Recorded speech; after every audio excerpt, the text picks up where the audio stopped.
Deckers, who is the CEO at Huffman Aviation in Venice, Florida, saying that the FBI is interested in 2 people who did small aircraft training at Huffman Aviation and then went on to take larger aircraft training somewhere else. George Stephanopoulos tells us something's happening downtown. George? Peter, yes, we've just heard that there was a bomb scare on the corner of Harrison and Greenwich Street. It's a rolling suitcase, which the police identified in the middle of the block, and they're in the process of clearing it now, or at least several minutes ago they were in the process of clearing it. You know, we don't want to go too far and talk about every single incident that happens, but this is a credible report, and the police are in the process of clearing it right now. Thanks very much, Second, George. Peter. Sorry, go ahead. I also spoke just a few minutes ago with 2 firefighters who told me that the list now of firefighter casualties, the one that is up in the fire stations that they came from, is now above 340 casualties from the New York Fire Department. I'm sorry, George. Someone interrupted me just as you gave me the figure. Would you give it to us again? The list is over 340, according to these 2 fire department officials. Thank you very much, George. I appreciate it. George Stephanopoulos, as close to the trade tower zone as you can get at the moment. Firefighters, the New York Fire Department now saying, at least according to George's sources, 340 firemen have unaccounted for at this point. Come back to the bomb scare. John Miller. What you've been seeing since the explosions and the crashes at the World Trade Center is a long series of those. It started yesterday immediately as people got jittery about any package they saw on the street, anything they didn't recognize. And in fact, they were encouraged to report anything suspicious. So what you've had is a series of NYPD bomb squad units, out of an abundance of caution, running from place to place, checking these packages out. They use a portable X-ray and a bomb-sniffing dog, looking for the dog to react. Then they use the X-ray. If it looks clean to them, they do a hand entry. If it doesn't, they go the whole route with the robots. But this is something that has unfolded dozens of times since yesterday. This morning there was an explosion at Lincoln Hospital, which caused a great stir until everybody arrived on the scene and found out it was a generator with a backflash. But again, because of the events that have occurred, nerves are high and people are checking everything. And there are always troublemakers. We never get over the fact that in the worst circumstances, there's always somebody willing to cause more trouble. But many more of these are objects that were inadvertently placed somewhere, left somewhere, than the malicious call to police. It's just people acting very cautiously. Okay, John, thanks. A couple of other small pieces of information to report at the moment. We've learned that both America Online and Earthlink, 2 of the nation's major internet service providers, have been served with something called a surveillance order by the FBI. The FBI is apparently looking for internet connections and email traffic connected to those 2 sites, which millions of people use. And both companies want to be quoted as saying, "We are cooperating fully with the authorities." And when asked what details authorities are looking for, spokesman declined to be very specific, but we do know that 2 of the big internet service providers have been sought out by the FBI in terms of finding information. And baseball has now, organized baseball, Major League Baseball has now postponed all of its Thursday games, which would account for the 3rd straight day that the schedule is going to be wiped out. Ron Claiborne is on the phone from Boston. So what's happening in the Westin Hotel, Ron?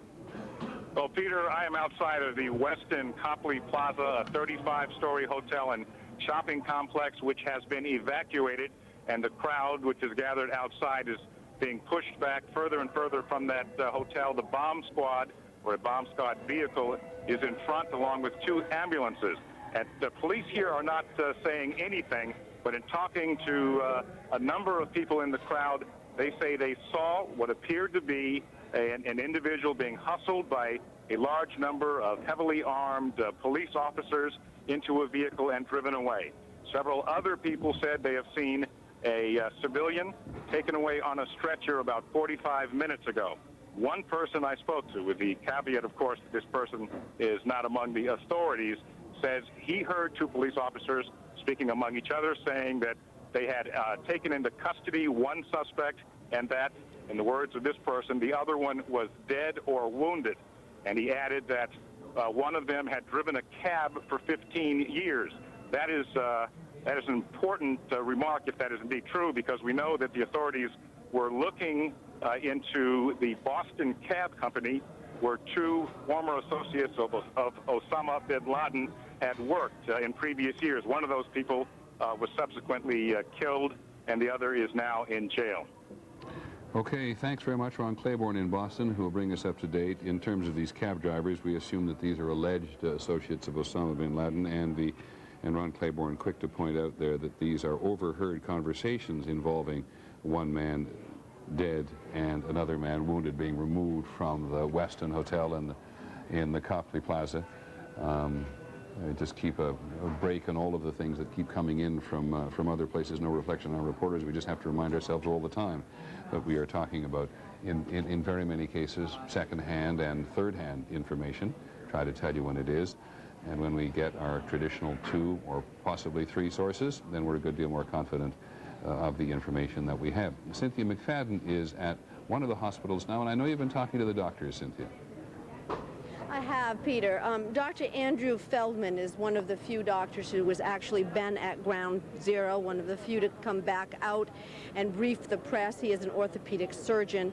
He tells me it is Beirut. He says there are military in the area. He says he saw no survivors in his several hours there. He says he is doubtful that the rescue attempts can result in any kind of massive, effective rescue at this point. He went down hopeful and came back with very little hope, Peter. We will be able to talk to Dr. Feldman a little bit later. He'll make himself available to us, so we'll be able to tell you more about this. Let me tell you a little bit, Peter, if I might, about some of the other issues. We've talked to some of the doctors who have been treating the rescuers, and they say that many of the rescuers have injuries to their hands and knuckles. These injuries sustained as they tried with their bare hands to dig out victims in the rubble. They say one of the major issues at this point, besides, of course, just trying to get through the rubble, is the quality of the air downtown. There is an extreme dust problem. The dust problem is severe. Dr. Feldman is standing by here. Dr. Feldman, is it possible we're live at the... Could we speak to him for one moment? Yeah, take him right now. Okay. Dr. Feldman, How are you? Dr. Feldman, can you relate a little about what you saw? Well, it's like a war zone. I mean, it really is. I think it's much worse than you could see on a television camera. The amount of damage to the collateral buildings is monumental, and but I'm very, very happy that there's such an organized effort, and the people who are the rescue workers there are incredibly calm and efficient. But nonetheless, this is horrible devastation. There was really nothing for you to do medically? Well, we were trying, but there weren't a lot of people they were pulling out, and the people they were pulling out, were not doing well. So.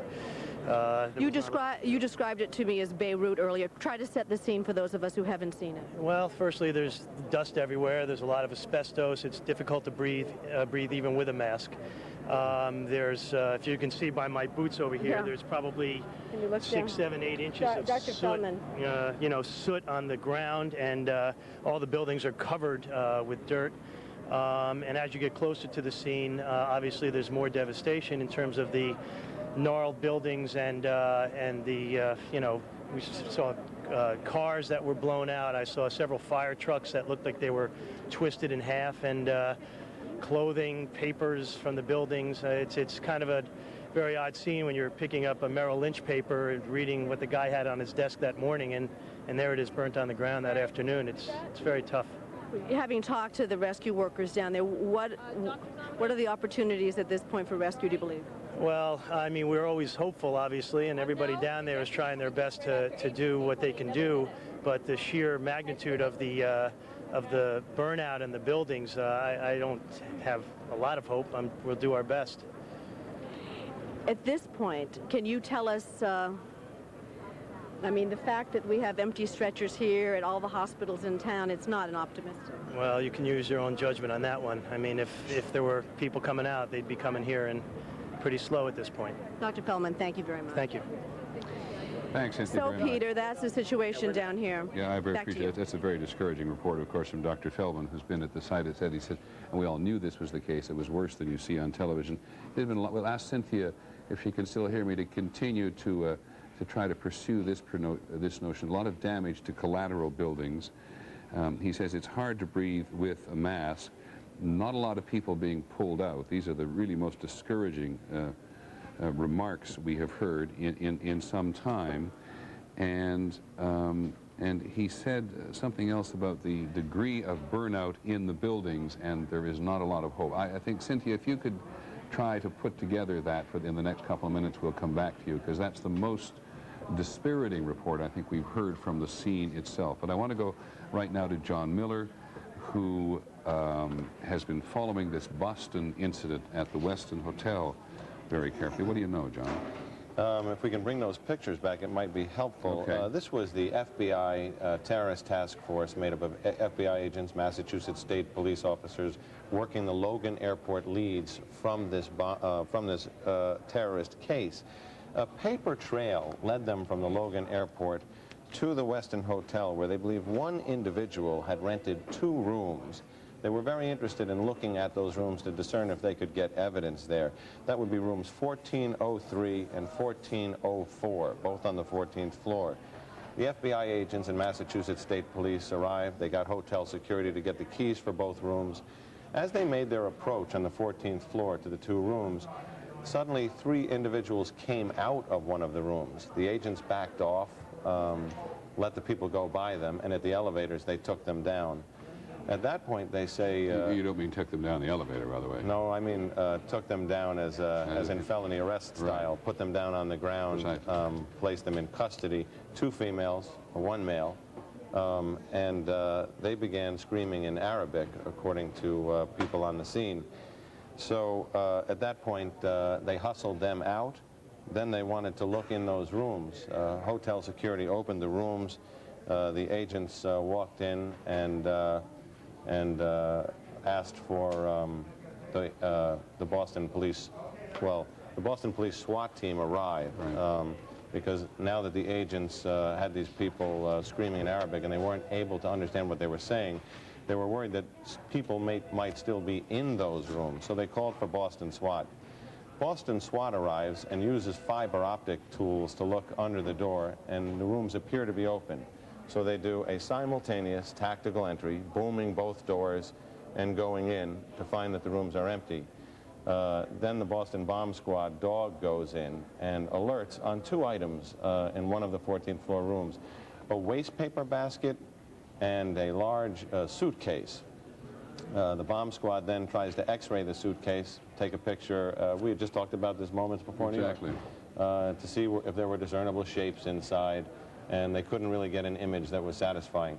That's why you see the shift in the scene here, from a large crowd in front of the hotel to no one in front of the hotel, and everybody moved back a block. The bomb squad said, evacuate the hotel, evacuate the block, and we're going to decide what to do with this suitcase. They have their options from training. They can use an interrupter device, like a water cannon, essentially to blast the suitcase with such force that it will short-circuit a detonator and render it safe. Or they can do either a robotic, using a robot, or a hand entry. The other 2 are much more preferable, and I think they probably have the room to do that. So what you're seeing here is going to drag on for a while. Now, that update is very helpful. We had Ron Claiborne on the phone from Boston just a moment ago, referring to 1 man dead and another man possibly wounded removed from the building, or 1 person dead or wounded. Do you confirm that in any way, shape, or form? I could probably tell you that's not true, although that was the rumor going around in the crowd, because the 1 male was hustled out, and there were witnesses who saw that, and then there was a rumor, I guess, because people had been put down on the ground, that someone was hurt. We can say fairly authoritatively now that's not so. Okay, thank you very much. We are anxious when we overhear conversations in crowds, because, as Brian Ross, who is with us at the moment and has been working this investigation in a very broad way, understand that is the easiest way to get yourself in trouble. Overhear a conversation right. In a crowd. But on the other hand, it sometimes provides very good information. Right. What have you got, Brian? Well, here is some information that is quite hard. The discovery of the car last night in the Boston airport led FBI agents to a man they have told us was one of the terrorist hijackers, an Egyptian national by the name of Mohammed Atta, who apparently was on the INS watch list. It was Mr. Atta who spent the summer of 2000 in Venice, Florida, with another man learning how to fly at the Huffman Aviation Service in Venice. Right, that we've just been talking about. Yes, and Mr. Deckers was on the line there talking with you. It was Mr. Atta and another man. Atta and this other man briefly stayed with Mr. Deckers' accountant, Charles Voss. And Mr. Voss says he threw him out of the house because he didn't like the way he treated his wife. Right. As well, Boston continues to be a focus of the activity yesterday. The police chief in Portland, Maine, has told us that 5 men came across the border in Jackman, Maine. They all tried to board a commuter flight out of Bangor, but there was only room for 3 of them. The 2 others went on to Portland. They reportedly boarded a U.S. air commuter at 5:53 yesterday morning to make the connection in Boston. We're not clear whether it was the connection to the American flight or the United flight, but it's clear that they came in from Canada just before this flight. I don't know where precisely where Jackman, Maine is, but this is up on the border of, it could be New Brunswick, up on the Canadian border, which is just a part of the world that simply doesn't have, to the best of my knowledge, very much good surveillance on it, does it? No, they can come across and people go back and forth quite easily there. Yeah. What else you've got, Ryan? That is the latest. The information on Otto, though, is the first solid indication of what FBI authorities have told ABC News is definitely one of the terrorist hijackers who apparently was at least a year ago learning how to fly at a small airfield in Venice, Florida. And just one last question for both of you. Do we now believe that in terms of the immediate investigation, the former CIA Director James Woolsey pointed out this is not the important investigation if these are the guys who are dead, but that we're talking about 12 people on the 4 different aircraft in a configuration we don't yet know, but we're talking about 12 individuals about whom they now have some knowledge. They have some pretty solid leads, in large part because of the information at Portland, and then this dispute some of them had yesterday at the parking garage in Boston. And the man with whom they had a dispute later called the state police, and that led them to this car, which led them to Mr. Atta. It's, there's a lot for police work, but it's sort of like the traffic stop. This was an argument in a parking garage that gave them a significant lead. Many thanks. Let me just interrupt you for 1 second, because Lisa Stark, who's in Seattle, has some news about the state of aviation at the moment, and I have a feeling it's not going to be very encouraging either. Lisa? No, I'm afraid it's not, Peter. Transportation Secretary Norm Mineta has just announced that the only planes that will fly today are those that were diverted yesterday to places other than their intended destination. Those planes apparently will be allowed to fly and return to the airports they were supposed to go to. We don't know how many flights that is. The FAA could not tell us. We believe about 120 international flights put down in Canada. We don't know how many flights domestically went to airports where they were not supposed to go. We understand also that the ground stop then will be extended for all other flights, except, as we say, these that were diverted. Secretary Mineta also announced some of the security checks that will be required at the airport, including security checks of all the planes and airports before passengers are allowed to get on. As we've said, no curbside check-in, passengers only allowed beyond the boarding area, and vehicles near the terminals will be monitored very closely. Peter? Thanks very much, Lisa. And there are a lot of aircraft which were diverted on their way to their destinations elsewhere in the United States yesterday, and a lot of them are indeed at airports in Canada. Some of them are international flights which are coming to the United States. And we will try, for those of you expecting someone from somewhere, to get as quickly as we can the number of planes, a considerable number of aircraft on a lot of airports all the way from eastern Canada to western Canada, and some which were ordered by the FAA to land at the nearest airport to them in the United States. Excuse me, we'll try to get that sorted out, but we're talking about a lot of aircraft. But the Secretary of Transportation says those are the only ones that are going to be flying today. Everything else, as we've suggested with Atlanta and Boston, to continue to be closed down. To Bill Blakemore in Lower Manhattan. Bill. Peter, there's a couple of new wrinkles here. First, a shift in the wind just a few minutes ago is giving all of Midtown Manhattan now a taste of what the firefighters, the rescue workers are up against. An enormous cloud, even up on the 40th floor above the Rescue Operations Control Center. We can taste it and feel it. It's gritty and in our eyes, and the Empire State Building is now almost completely blocked out because of this great cloud of dust and smoke moving uptown. Secondly, the building that we're standing on has now been locked down. There's a suspicious object down on the corner, and the police have moved everybody back a good 100 yards from that suspicious object. They're not letting crews leave the building either. Very much, Bill. And I want to go now to Cynthia McFadden, who has just recently been talking to one of the doctors who's been closest to the scene, who I think can fill out that report she gave us a moment ago. Cynthia? Yes, Peter, I can tell you a little bit more. We had the opportunity to talk in detail with Dr. Andrew Feldman, who is an orthopedic surgeon here at St. Vincent's Hospital. Earlier in the day, they asked a team of doctors to go into the actual ground zero location. Right. He's the man you've just been talking to on television, right? That's right. What he said was this, Peter: 2 to 3 buildings are still on fire that he saw, 20 buildings affected that he counted. He could reach no one who was alive, nor could any other medical personnel that he contacted. He said that he saw numerous Humvees driving around with men, soldiers, with machine guns patrolling all of the streets that they traversed. He said that they drove for blocks and blocks. The financial district essentially ruined.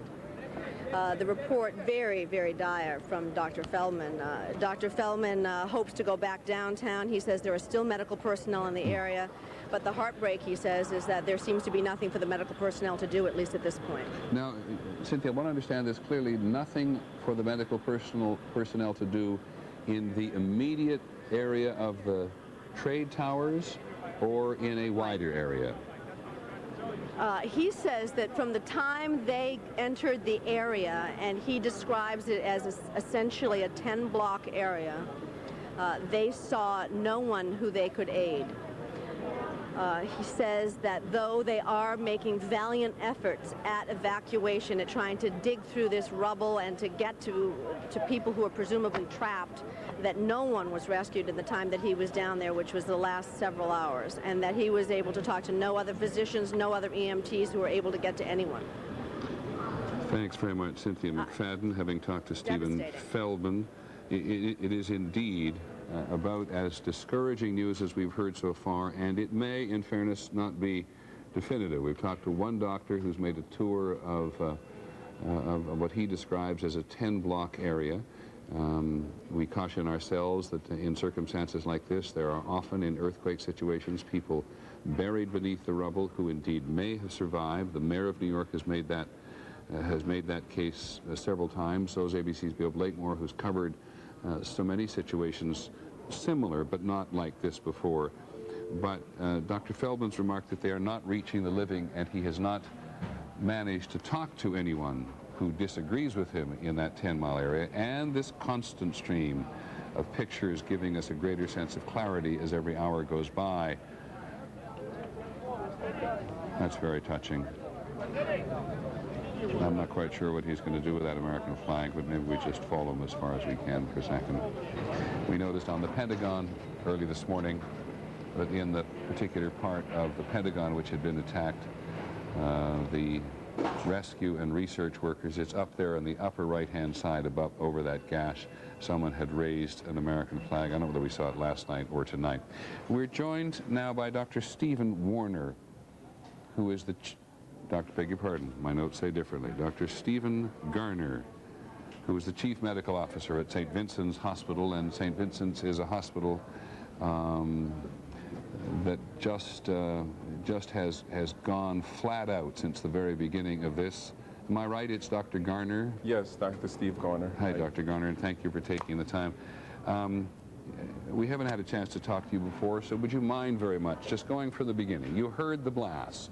Yeah, we actually were in a room discussing what we thought were, at the time, very serious matters, financial matters, and as the discussion ensued, we heard a droning engine very close, almost like a helicopter that was maybe a few feet overhead. And then the next thing we heard was screams, people running in the street screaming help. The executive team ran outside on 7th Avenue and looked. We saw a gaping hole in the trade tower, and immediately the triage disaster plan went into effect. Would you mind explaining to people again, lest they forget precisely what triage means? Yes. Triage is an approach to a large-scale disaster in which we attempt to save the most number of patients. So, for example, those mortally wounded, those who have little likelihood of resuscitation would be given the lowest priority. We go after patients who we feel that with medical treatment we can stabilize and save. So we triage them, either the minor injuries, the cuts, the scrapes, and so on, the heart attack, people that we think we can help with stabilization, and those that are just basically beyond, we feel, those who we can help. And based on those who you're trying to help in every regard, how bad is it when you come face to face with it? It's the most frustrating process that, you know, you wish you're trained to help people that are hurt, to help people and not to give up, not to play God, that anybody can be saved, and you have to walk away from people who are living. And you just have to, you can't think too much of the process. I think the whole idea of a disaster plan and a triage system is to take the emotions out of the process. It's a very key component of getting your job done, right? Yes, you cannot, and you think about it a few days afterwards, and that's the time when the shock sets in. And how many people have been through your facility in the last 26, 27 hours? We have 8 facilities throughout the city, and we've had about 600 patients. Unfortunately, many of the patients have been the cuts, the scrapes, the burns. The patients that we could really help, that we've admitted, have not made up the majority of that list. We've admitted about 50 patients, and we've seen some horrific things, and actually the great majority seem to be tied to mental anguish associated with this type of tragedy. We had a cameraman yesterday who witnessed the event and had an MI, a heart attack. We had another person who had an aortic aneurysm that was precipitated by hypertension, high blood pressure from the episode. We had a woman who walked all the way from the site to Queens. It's about probably a 20-mile walk into Mary Immaculate Hospital. Had no idea how she got there, walked in just in a daze with abrasions. And the soot, the one common denominator, everybody comes in with this thick white soot, which we have to decontaminate the patients. One of the first things we do is to wash the patient down and to wash the eyes, to wash the face, and to clear the nasal passages. We have heard many references to people suffering either minor or very serious burns. Have you had a lot of burn patients, and have you got the capacity to treat them? We send the serious burn patients, and we've had about 8 of them, people who have third-degree burns occupying most of their body, to the Cornell Burn Center. Each person has to know how they can help best in these situations. I know many of our administrators that wanted to help, and they realize that you have to allow the process to go through. There is a plan in effect, and the plan runs smoothly when it's allowed to run. And we at St. Vincent's know that when a person is seriously burned, that there are facilities within the city that can handle these patients in a more effective fashion. That's why we send those seriously ill patients. And you may have been too, as you said yourself, sort of locked down into doing the immediate job at hand, but you have a sense that, that the city and the hospital system in the city has been able to handle everything that's been thrown at it? They have been able to handle, and the amount of the number of volunteers have been incredible. The ambulances that have shown up, and ambulances of all faiths. We have the Hatzalah ambulances, which is the very orthodox group that runs an ambulance, coming right down with bringing 100 nurses and volunteering ambulances. I think in one respect, well, we don't know the full magnitude, how our system would be able to handle the full magnitude had thousands of unaccounted for patients been in the category that we could have helped.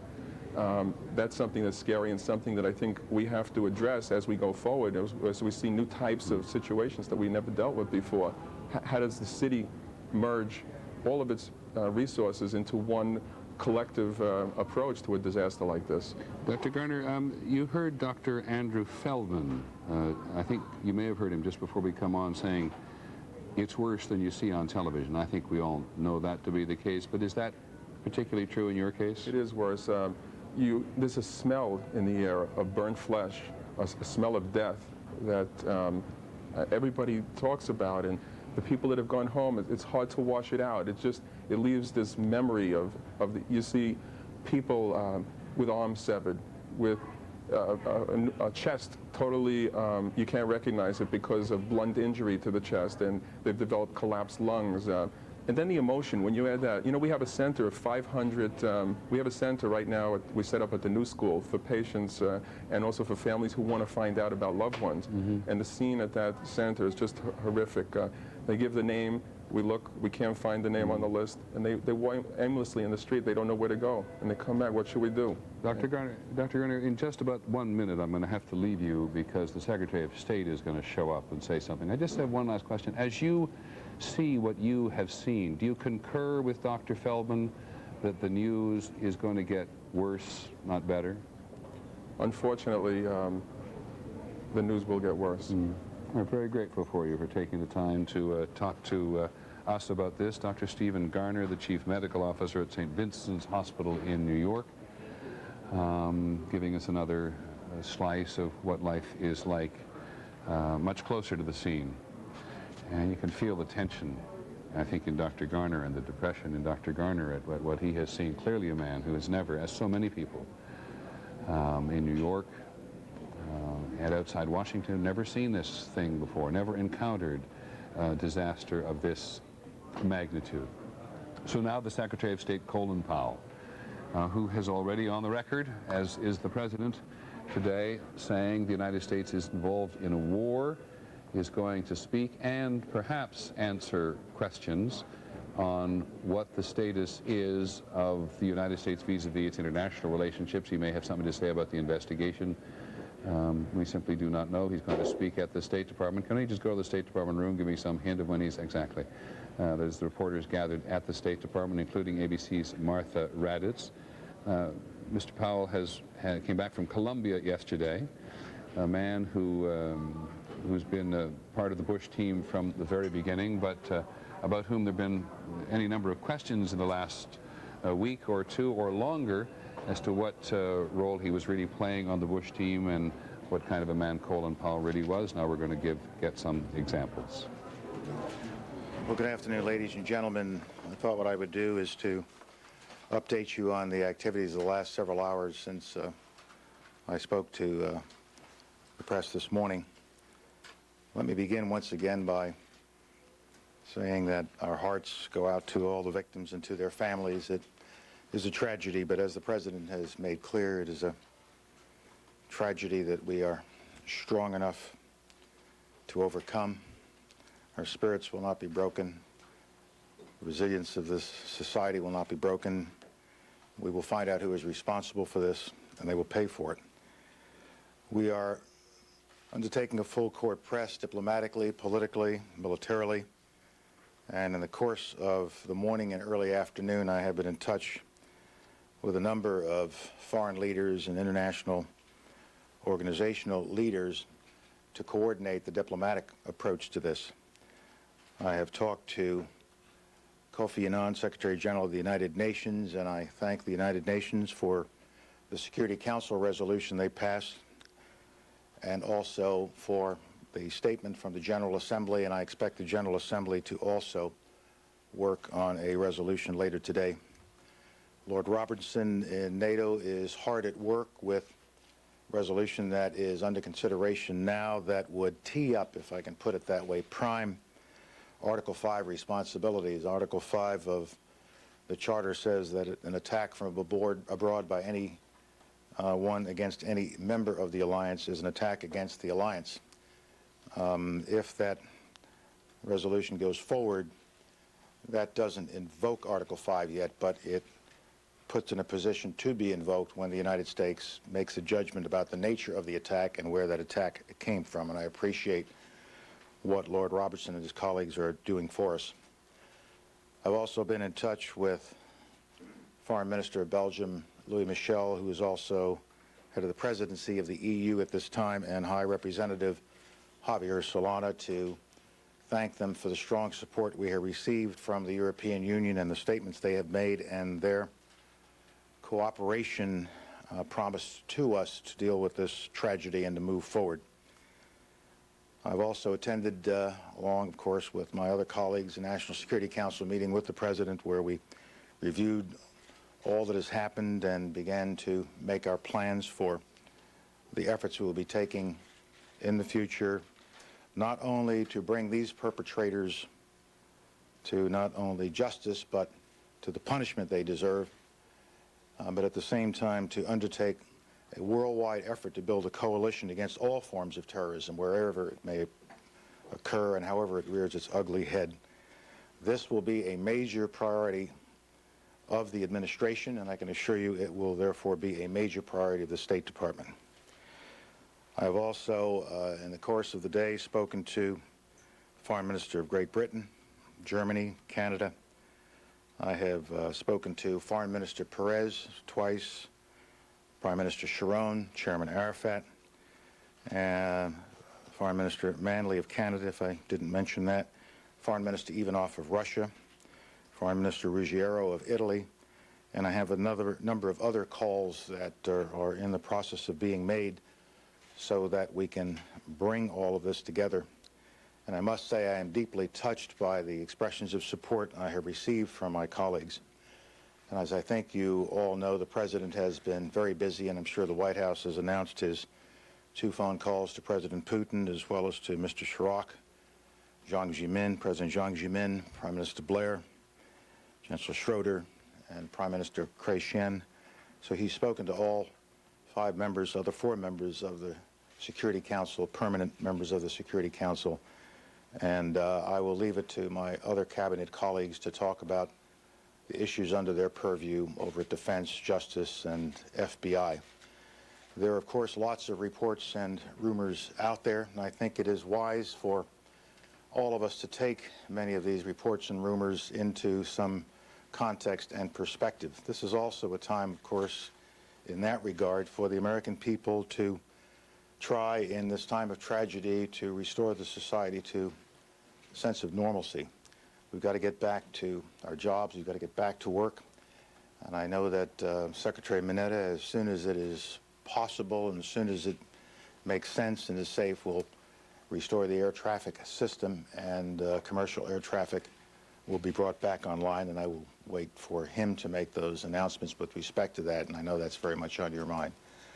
Once again, we're building a strong coalition to go after these perpetrators, but more broadly, to go after terrorism wherever we find it in the world. It's a scourge not only against the United States, but against civilization, and it must be brought to an end. I will be delighted to take a few questions. Secretary, the State Department has been advocating restraint in response to terrorism with the argument that violence only provokes more violence. It's an endless cycle. I wondered if the U.S. will be guided by its own admonition now that the U.S. has been horribly attacked by terrorists. I think when you are attacked by a terrorist and you know who the terrorist is and you can fingerprint back to the cause of the terror, you should respond. But Andrew? I mean, should it be a limited response, or? You should respond, whether it's limited or other than limited. You should respond to those who did it, and if you're able to stop terrorist attacks, you should stop terrorist attacks. Andrea? Secretary Powell, one country you didn't mention was Pakistan, and I understand that your deputy has spoken with the ambassador to Pakistan, and that this evening the U.S. ambassador to Pakistan will be meeting with General Musharraf. What specific steps are you asking Pakistan to take, and have you at all insinuated that if all signs do lead to bin Laden, that the U.S. would take military action against Pakistan and Afghanistan? Our ambassador is going to be seeing going to be having that meeting that you made reference to. It'll probably not be this evening, more likely tomorrow as a result of schedule problems. But Ambassador Armitage, Deputy Secretary Armitage, did meet with Pakistani officials today, and really to share views. We have not made a determination yet as to who is responsible for yesterday's attack. But we thought, as we gather information and as we look at possible sources of the attack, it would be useful to point out to the Pakistani leadership at every level that we are looking for and expecting their fullest cooperation and their help and support as we conduct this investigation and as we generate more information, and see if they can be helpful in generating information as well as how helpful they might be if we find a basis to act upon that information. So yes, we are doing what you described with the Pakistanis. Robert? Just to clarify, when you say you're building a strong coalition to go after the perpetrators, does this mean that you are expecting or hoping that other countries will participate in some kind of military retaliation? Under Article 5, if we go that far and it actually is executed, then there is an obligation on the part of our NATO allies to assist if we go in this direction. It doesn't mean that they necessarily will participate in the attack, but it makes it easier to obtain support in the way of overflight rights and things of that nature. So but I don't want to get into what we might or might not do and who might go with us and who might not go with us, because that's just too speculative at the moment. Can I follow that? Having been through the Gulf War as you were, would you hope to build a kind of coalition that extends perhaps beyond NATO and includes perhaps Muslim nations from different parts of the world? It should include Muslim nations. Muslim nations have just as much to fear from terrorism that strikes at innocent civilians. And I do have a number of calls, and I just haven't connected yet with other leaders in the world representing Muslim populations. As I was coming down, I was waiting to receive a call from Amma Musa, head of the Arab League, and I'll also be talking to my Egyptian colleagues and Jordanian colleagues before the evening is out. Yes, sir. You have not yet mentioned the point that President Bush made last night, the idea of holding other countries responsible. Yeah. This seems to be a dramatic escalation in the U.S. view on how it responds to terrorism. Is that a correct interpretation of it? And you may be up and you may be waking up, depending on the time zone in your part of the country. You may have been up all night, as a great many people have in the country, either engaged in what's happening at a distance or deeply engaged in trying to do something up close. And the U.S. government has been awake all night, unquestionably trying to understand all this, trying to plan some kind of a response, trying to get the country back on track in a full and complete way.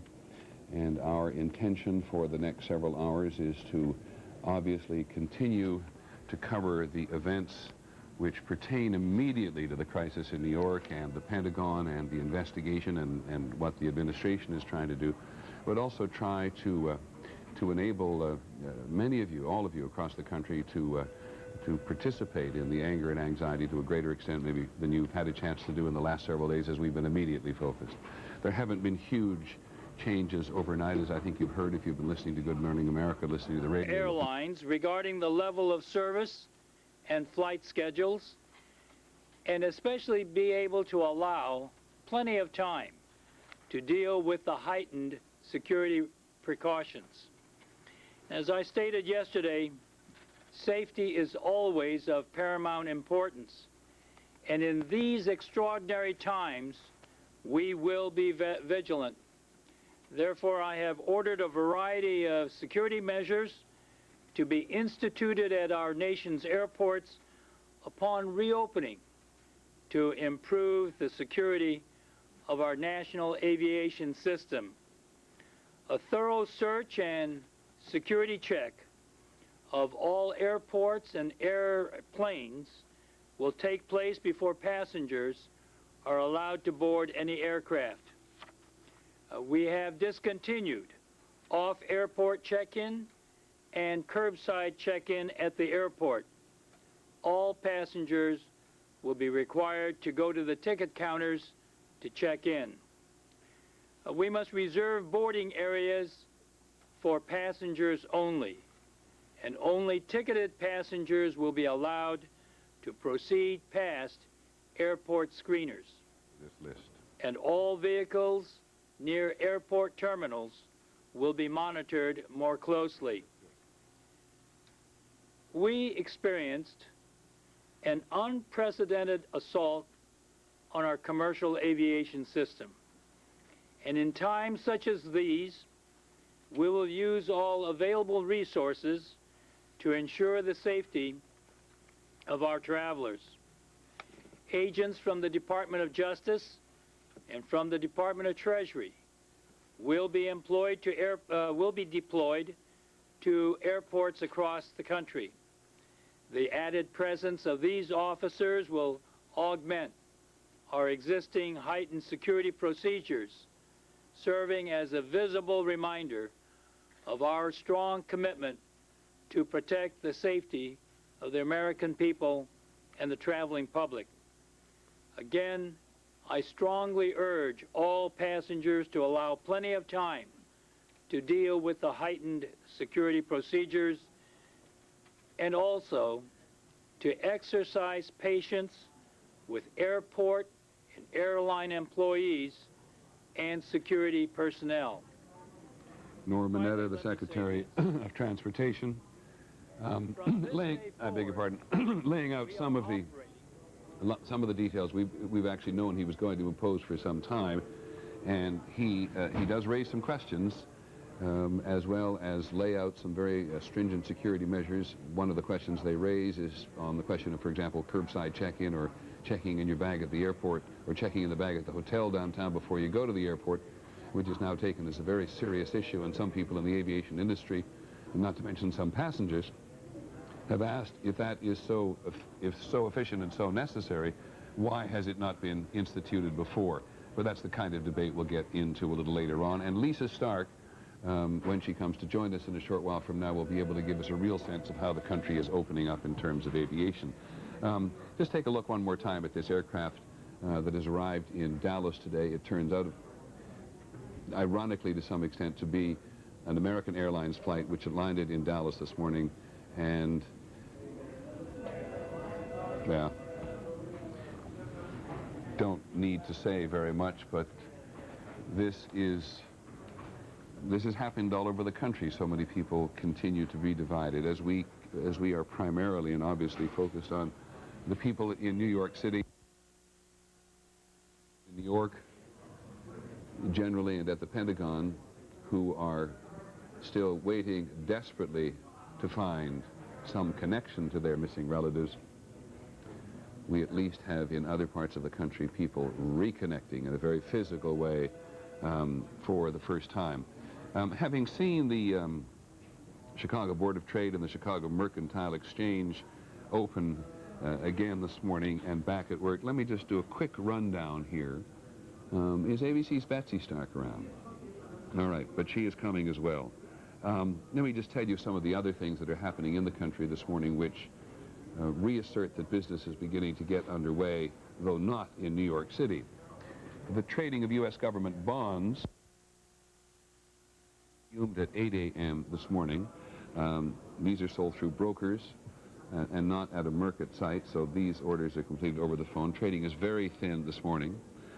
The Wall Street Journal points out this morning that during the 1991 Gulf War, we have a lesson here that the U.S. economy came to a near standstill. Americans stopped shopping and watched television news instead, the Wall Street Journal reminds us, but Americans will begin over the next couple of days to drift back to regular lives. We certainly hope.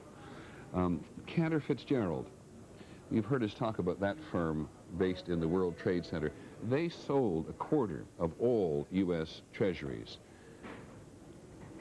and we know that 80% of their employees are still missing, and that is one of the really, truly tragic company stories at the World Trade Center, and they're simply not in a position to do business at the moment. And other firms are not in a position to do business. They've either lost their employees, though not necessarily all their records. For people at home who have been concerned about their records with brokerage houses, most brokerage houses keep duplicate sets of records in other locations.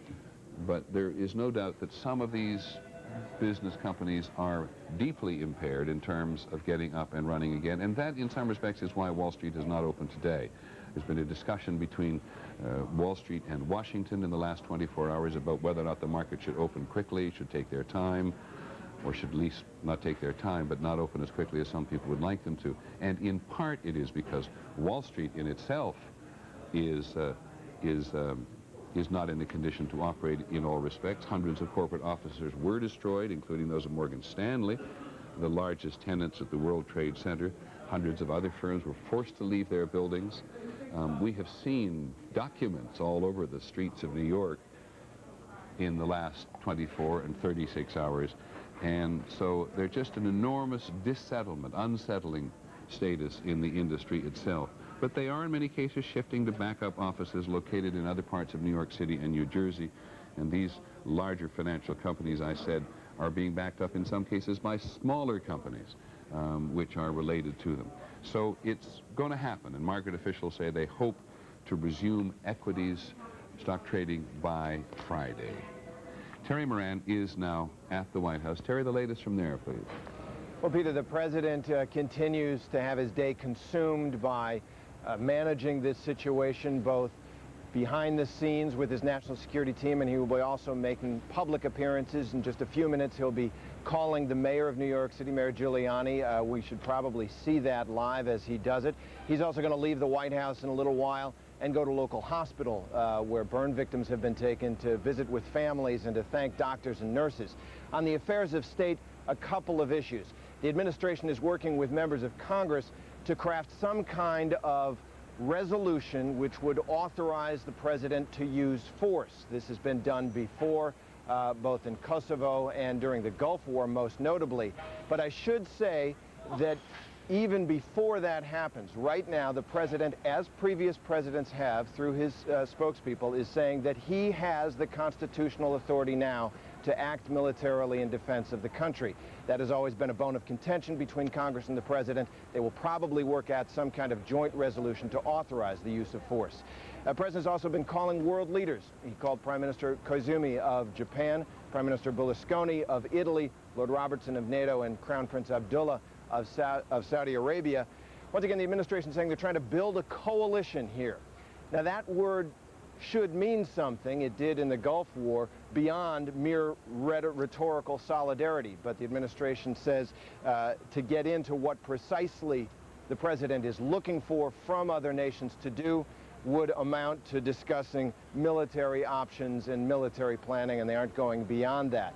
Finally, on the question of whether or not, when the president was under threat during the day of terrorist attacks, the White House is now confirming on the record that the White House received a call the morning of the attacks from someone who said Air Force One is a target and used the code name for that plane. That is not a state secret. It's Angel. It's generally used. Sometimes you hear it in documentaries or feature films. But that was enough, combined with what the White House says was the flight pattern of the plane that hit the Pentagon, which they say was heading for the White House and hit the Pentagon instead. Those two things kept the president out of Washington and convinced Secret Service and other authorities that the White House and the president were targets. Terry, I think it's probably inevitable we'll get back to this issue, and certainly people in Washington will wrestle with this whole question of the presidential leadership. But my sense is, listening to the rest of the country, the people are just pleased that the president was under no threat whatsoever. It's all grist to the mill in terms of presidential leadership in time, but in fact he's back and he's spoken to the country.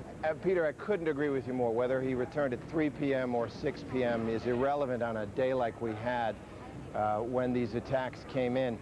What is significant now is how he responds. That's what the country will judge him on, the proportionality and justice of the response that he determines, and his use of the enormous powers at his command and how he discharges his duties. This notion of when he was back in Washington and whether or not the administration is trying to push this story that the White House was under threat, I think is a secondary or even tertiary issue. But they are now confirming that there was a phone call which they received in addition to the flight pattern of the plane, which convinced the Secret Service that the White House was a target. I think one quote I actually read and heard was somebody said that Air Force One is next. Is that the precise quote?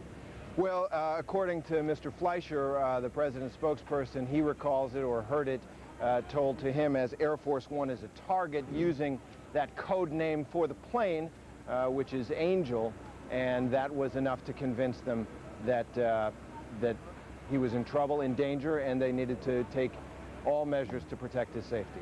Terry, you said the president intends to make some public appearances today. I know we're going to have an opportunity to watch him and Mayor Giuliani talk to one another. We're quite accustomed to that kind of photo op, as they call it, at the White House. But does he intend to come out of the White House and go anywhere today? Well, he's going to the hospital. We expect he will make some comments to camera there probably. They are working. One of the aspects of what the White House is doing right now is finding ways, and they believe it's a very important part of his job right now, to get out and before the public to communicate his leadership and what they say is his understanding of what the country is going through.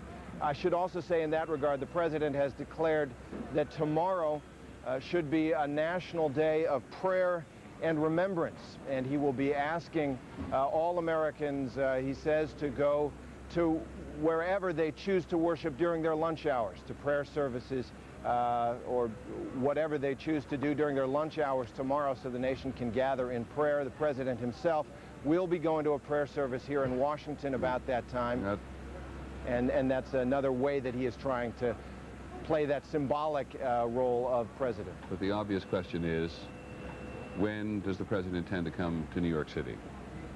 Well, they say that he wants to come very much. There has been talk that he could come perhaps for a memorial service up there. They are being very careful about the president's movements, as you can imagine.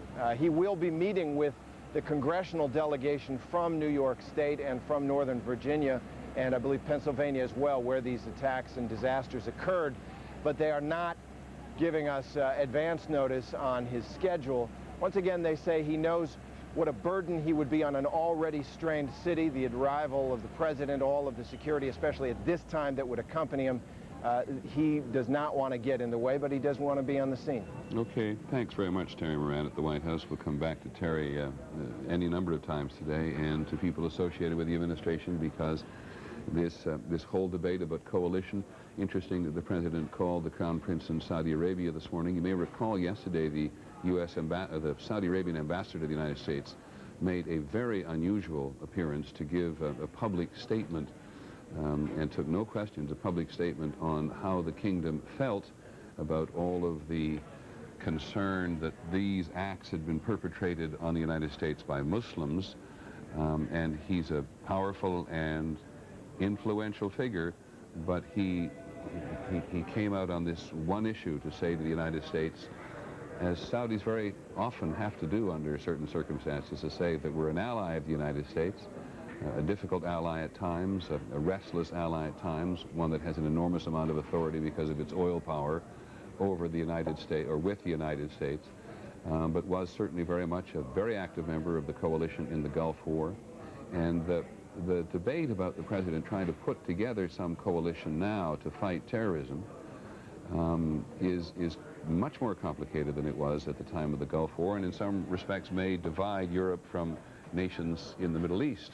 One of the things that is clearly missing so far from the Middle East today are truly public declarative statements from some of the leaders in the Middle East, not all, but some, as to where they stand on this particular issue. While we're waiting for the president to have a chat with the mayor of New York, Rudolph Giuliani, why don't we go back to Washington and Claire Shipman. Claire, what else are you picking up today?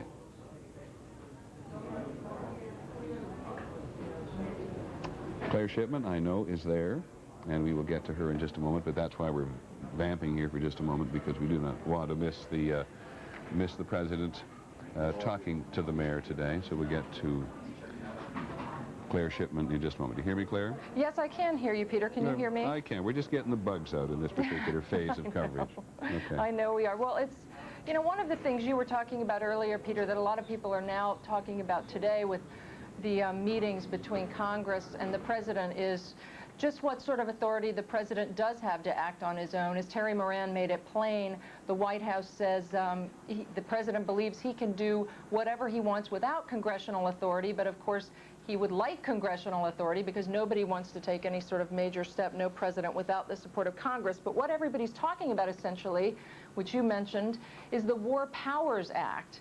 And it's an interesting thing to look at because most presidents hate it, of course. It was passed in 1973, I believe, over President Nixon's veto, but most presidents try to ignore it whenever they can. It essentially compels presidents to consult with Congress, even get permission before sending combat troops anywhere if Congress hasn't declared war, which is, of course, a congressional prerogative. What is interesting about the War Powers Act, though, is there's a big glaring exception that does allow presidents to act, and that is if there is a state of emergency, if the United States has been attacked.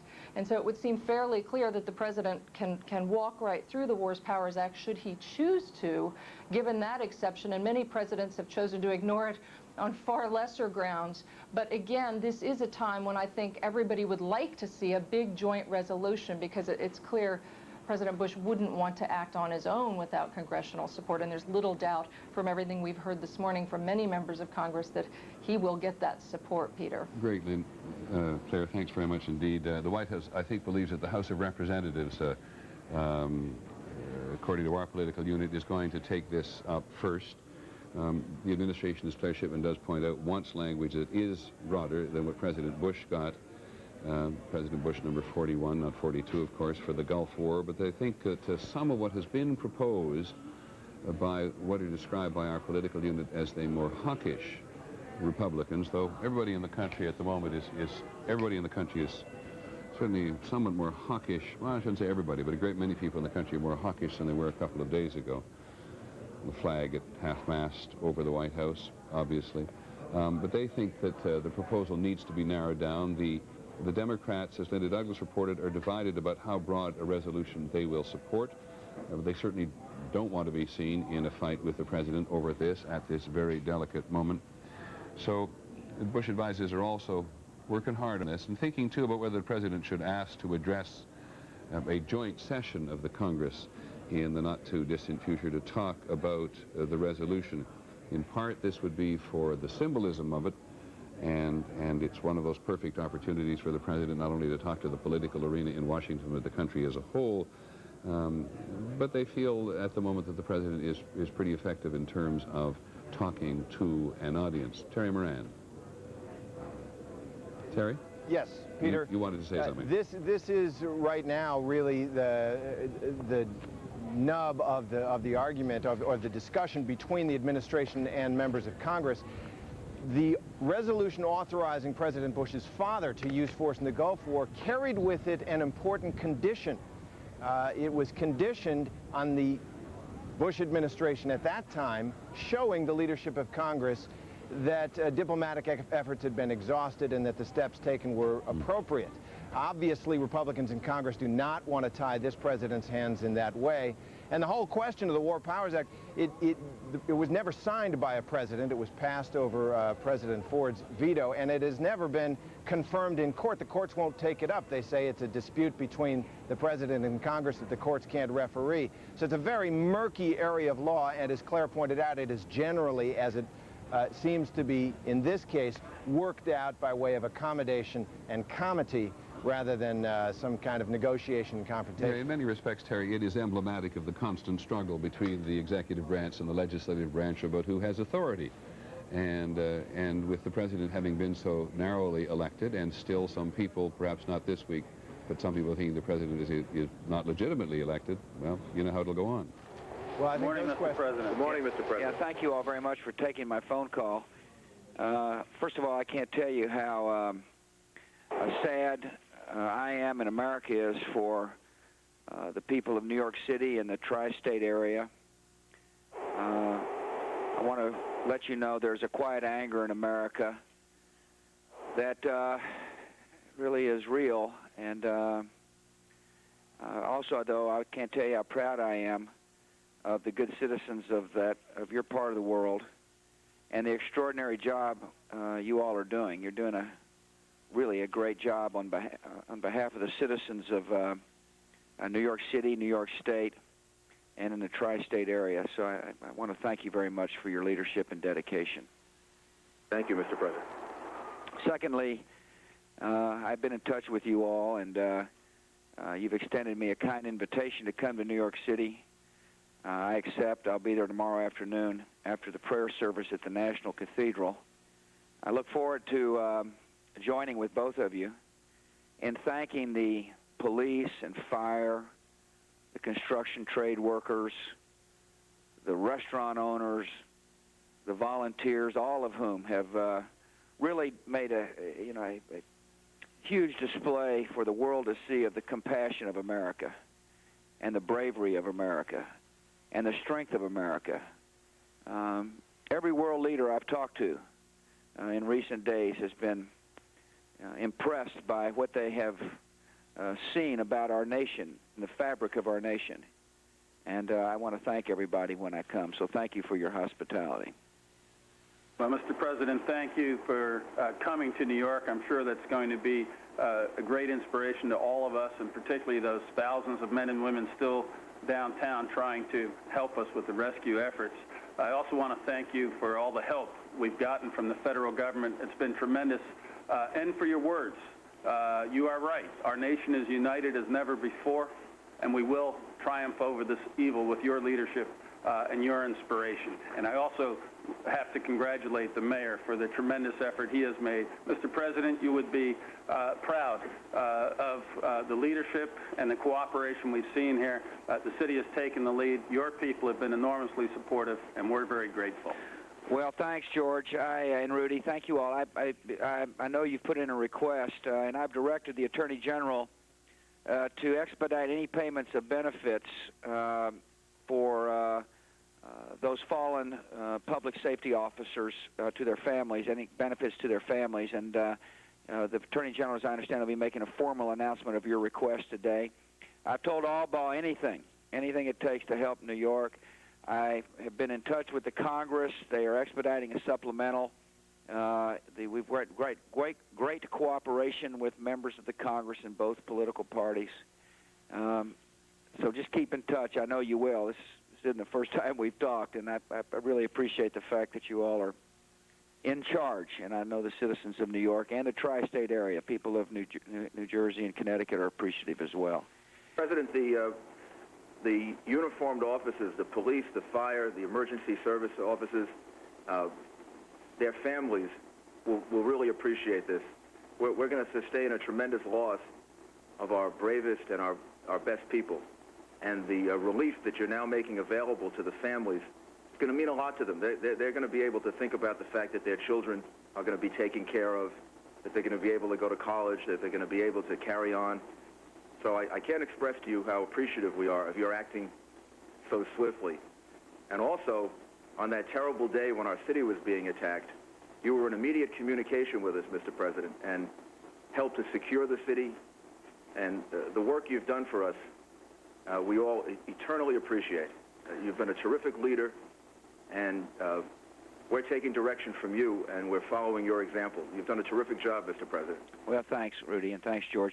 Let me make it clear to you all, as my close friends, that my mindset is this. One, I'm weep and mourn with America. I'm going to a hospital right after this to comfort families. I wish I could comfort every single family whose lives have been affected. But make no mistake about it, my resolve is steady and strong about winning this war that has been declared on America. It's a new kind of war. And I understand it's a new kind of war. And this government will adjust. And this government will call others to join us to make sure this act, these acts, the people who conducted these acts and those who harbor them are held accountable for their actions. Make no mistake. And as we do so, I urge, I know I don't need to tell you all this, but our nation must be mindful that there are thousands of Arab Americans who live in New York City who love their flag just as much as the three of us do. And we must be mindful that as we seek to win the war, that we treat Arab Americans and Muslims with the respect they deserve. I know that is your attitudes as well, certainly the attitude of this government, that we should not hold one who is a Muslim responsible for an act of terror. We will hold those who are responsible for the terrorist acts accountable and those who harbor them. You'll see, and I look forward to visiting with you in person tomorrow about the resolve of this government. And so I thank you very much for your leadership on the ground. I wish I was visiting under better circumstances, but it will be a chance for all three of us to thank and hug and cry with the citizens of your good area. Thank you very much, Mr. President. We really appreciate this very much. We'll see you tomorrow. President, we're looking forward to your visit. It will inspire us all, and we will be with you when the United States takes firm and appropriate action to those who conducted this evil. Thank you all very much. See you tomorrow. Thank you. God bless. Mr. President. Bye. Mr. President, is it safe to fly, just specifically, would you want a close member of your family to get on a commercial airplane today? We have taken every precaution to make sure that it is safe to fly in America. There are beefed up security at our airports. There's increased presence on the airplanes. Yes, I would, if a family member asked whether they should fly, I'd say yes. Mr. President, how close are you, sir, to finding out, to nailing down who is responsible for these acts? And what kind of international coalition are you trying to build? Is it similar to the one your father built for the Persian Gulf War? I am, first let me condition the press this way. Any sources and methods of intelligence will remain guarded in secret. My administration will not talk about how we gather intelligence, if we gather intelligence, and what the intelligence says. That's for the protection of the American people. It is important as we battle this enemy. We conduct ourselves that way. Secondly, I've been on the phone this morning, just like I was yesterday, and will be on this afternoon on the phone with leaders from around the world who express their solidarity with this nation's intention to rout out and to whip terrorism. They understand, fully understand, that that an act of war was declared on the United States of America.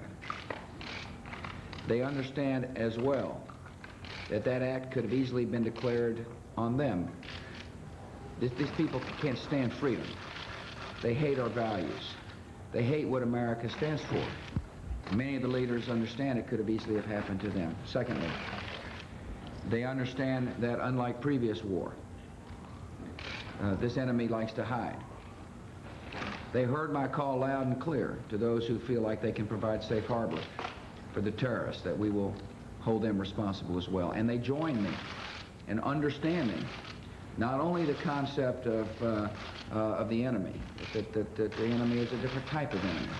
They join me also in solidarity about holding those who fund them, who harbor them, who encourage them responsible for their activities. I'm pleased with the outpouring of support. Jiang Zemin, Vladimir Putin, had a great visit this morning with His Royal Highness Prince Abdullah of Saudi Arabia. I will continue to stay on the phone. And there is universal support for the American people, sadness in their voice, but understanding that we have just seen the first war of the 21st century. And there's universal approval of the statements I have made, and I am confident there will be universal approval of the actions this government takes. Yeah, Stretch. Mr. President, if this is a different kind of war, it might require perhaps a different kind of coalition. Many people believe that for a real war on terrorism to work, you'll need cooperation from governments that haven't necessarily done so in the past, specifically Pakistan and Afghanistan. Have you made any progress on that front? I would refer you to the statements that the Pakistani leader gave about his, I don't have the exact words in front of me, but his willingness to work with the United States, and I appreciated that statement, and now we'll just find out what that means, won't we? We will we will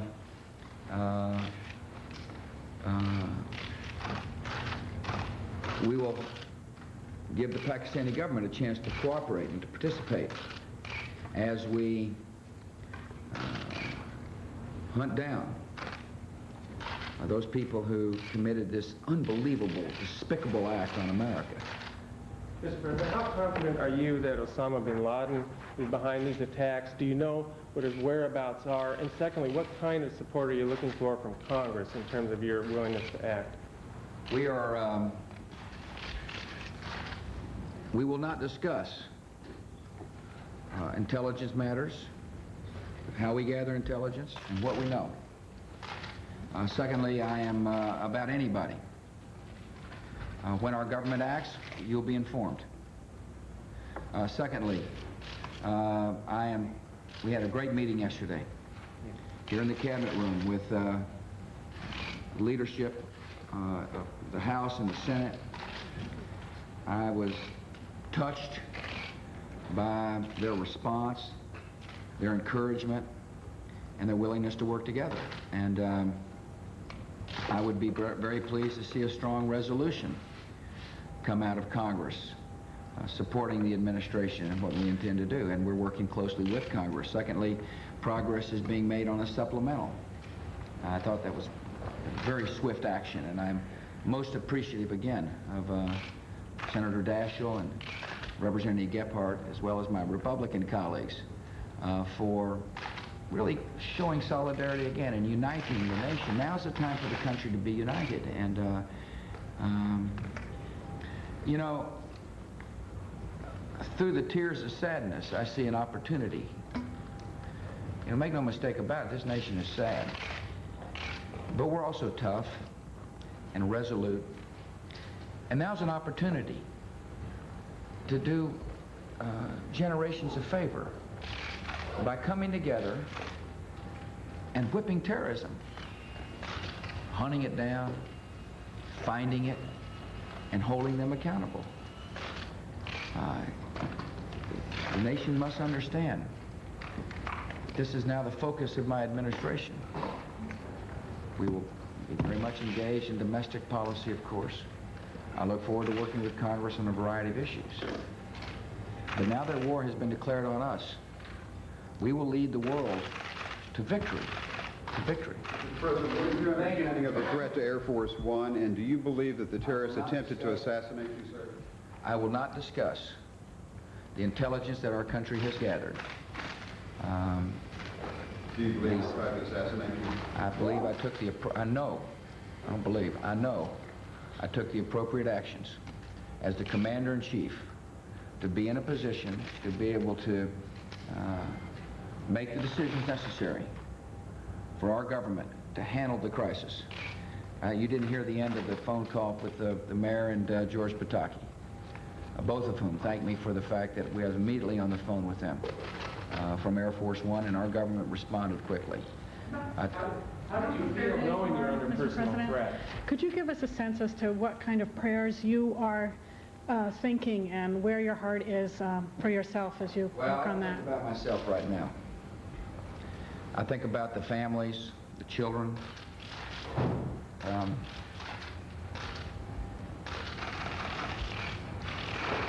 I'm a loving guy, and I'm also someone, however, who's got a job to do, and I intend to do it.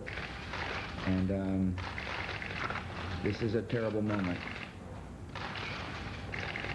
but this country will not relent until we have saved ourselves and others from the terrible tragedy that came upon America. Thank you. Thank you. Thank you.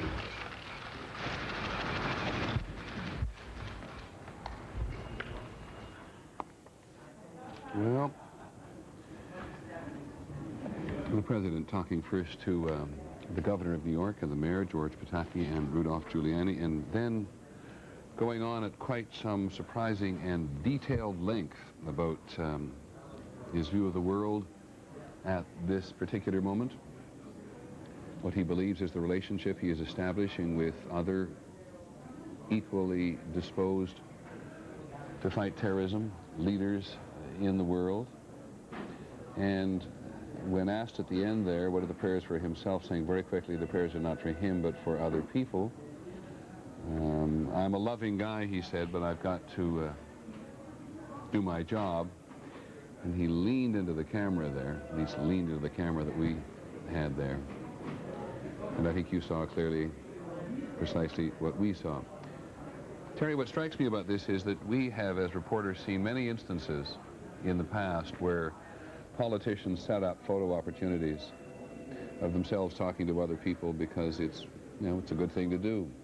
That's one of the most relaxed ones I've ever seen. The President talking to two men who are friends of his about a subject in which they are all so intimately involved.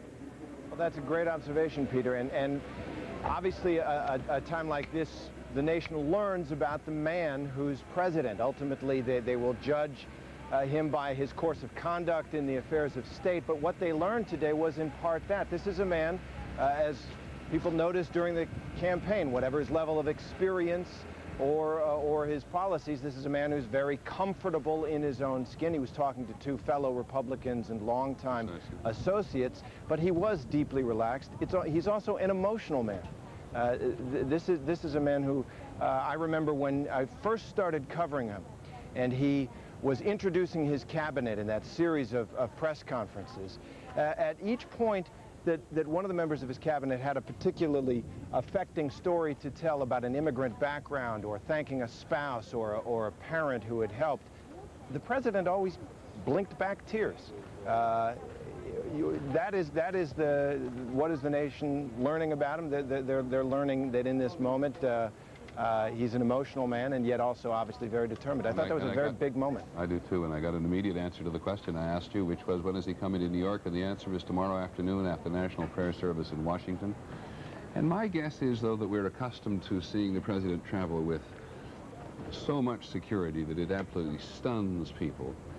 Presidents come to New York City and they tie this city up to the absolute irritation of New Yorkers, no matter which particular party it is.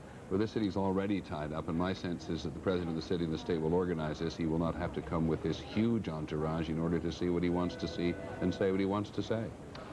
Well, that's hard to say. He does not, he makes the final decision on that, but he takes very strong guidance from his security people. And we were told again today in our briefing that the president, while he considers these attacks to have been executed and concluded, does not believe that the risk to him and to Americans has been completely eliminated, part of a function of the world we live in, but also part of a function of these days in particular. Two other things stand out to me, and I wonder if they stand out to you, and that's the president saying very clearly, as Mayor Giuliani's been very insistent for the last couple of days, that Arab Americans, Muslim Americans, love the flag like everybody else does, and that we do not hold Muslims or Arabs in America responsible for terror.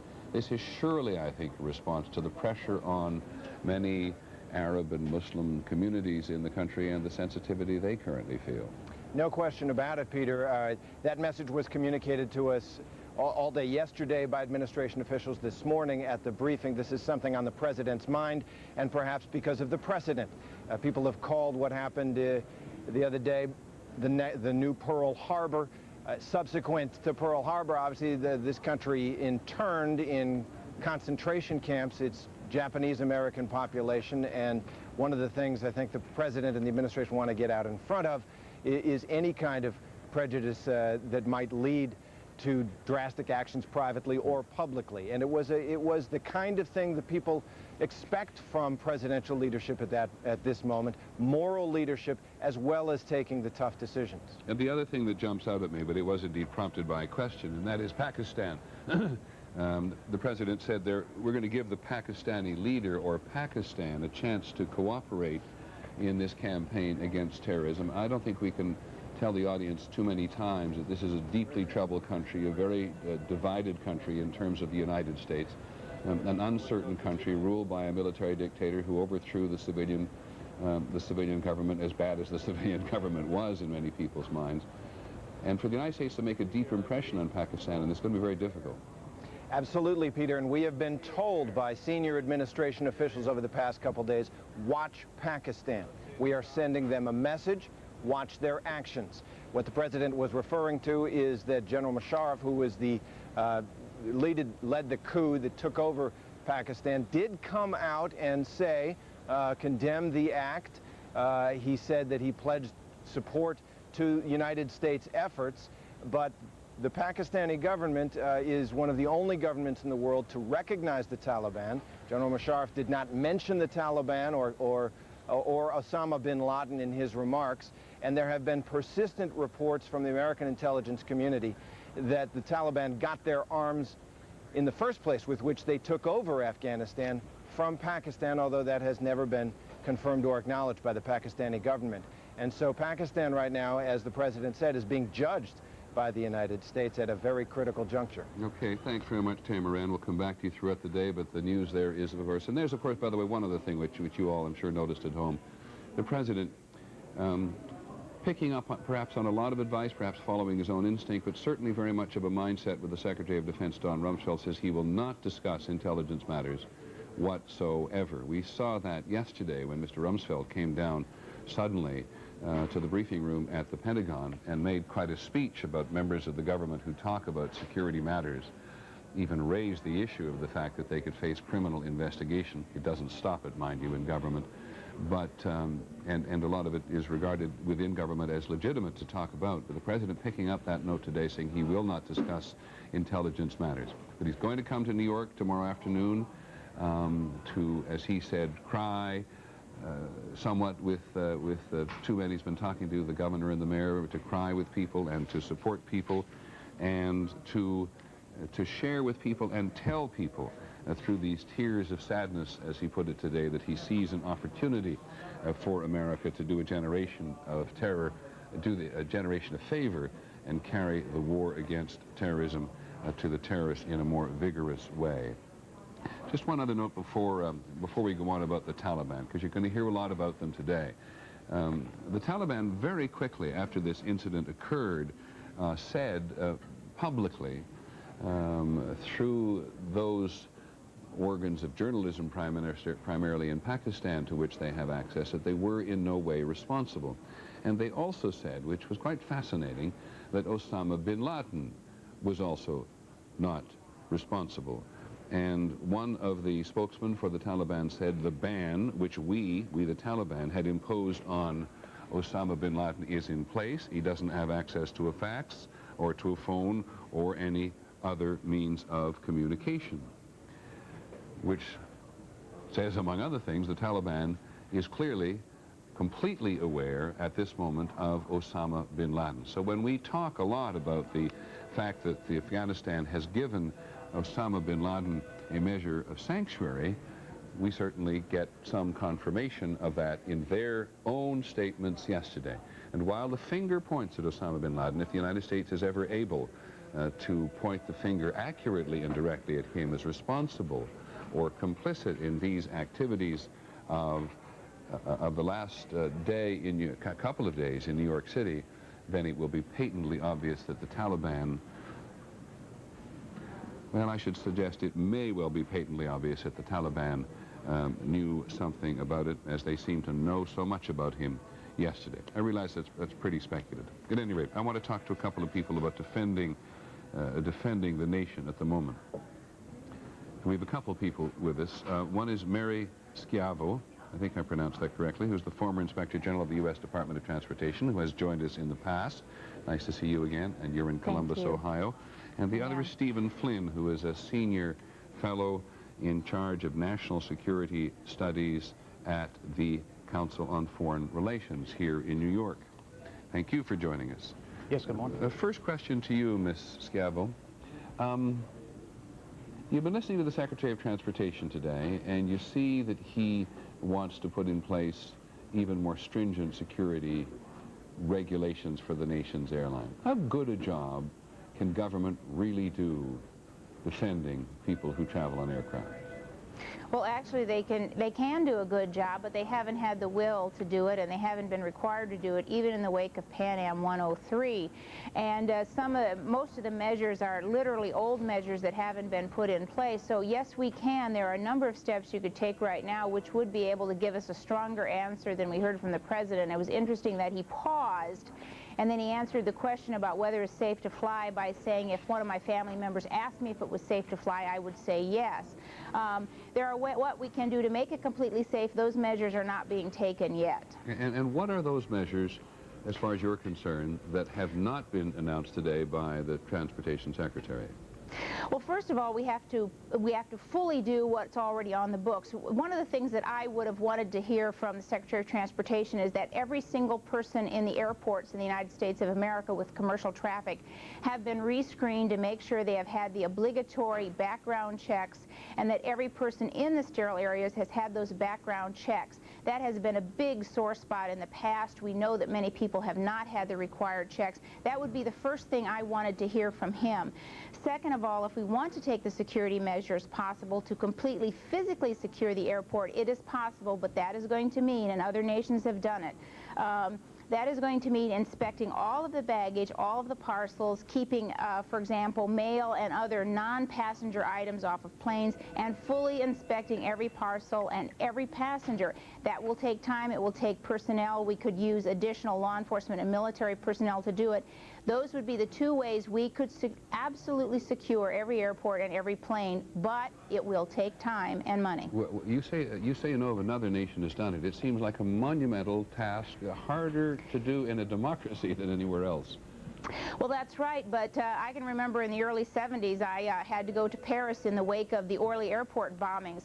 Not only was every flight into Paris scrubbed like this, but every passenger was actually even strip searched and patted down. I had to go into Korea during the tensions in Korea.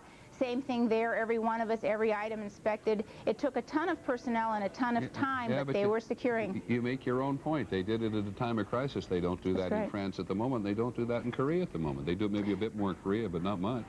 That's right, but we're in a time of crisis, and to talk about taking steak knives off of airplanes when we need to assure the American public that we have scrubbed the system, this is the time to do it. Scrub that system now and then start over with all the measures in place. I want to hear a scrubbing is occurring. Okay, let me bring in Mr. Flynn here from the Council on Foreign Relations. Mr. Flynn, first of all, I'm sure you'd like to comment on what you've heard, and secondly, would you just, well, comment first of all on what you've heard.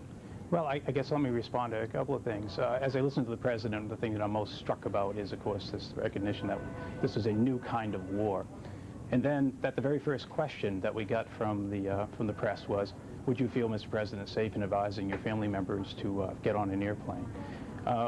What we have really, of course, is this reality that war now is coming home. You know, we built our whole national security apparatus after the Second World War for an away game, to basically be able to detect and intercept and deal with threats far away from our shores, so we could do a pursuit of happiness essentially here at home, to go about our business with great freedoms in facilitated movements and so forth. What we're struggling with right now is the fact that, of course, that the bad guys aren't playing by that rule. They want to bring the war home, which they certainly have done on Tuesday, and that, in addition, what makes this so audacious is the fact that they essentially blended into the civilian landscape. That's part and parcel of our day-to-day life. Renting cars, buying tickets in a domestic flight, getting on a plane, and turning that into a weapon of incredible terror. Mr. Flynn, forgive me for interrupting you. I think to some extent you're saying what most of us already feel and understand. I wonder if I could get from you some specific notion, and perhaps in response to Mary Schiavo, what you think can be done to make the country safer at the moment, and in the first instance, air travel. Sure. What specifically we need to be able to do is what we really have to be struggling with is how do we identify legitimate travelers and cargo as legitimate? Because this is, again, that the terrorists were able to essentially look legitimate. They were able to blend into this real escape well. Now, there are, in fact, new ways to do that beyond just simply open every single bag, stop every single car, stop every single passenger, and strip them down. Well, there are things that are being now done in Heathrow Airport that, as an experiment of using iris scan as a way to check into the airport. Iris is something that cannot be tampered with. You want to explain what iris scan is? Okay, the retina of our eye. Right. The iris basically has a fingerprint that only one person has. I mean, you just can't duplicate it, you can't forge it, you can't do anything. So in order to check on the plane, the notion here is you're pre-cleared, you're checked, you verify who your business are, what you do. You step up to a, not very close even, as several feet away can be, it shoots a picture of your eye and says, yeah, you're who you say you are. Let me just proceed without a passport, get on the plane. Let me stop you there for a second, because I'm always curious about this question. If people can fake identification on a variety of levels, why can't they fake iris scans as well? Why can't someone get their eye scanned into the system as illegitimately as they can get fake IDs? Really, because we're now dealing with the biology of our cells, which is distinct, and the retina and the iris is able to, it can't be forged. I mean, that's what's special about it, and everybody has one. And so it's a special technology. What's clear, Peter, though, is that we're not going to put in place fail-safe systems ultimately here. This is a part of a layered approach. I mean, we've talked a lot, and clearly the country is focused very heavily on who are these bad guys and how, to some extent, we have retribution. There is obviously an intelligence breakdown that obviously put this thing through. But we also need another layer, and the layer is how do we detect and intercept when these folks get through, regardless of our attempts on the ground, into our transportation system, across our borders, and so forth. How do we enhance the odds that we are, in fact, going to detect them Let me ask and you intercept both. them? Let me ask you both. You first, Mr. Flynn, and then Ms. Schiavo, because you're supposed to be, you are specialists in this. Are there any specific measures that you know of that could have been realistically in place in this country which could have prevented what happened on Tuesday? Mr. Flynn? None that we can have real confidence with, I'm sorry to say. Ms. Schiavo? Yes, there are. First of all, that these were known associates on an international flight. There should have been at least some checking to see if they were on the list and to pre-screen the passengers. How do we know they were known associates? Well, apparently from the news reports yesterday, at least one of these individuals was known, one of the pilots was known as an associate. That was one of the news reports yesterday. And an associate of whom? Reportedly Osama bin Laden. Yeah, but how would anybody at an airport know that? Well, that's the point. We had screening processes. There are lists to check if activities are flagged on an international flight. We do have additional screening processes and questioning. Those aren't in place on domestic flights. And additionally, had we had other measures, for example, we know they had passes to scout out the airport from the inside, ramp passes. Right. That is a tremendous flaw in security, and that needs to be coupled. What we now have is real-time passes. That needs to be coupled. And there are additional scannings besides retinal scans, which, as you mentioned, they can be faked, because what happens is you would fit into society. If someone had a retinal scan as a frequent flyer on American Airlines, they probably could have been on that plane, so that is not fail-safe either. And finally, one thing the NTSB has called for literally since the Egypt air tragedy is onboard video in the cockpit that would have given air traffic control more of an idea what was going on much, much sooner, and that was called for after the tragedy of Egypt Air, the suicide pilot bringing it down. Let me stop you there for a second on that one, because there's been tremendous resistance from many of the pilots about putting onboard video, about putting cameras in the cockpits. Tell me in any way, shape, or form how a camera in the cockpit yesterday could have prevented any of that. Well, it would have given a clue as to what's going on. The air traffic controller said we knew something was going on, but we didn't know what. We had indication of a hijacking, and we got reports from cell phones, which was very, very fortunate to tell us what was going on. I think the mere fact that a camera in the cockpit, which could not be shut off, like the transponder, would have certainly, one, added a level of surveillance, would have at least let people know what was going on, and after the first one started, it would have been much clearer what was going on. I think it would have added a level of deterrence. Thanks very much, Ms. Schiavo, for answering that. Mr. Flynn, my reaction to that is, and I apologize for being so blunt about it, I think that would have just enabled us to watch people die. Well, I think that's probably the case, again, because it's only one part of the layer. I mean, I can't disagree with anything that Mary has said. I mean, all those measures are things that should be on the table, we should be looking at here. But here's the core challenge, people. There are 489 million people who crossed U.S. borders last year. There were 120 million automobiles. There were close to 11.5 million trucks. I mean, we could go on and on with these numbers. How do you filter bad from good, giving those volumes? And we are the powerful, successful society we are because we're an open society that deals with the world And so our challenge really is to think, in this time of tragedy, we have to be willing to think creatively about how we do a better job at identifying legitimate things as legitimate. Thank you very much. Thanks, Mr. Flynn, very much, and thanks, Ms. Schiavo, very much for joining us. We look forward to talking to you again about this subject. You in the control room can take me visually anywhere you like. Lead me there. The President has left the White House after that conversation with Mayor Giuliani and Governor Pataki, in which, as our two guests, Stephen Flynn and Mayor Schiavo, have pointed out, the very first question he was asked about whether or not it was safe to fly. Let's just keep an eye on the door, if we may, please. That way I'll know what's going on. Whether or not it was safe to fly, and he said yes. If he was asked by a member of his family, was it safe to fly, he would say yes.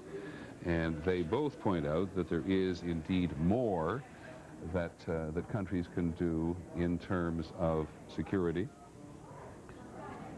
It's not the President there. Okay, all right. Okay, thank you very much. So we missed things. The President has actually gone inside the hospital, which he said he was going to do, go to the Washington Hospital Center today and talk to people who have been hurt, and talk to people who have done so much in terms of volunteering their time and their services to help others.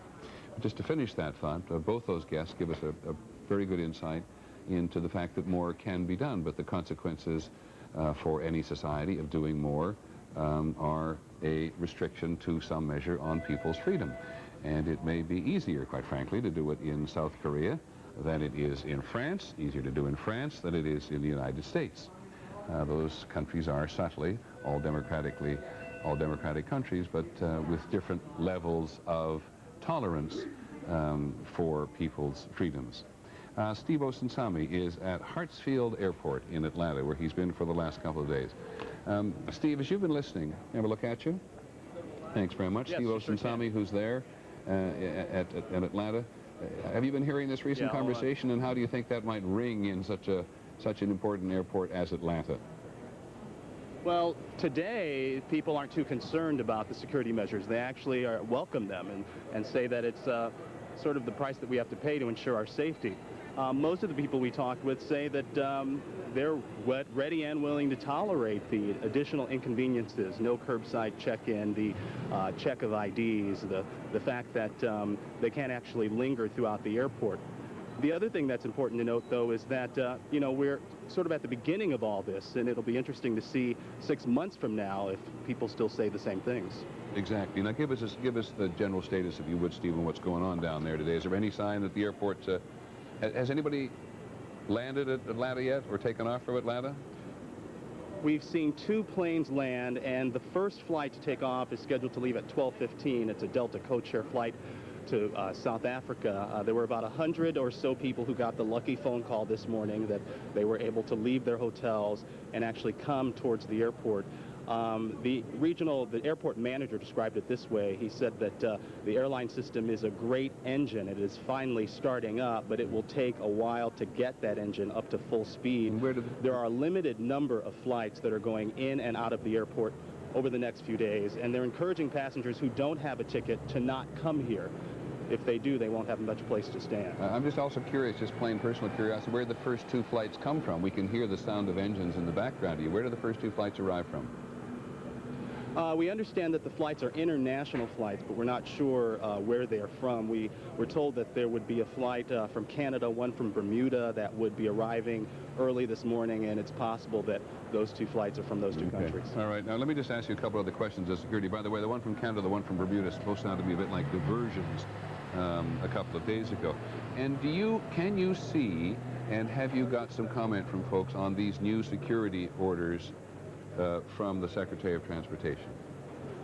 Definitely. We talked to many people this morning about them, and again, the general consensus among people we talked with is that those security issues, however inconvenient, are necessary because it helps passengers feel safe and basically makes people feel comfortable enough to rest assured that the airlines are safe. Okay. I very much appreciate it, Steve. Check in with us anytime. We want to get a sense of the country on the move again. And I now want to talk to ABC's Lisa Stark, who covers aviation for us in the fullest sense, which means she covers government as well as the industry itself, and it's a huge subject. And she's the one at the very outset reminds us of the magnitude of the flying, 40,000 aircraft on the move on a good day in the United States. We all, those of us who travel, know something about the consequences of that in the best of times. And she is still in Seattle. I mean, to ask you the idle question, have they told you in Seattle when you can go anywhere? Well, we know SeaTac Airport is reopening, so that's a good sign. When we'll actually be able to get anywhere, I'm not really sure. Well, the only difficulty about letting you go anywhere, and I know you'd like to see your kids, is that we'd have you out of pocket for several hours, and I'm not sure we want that. However, did you listen to Mary Schiavo and to Steve Flynn talk about this? I did. Some of it, just as a traveler, struck me as a little bit unrealistic. How did it strike you?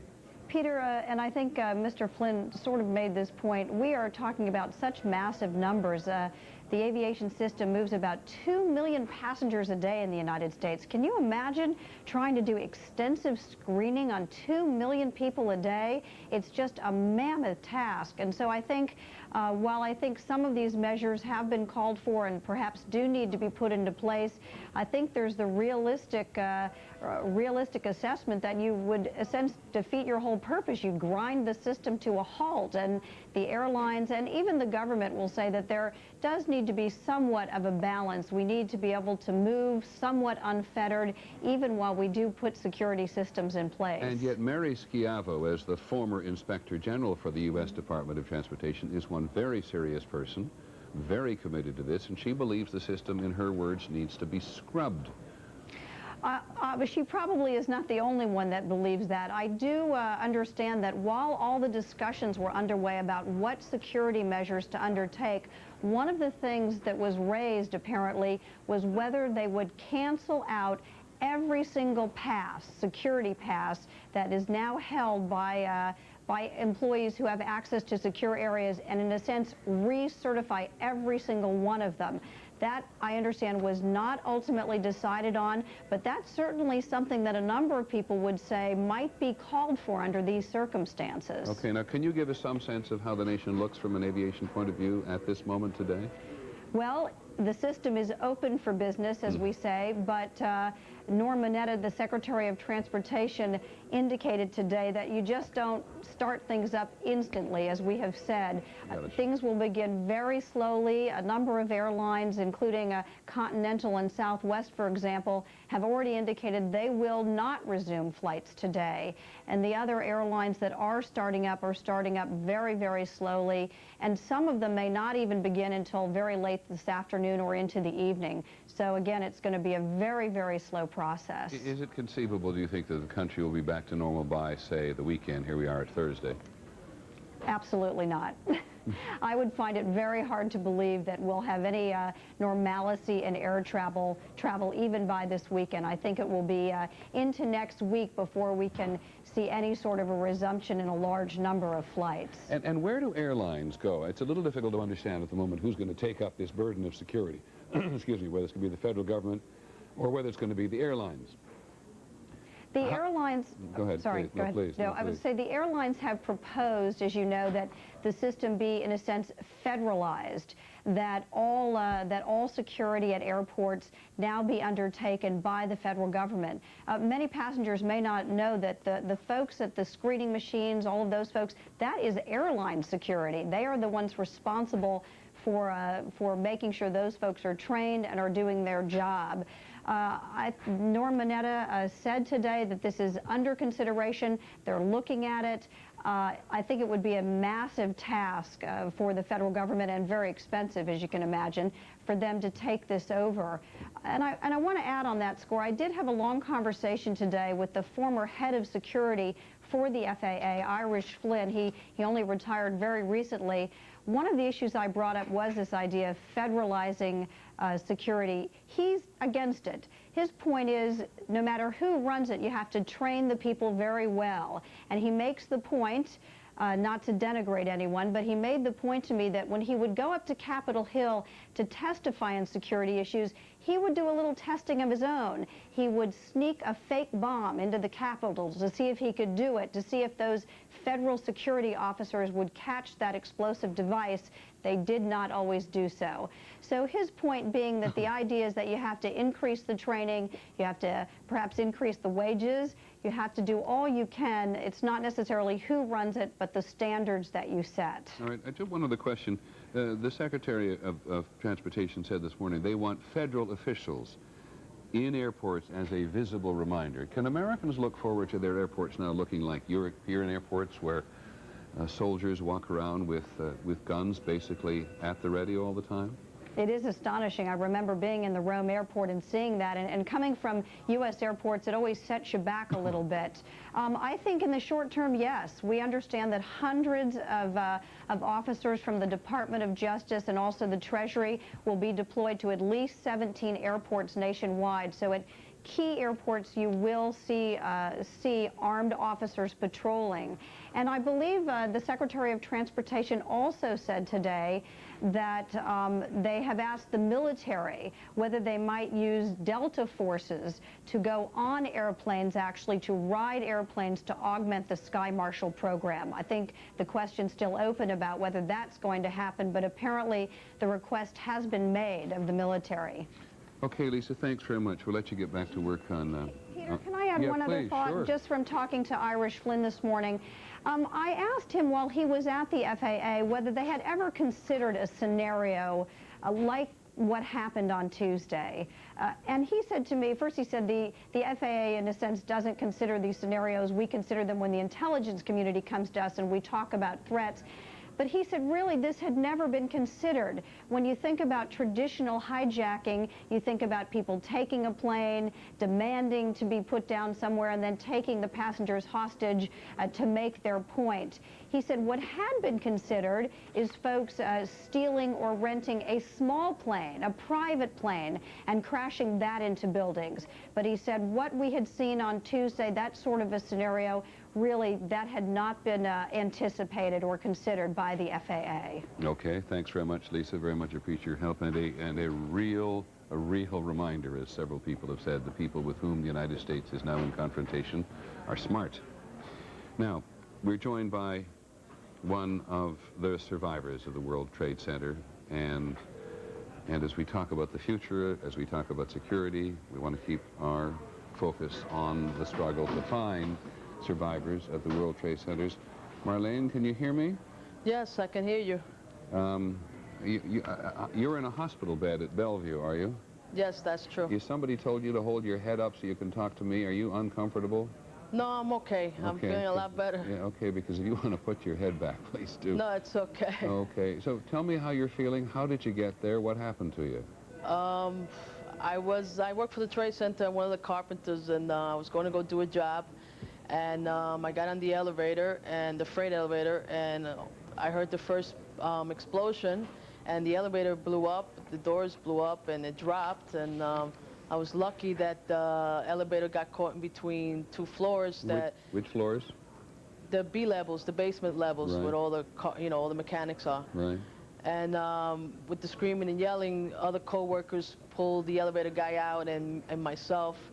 I was laying there for about 40 minutes, and my boss couldn't wait for the EMS. He went crazy. He says, "Get her out of here, get her out of here."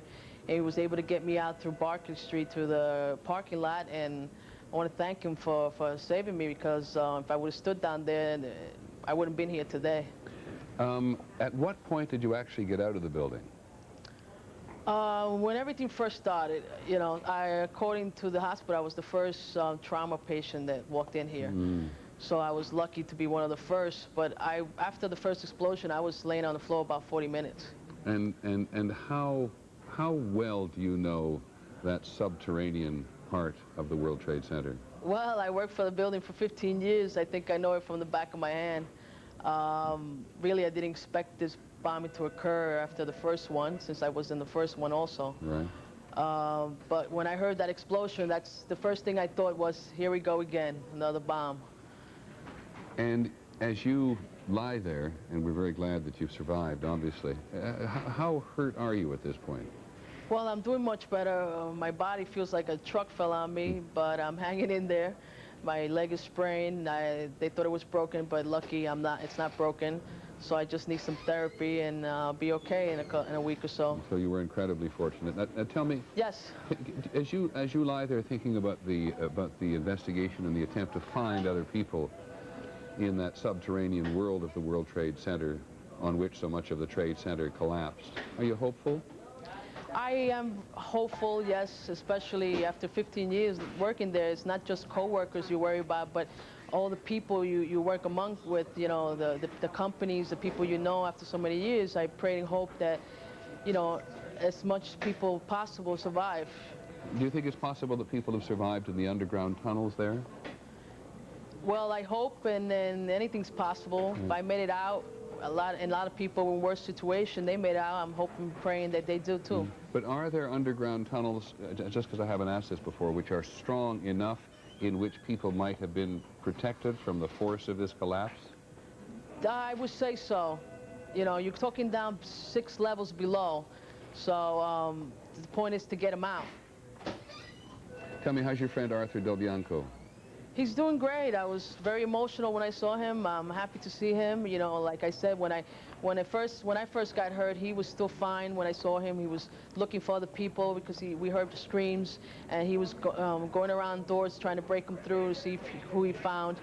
And just to see him that he got hurt, but not that severe, and happy to see he's okay.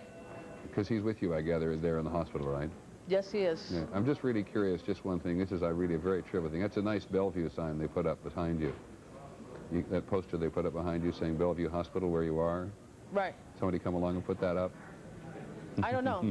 Yeah, I guess so. I don't see what's behind me. There's a Bellevue Hospital sign. Well, we're very glad to hear from you, Marlene, and thank you very much. You've been in touch with your family and your friends? Yes, everybody knows I'm okay. I've gotten phone calls from everybody. The hospital's been great. Okay, thank you very much indeed. Thank you. It's Marlene Cruz, who survived the 1993 explosion, survived this, working in the basement. And it just happens. Bellevue is one of the great hospitals in the United States in so many respects. And when you go somewhere to do an interview, somebody always thinks they'd like to have something saying exactly who it is behind the people who are being interviewed. Absolutely appropriate.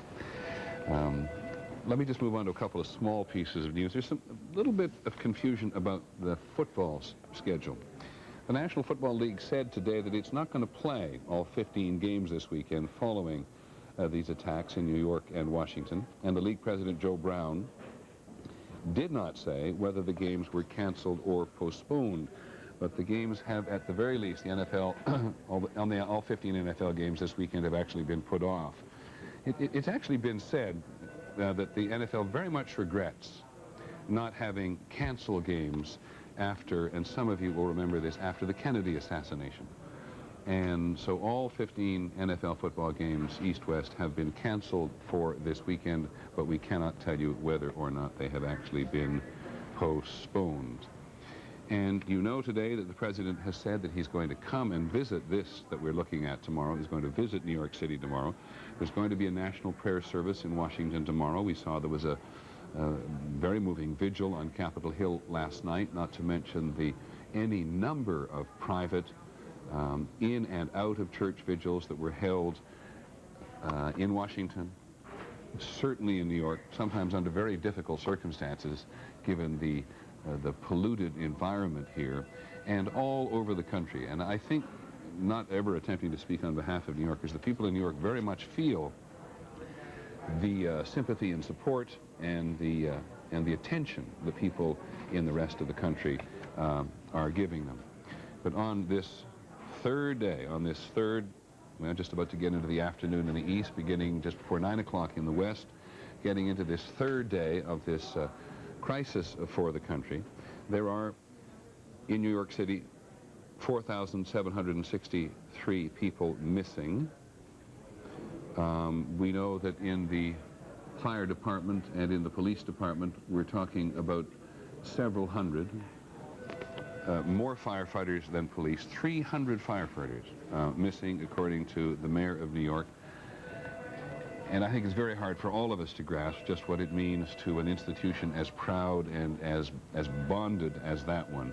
300 firefighters are missing and unaccounted for. 30 New York cops 4 officers are missing, or should I say 30 New York policemen are missing, and so are 30 police officers from the Port Authority. The New York, New Jersey Port Authority has offices in the World Trade Center. And at the Pentagon today, ABC's John McWethy has given us the official figures from the Pentagon today. They say that the current estimate is approximately 190 people dead and missing, 74 from the Army, 42 from the Navy, and none, at least at this moment, apparently from the Air Force nor from the Marines, and 70 bodies have been discovered. As we said at the outset, one of the things we want to try to do today, as well as staying on top of the issues of the day, which is the search and the investigation and the government attempt to, well, everybody's attempt really to get the country running as normally as possible, is to talk about the variety of challenges which are clearly very present for the country. And paramount beyond the investigation is what to do about terrorism and how to fight this war that everybody in the political arena and a vast number of individual Americans out of it believe now should be fought more vigorously against terrorism, both here and overseas.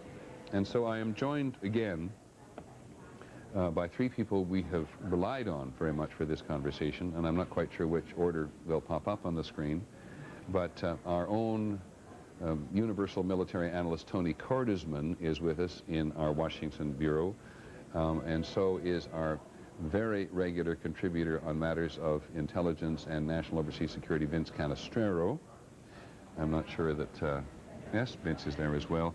And we're joined again by retired General Wayne Downing, who is the former Commander-in-Chief of the Special Operations Unit, who's been responsible for making recommendations about making U.S. citizens safer, and by Bob Blitzer, the former domestic terrorism chief at the FBI, who has worked every major case since 1989, including the World Trade Center bombing in 1993. Let me start backwards. Mr. Blitzer, this conversation, I think we all know, could begin now and just go all afternoon and all night as well, and probably does in your community. But you start us off, if you would, in terms of the investigation. Tell us what's most important for us to focus on. Well, what's most important is exactly what is being focused on right now, and that is the intense investigation of everything surrounding the aircraft and everything surrounding the individuals that have been identified to date. And of course, that's just a massive undertaking, and I'm certain that every field office in the FBI, I'm certain that many state and local law enforcement agencies and the intelligence community are working 24/7 on this and putting everything they have into running down the thousands of leads that I'm certain have been developed over the last few days. Do the agencies get overwhelmed by the thousands of leads, some of which are legit, some of which are cranks? Well, I'll tell you, Peter, there's a lot of solid leads, at least in the news coverage I've seen, and you're going to follow the hot leads. Certainly you're going to ultimately follow all of the leads, but let's face it, at this point they've got telephone records, they've got some residences. I don't know what's been recovered from those residences, but this has to be the focus. I think in addition to that, I'm certain that there's a lot of interest in securing the black boxes from the aircraft to see what that will tell us also. Is it your experience? We're maybe some of us not surprised, but have certainly taken note of the fact. By the way, I want to just, if I may, advise all of you that we're coming up at the top of the hour, which will be noon in the East, and we're going to pause to reset the program. But then there's going to be a minute of silence in many parts of the country, so this conversation will obviously be interrupted. But Mr. Blitzer, is there, are you surprised to see that the people who indulged in this terrorism apparently left as many clues as they did? I'm really not surprised. If you think back to just about all of the major cases that we worked over the years, including the Trade Center case, we were very quickly able to make a determination as to where some of the individuals were, and of course from the initial determination, the thing just mushroomed out. And I think it's the same thing here. Just pause for me for a second, would you please, Mr. Blitzer and my others? Sure. We're going to pause for a few seconds to allow some stations to join us, and here is a moment of silence at the Mercantile Exchange in in Chicago, and I assume at many other places around the country.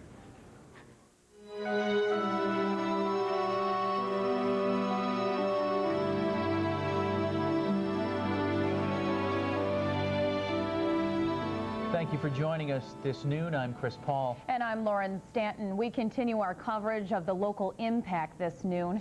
Kim Covington has the latest information from the airport as the FAA reopens the skies for air travel. Kimberly Easton shows us how blood banks are stocked for the moment.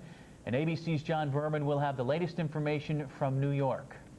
In a televised address less than an hour ago, President Bush, said he will visit New York City tomorrow. He made the announcement in a phone conversation with New York City's mayor and the state's governor.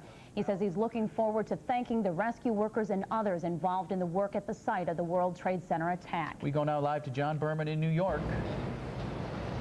It's 2 full days now since the attack, and behind me, smoke still fills the sky over the ruins of the World Trade Center. Still, the search and rescue effort goes on, even as some of the city is getting back to business. Rescue crews continue to dig through the mountain of rubble where the World Trade Center once stood. More than 6,000 tons of debris have been removed from the site. A procession of dump trucks has been carting out twisted metal and the burned-out shells of cars. Officials are still holding out for any signs of survivors, but for the doctors who worked overnight, it was a discouraging wait. And we're set to go. The sad thing is that, unfortunately, we don't really have many patients to treat. Workers have begun the grim task of removing bodies. Thousands and thousands of body bags have been ordered for the dead and even for unmatched body parts. More than 4,700 people have been identified as missing, and that number could rise. New York's Mayor Rudy Giuliani says many of those missing might never be found. The terrible reality of this is that we may never be able to recover everyone. We're going to try. The city has set up a center where families of the missing can go to register their names and try to learn any information about their loved ones. For many of these people, it has been an agonizing wait. It's like searching for a needle in a haystack at this point. It really is. And I'm just praying that everything's going to be fine. In the rest of New York, business is returning to the way it was. The mayor says he wants to reopen most roads by tomorrow, and the stock markets will be open no later than Monday. This morning by phone, he updated the president on the cleanup effort. And in that conversation, the president said he will be coming to New York tomorrow to meet with some of the families of the victims and perhaps see the devastation for himself. This is John Berman live in New York. Now back to you. All right, John, thank you very much for that report.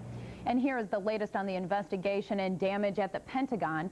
The Defense Department estimates 190 people died in the Pentagon attack, including those on board the hijacked airliner. Rescue workers have removed about 70 bodies so far. Their crucial work was interrupted briefly earlier today after a bomb threat. People across the U.S. were stranded after the Transportation Department grounded our nation's airliners. Now, in just the last hour, the nation's airspace did open up.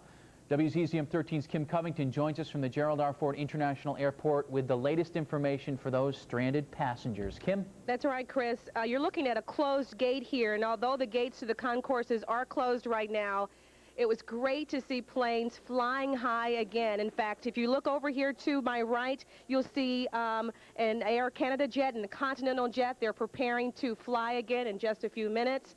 After meeting FAA higher security measurements and requirements, Ford International Airport did get planes back in the sky around 11.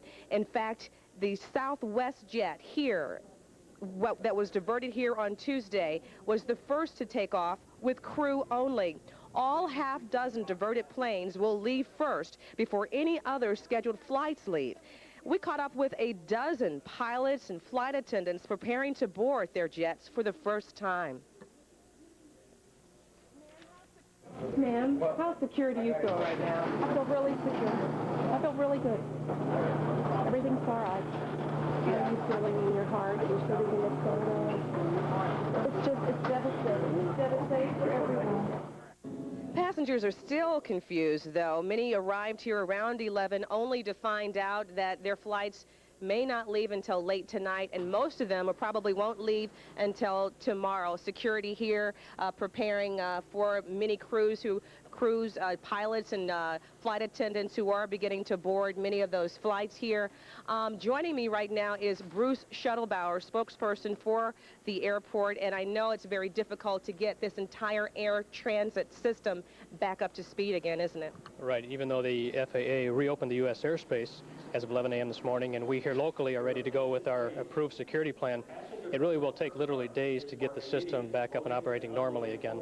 So passengers really need to be patient. It's very difficult for them to get information. It's very difficult for all of us to get information right now. We're getting conflicting information, so it may take them a while to get their flight. Well, the key will be to stay in contact with your airline, continue to call your airline's 1-800 information number, check on the status of your flight.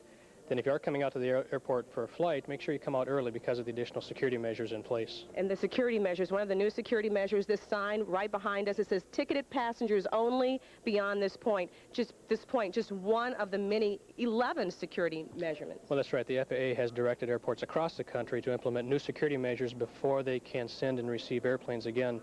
You mentioned the ticketed passengers only onto the concourses. Two other notable measures. First off, the terminal curb front in front of the terminal building is limited to immediate pick-up and drop-off only. No parking, no waiting even in front of the terminal building. And secondly, once you do get inside the terminal building, you can suspect that you may be subjected to additional searches of yourself and of your luggage.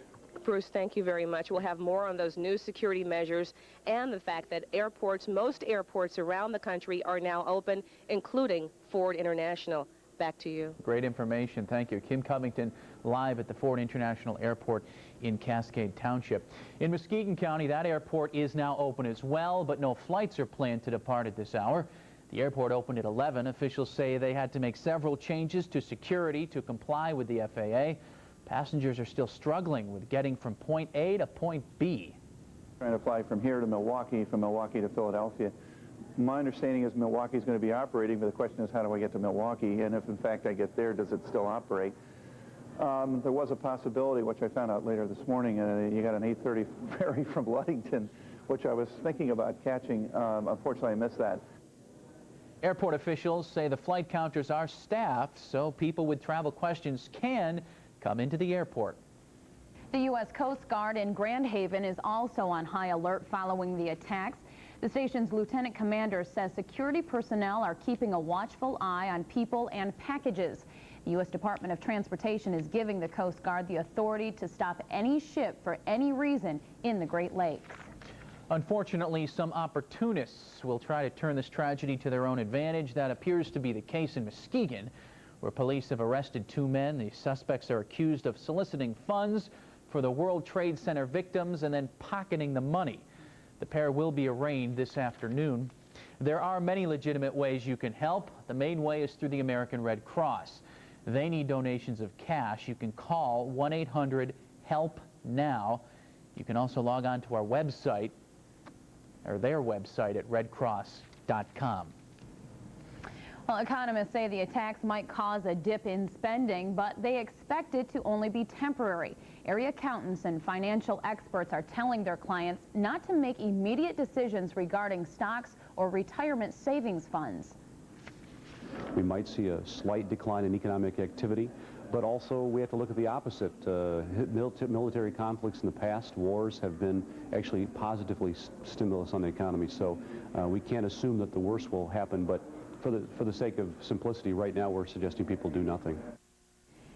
Here are a few tips. Experts say to ask yourself if you planned on selling your stocks or 401k before the attacks on Tuesday. They're telling people not to react to an event you can't control. Instead, experts say to ignore the finance markets for the next couple of days. Wait until next week when the country's emotions have settled a bit before making a decision. We have often heard as GM goes, so goes the nation, meaning our domestic car industry is closely tied to our economy. Prior to Tuesday's attack, the auto industry was experiencing a slowdown in U.S. car sales. After the past 2 days, there are concerns things could get even worse. as it was back during the Oklahoma City crisis and for the first part of the crisis in 1990 with the Kuwait War. There weren't people buying cars, and that's what I'm concerned about over the next couple of months, is that auto sales really will probably dry up quite a bit. Gillette says most vehicle components or parts are shipped by trucks, not planes, so the recent airport closings haven't had a big impact. Several car plants are shut down, but they are expected to open up shortly.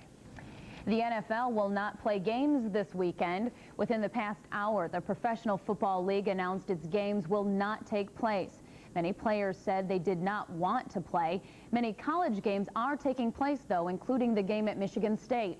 The game between U of M and Western Michigan is still up in the air right now. And as of today, all high school games for tomorrow night will be played. And we'll have much more when we come back.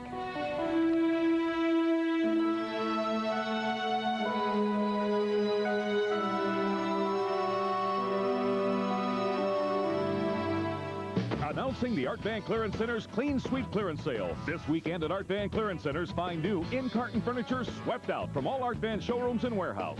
You'll clean up with savings of up to 75%, and you do not pay till February 2002. Sweep up this sofa and love seat set, now $597, or this futon and mattress set, just $147. This computer desk or Highboy TV stand, your choice, now $97 each. But hurry, quantities are limited. Don't miss the Art Van Clearance Center's Clean Sweep Clearance Sale. There's something magical about Manastee's Little River Casino. The air is filled with a certain electricity, anticipation. Nothing quite like it anywhere, really. Here, anything can happen, and quite often, anything does. From table games to slots, there's never a dull moment. And let's not forget the best part, the winning. Whether you come for the jackpots or our friendly staff, at Manastee's Little River Casino, you're always a winner. Muhammad Ali's latest fight is for children, searching for families who will open their hearts and homes to one of the thousands of Michigan children who need foster care. Call 1-800-494-HOME. Become a foster parent today. Every year, over 30 million Americans are hospitalized. And for the safety of their patients, doctors and hospitals rely on Tylenol. Tylenol is least likely to have drug interactions and won't cause stomach irritation the way aspirin and even ibuprofen can. The #1 choice of doctors for almost 25 years. Small wonder it's recommended more than all other brands combined. Tylenol, take comfort in our strength. We're making great places to live even better. Introducing a great new way to help your community and reward yourself. We'll donate up to 2% of your purchases to groups you choose, help your schools earn educational equipment, and give you special rewards like free Florida airfare.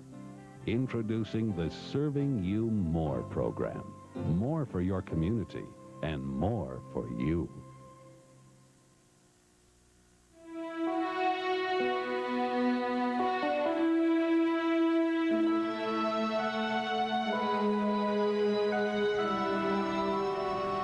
The tragedies in New York, Washington, D.C., and Pennsylvania, people here have been doing whatever they can to help. For the past several days, people have been giving blood, so much so the Grand Valley Blood Program says right now they don't need any more.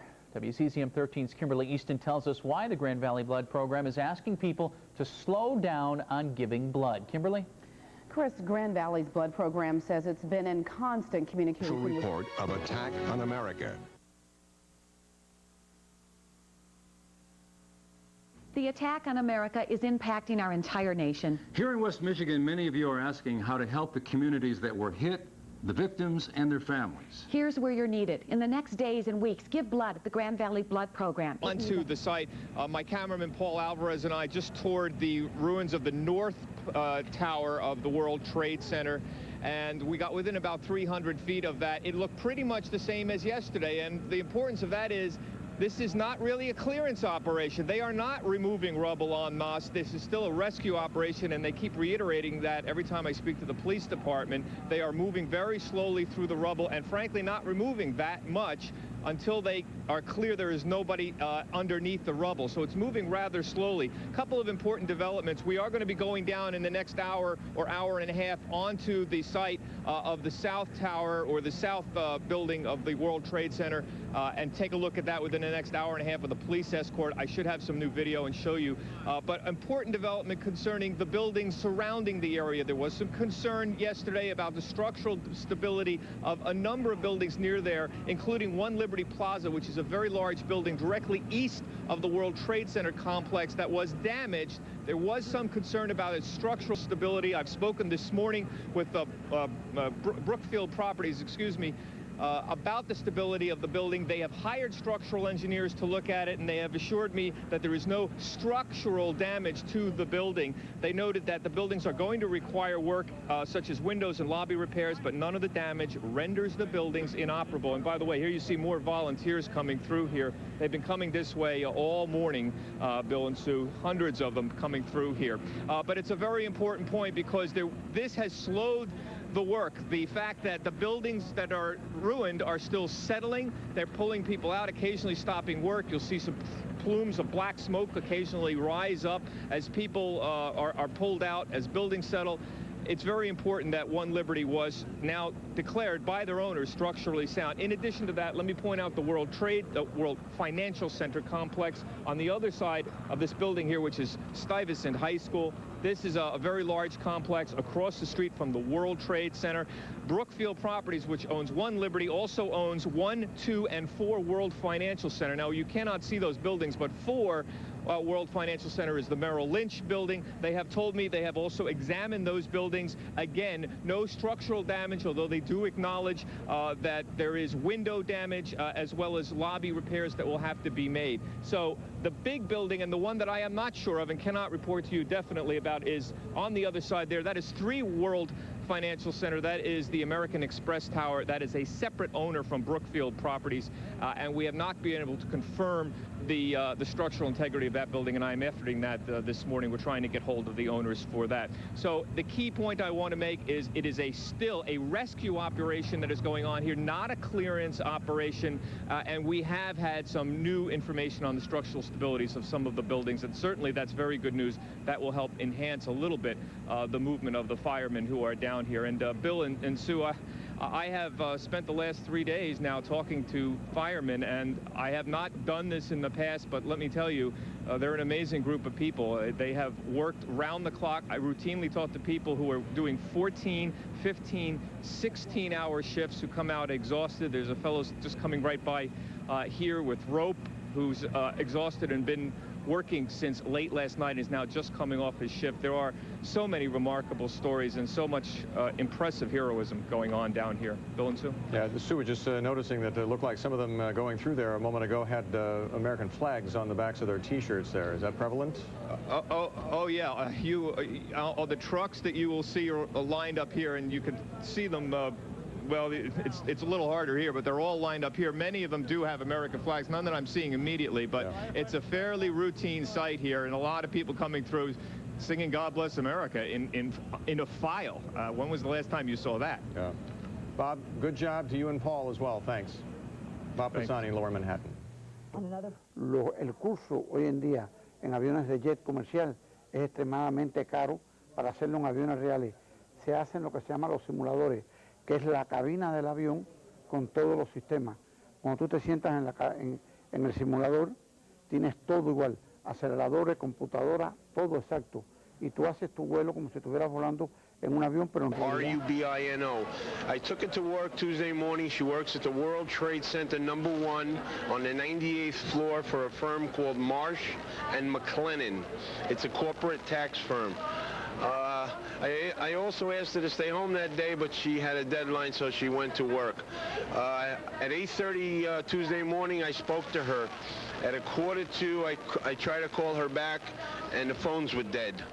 So I shot to Manhattan in my car. I abandoned the car on the other side of the Brooklyn Battery Tunnel, and I ran up to the building, and the planes were sticking out of the front of the building. And then we heard a loud rumble, and we all looked up, and a jumbo jet crashed into the World Financial Center. At that time, there was a lot of debris, and there was 2 police officers that were down next to me. I picked them up, smashed the window to go inside a building, and brought them in and cleaned their faces up. And then I proceeded to run down Broadway and around Battery Park to look for her. And now we're very devastated. We need her to be found. Her name is Joanne Rubino. She probably has no identification on her. She's 5'1". She has a mole on her upper back. She has a crucifix and a heart around her neck and an engagement ring on her left hand. And she's 5'1", 145 pounds. And your name and contact number should anyone have any information. My name is Ian, I-A-N, Rubin, R-U-B-I-N. I live in Canarsie, Brooklyn with Joanne. Tell me who you were looking for. Emilio Ortiz, my husband. Okay, tell me what information that you have on him, where he was working last that you heard from him. Well, I personally didn't hear from him. We actually, his best friend, his wife heard from him. He was on the 78th floor. He was helping to evacuate people. He actually sounded okay. He wasn't nervous or anything. But that gives me, you know, a glimmer of hope because he was on the 78th floor. He told his wife, I'm on the 78th floor and I'm helping evacuate people. That was his message to his wife. Was he in Tower 1 or Tower? Tower 1. All right, now what information can we give out to people? We haven't heard anything from people who work for Car Futures. I mean, even though there's been some speculation in the last day or so about someone who worked, that worked for Car Futures. I just want to know much more about that company. I try to call the headquarters, they don't know anything. So I'm actually pleading for someone who knows anything or ever of anybody who works for Car Futures to let us know.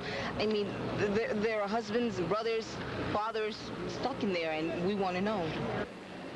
Okay, and Todd is joining me now. You're looking for information on Steve? Steve Glick. Tell me what you know. He was on the 106th floor. There was an email that went out that was heard from him or the group that he was with for a little while, but they weren't able to get to the stairs. If anyone's heard anything, call the number. Okay, and what's that number? 203-625-8655.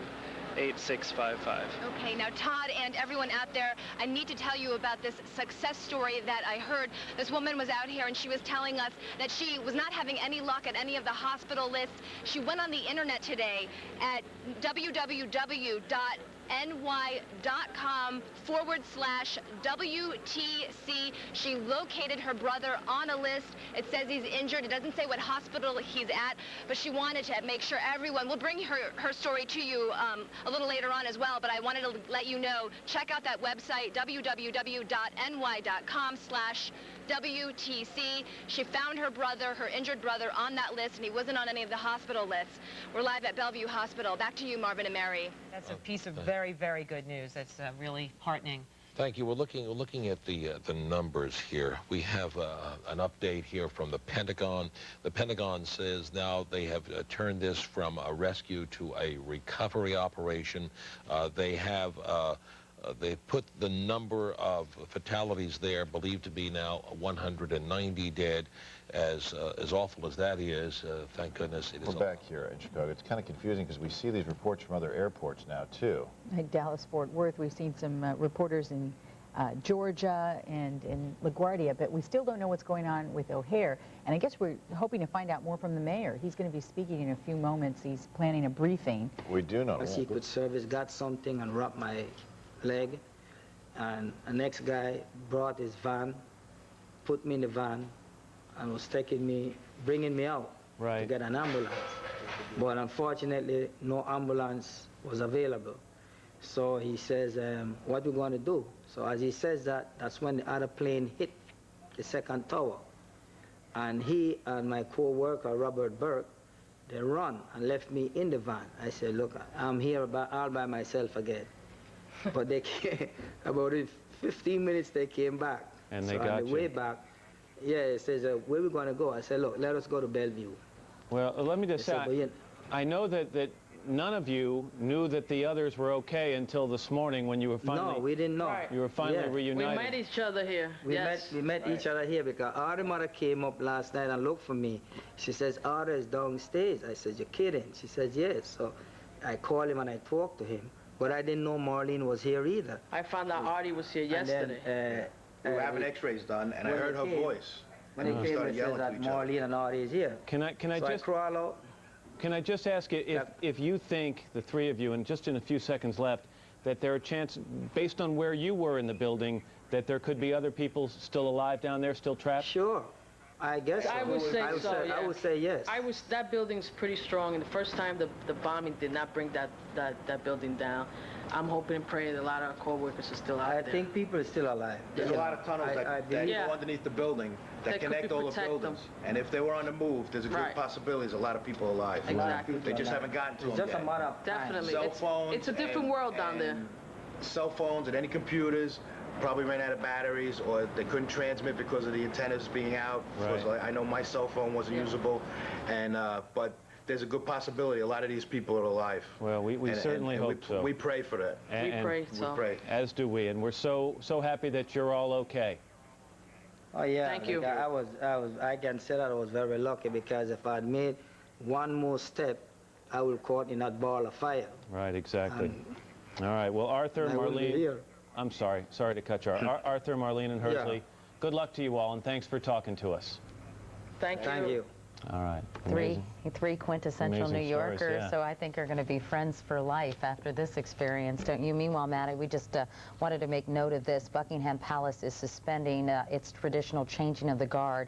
Instead, the palace will play the U.S. national anthem in honor of those who have lost their lives here in the United States, which certainly is a nice, generous gesture on behalf of Buckingham Palace. Meanwhile, of course, President Bush spoke about an hour ago and talked about shoring up international support for some kind of military action against those responsible for these terrorist attacks. Our chief foreign affairs correspondent is Andrea Mitchell. She joins us now from the Washington newsroom. Andrea?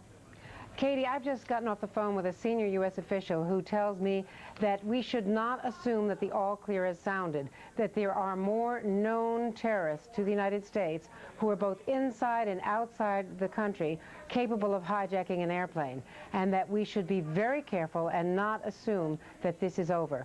This from a senior official in the U.S. government at a fairly high level. So with that warning, we have to be very, very cautious indeed. This official said that we could be sure that we're safe if the FAA could be sure that they can guarantee that a plane won't be hijacked. But despite the new provisions that have been put in and announced by Transportation Secretary Mineta, no one really believes that eliminating curbside baggage check and preventing people from getting on board with knives is really going to be the answer to that. That a lot more has to be done. We don't yet have in place the non-uniformed military or other officials that they're talking about putting on airplanes on selected flights. So this is just a fairly serious warning from a senior U.S. official that we do know that there are other people from this band who are out there. They are very far along in finding out names of people involved in this, as Pete Williams has been reporting throughout. That is pretty darn unsettling. I mean, is there some evidence that makes this senior official give that kind of warning? Because yes, there is. That's a very serious thing to say and to report. I can't identify my source on this, but I can tell you that it is at a very high level, and that this is not someone who speaks freely. This is just to say that this is not necessarily all over. This is why these precautions are being taken. This is why the U.S. government is taking this so seriously and is not standing down. We are in a very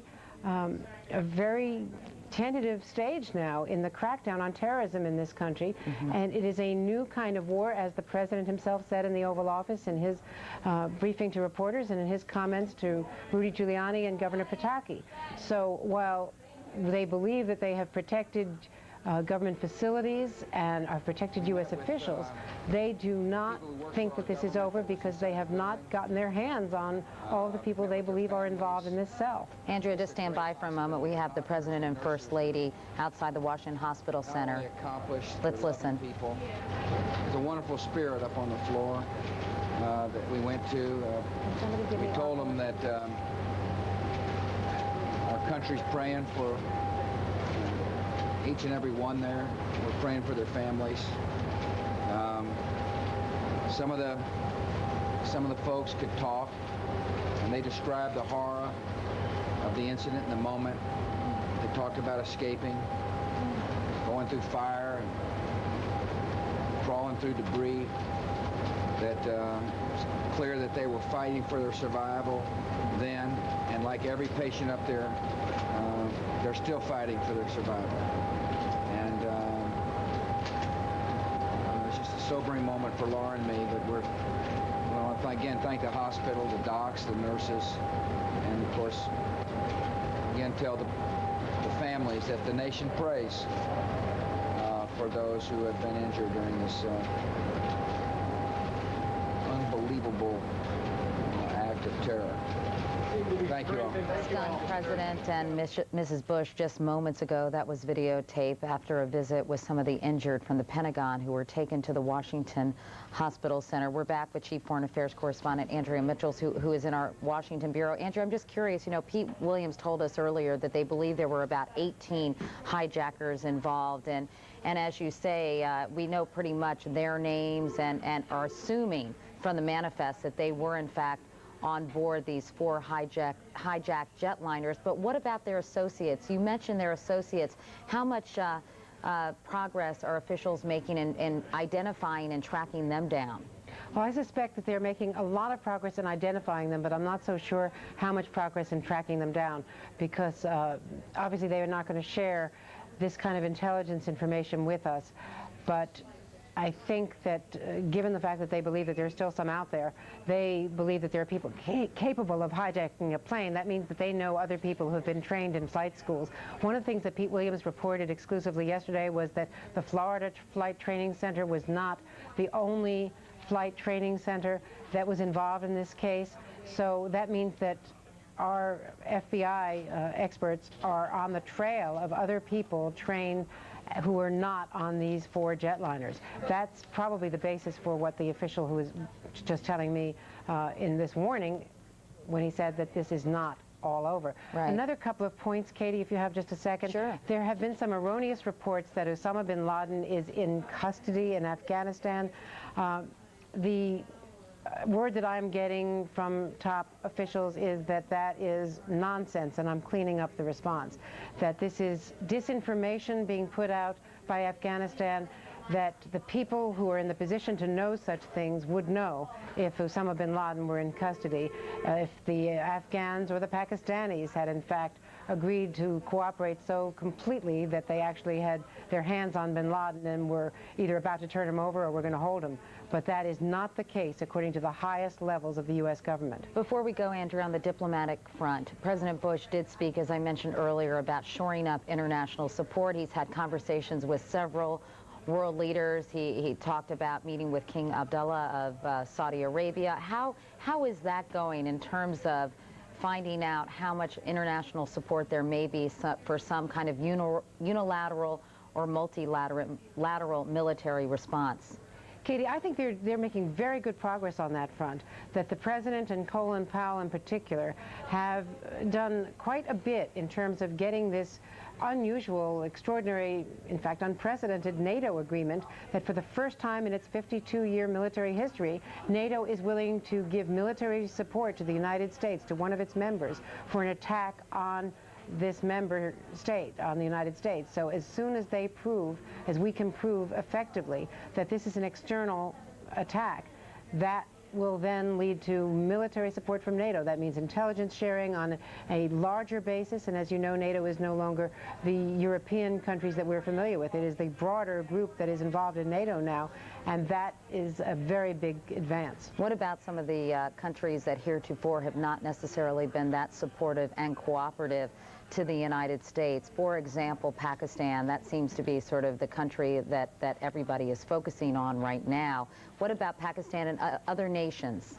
Pakistan in particular has promised today cooperation, but the jury is still out on that. Officials here in Washington are saying that they have played both sides of the fence before, trying to placate Afghanistan and the U.S. at the same time, so they are not yet persuaded until Pakistan delivers. What about moderate Arab nations like Jordan, for example? I mean, it's fairly risky, isn't it, for some of those countries? Jordan has been heroic. Yes, Jordan has been absolutely heroic. The Millennium bombing plot against U.S. targets in Jordan would never have been prevented and foiled if not for Jordanian intelligence. In fact, the first break in the case on the Millennium bombing plots of the people crossing over from Canada that were targeting LAX, that came from Jordanian intelligence.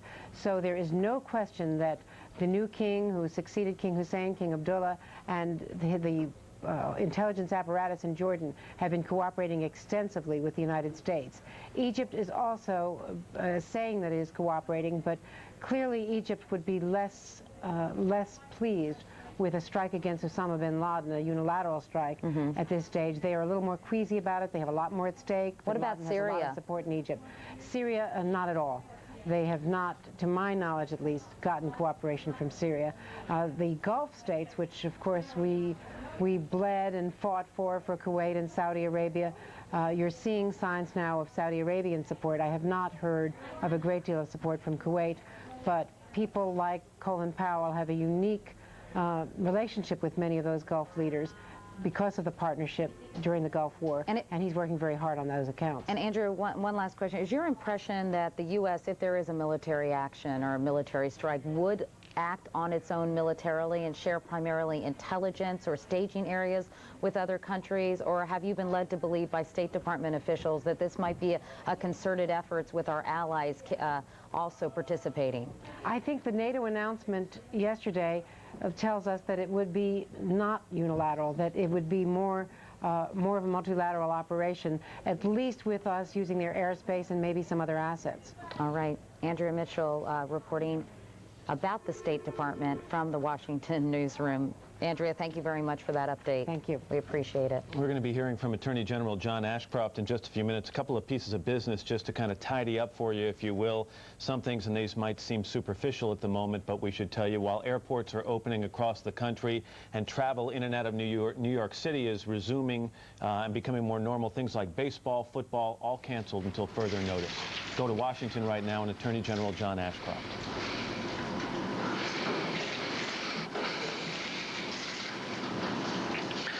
September the 11th, 2001 was a day of unspeakable violence and outrage, but also a day of heroism and sacrifice. As endangered men and women struggled to make their way out of burning, collapsing buildings, firemen and policemen, emergency rescue personnel struggled to make their way in to those structures. Many, and we don't know how many yet, never made it out of the buildings. Even as we continue to hold out hope that more of these brave Americans will be found alive, it is my duty as Attorney General to begin to process the provision of relief to the families of public safety officers who sacrificed so that others might survive the attacks of September the 11th. The Public Safety Officers Benefits Act of 1976 provides for approximately $150,000 in benefits to the families of law enforcement officers, firemen, emergency response squad members, ambulance crew members who are killed in the line of duty. This morning, the President of the United States, President George W. Bush, directed me immediately to implement procedures to streamline application processes and approval processes of claims for benefits under this act. Pursuant to the President's directive, the Department of Justice this morning has taken the following actions to expedite the delivery of benefits to public safety officers' families. First, the existing regulations under the Public Safety Officers Benefits Act requires that officers' families and employing agencies fill out individual forms certifying that the officer was killed in the line of duty and that no disqualifying circumstances were present and that the officer was in fact related to the family members seeking the benefits. These regulations direct the Bureau of Justice Assistance in the Justice Department to give substantial weight to evidence presented by federal, state, and local agencies, and to resolve in favor of payment any reasonable doubt concerning the circumstances of the officer's permanent disability or death. In view of the unprecedented loss of life and the debilitating injuries to public safety officers, I have directed, pursuant to the President's request, that this process be streamlined in this case. I am directing the Office of Justice Programs to exercise the full scope of its direction and its discretion under the statute and regulations to accept applications, consider evidence justifying claims, and to process prompt payment of benefits. In cases in which benefits are sought by survivors of officers killed in the line of duty on September 11, I am directing that blanket certifications from executives of public safety agencies be considered as evidence of eligibility without requiring further individualized documentation. In addition, the family claim form will be abbreviated and streamlined. Secondly, the Department of Justice's Office of Justice Programs is immediately making available additional resources to see that the claims of fallen officers' families are processed as quickly as possible. Staff are being brought to New York from a variety of other settings to assist in case processing. Second, a separate computer database is being established to expedite and monitor the case processing. Third, lawyers from the Office of Justice Programs are immediately reviewing all cases from New York to make sure that those cases move as quickly as possible. Office of Justice Programs, fourth, staff members are being sent to New York to assist with family contacts and the assembly of claim packages, including the gathering of pertinent records. The Office of Justice Program representatives will be available on site, if requested, to pre-certify claim packages in terms of the completeness of those packages. These representatives will also work with the Treasury Department to expedite the payments to families once claims are approved. The provision of benefits is an insufficient but a necessary response on behalf of the American people to the unknown number of individuals who fought fires, law enforcement officers, and medical rescue personnel who died answering the call of their fellow citizens on September the 11th. It is President Bush's and my hope that the actions that we have taken today will provide a measure of relief to the husbands and wives and children that have been left behind. I know that it is the nation's hope that this assistance will stand as a gesture of the inexpressible gratitude that so many Americans feel, as well as a small tribute to the honor of the sacrifice of those who were willing to lose their lives so that others might be saved. Additionally, today I announced with the Treasury Department a step that has been taken to provide additional security at airports across the country. As airports reopen and as travel is resumed, there will be substantially increased security presence, on the ground at designated security checkpoints throughout the country. The Departments of Justice and Treasury have deployed hundreds of U.S. Marshals, individuals from the U.S. Marshal Service, U.S. Border Patrol, and U.S. Customs officials as part of a broad effort by federal law enforcement authorities to provide a larger police presence at airports in addition to the heightened security procedures already put into effect. We will take all precautions necessary to protect American travelers. Finally, our nation calls on us in times like this to be at our best. If we are to prevail in difficult times like this, we must be at our best. Since Tuesday, the Justice Department has received reports of violence and threats of violence against Arab Americans and other Americans of Middle Eastern and South Asian descent. We must not descend to the level of those who perpetrated Tuesday's violence by targeting individuals based on race, religion, or national origin.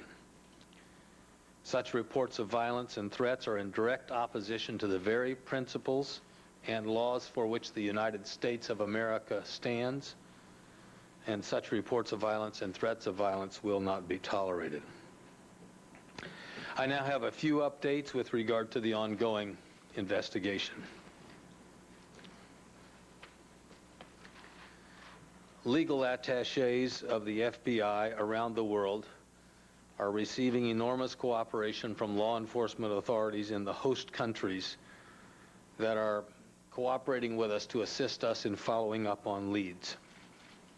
We have also received numerous offers of help from other countries if we need those elements of assistance, and we are grateful for the assistance that has been offered and the assistance that has been rendered.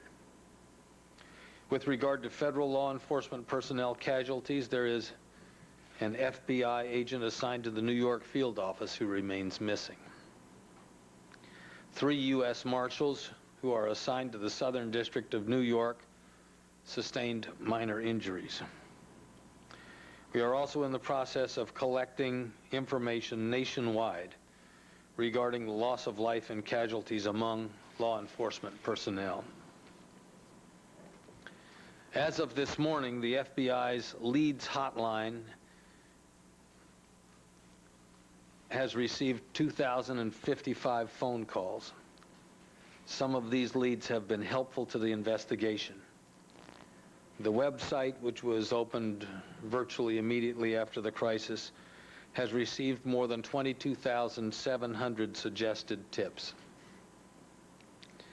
The FBI is working thousands and thousands of leads. As of this moment, none of the black boxes has been recovered yet. However, we believe retrieval of the black box at the Somerset County location is the most feasible in the short term.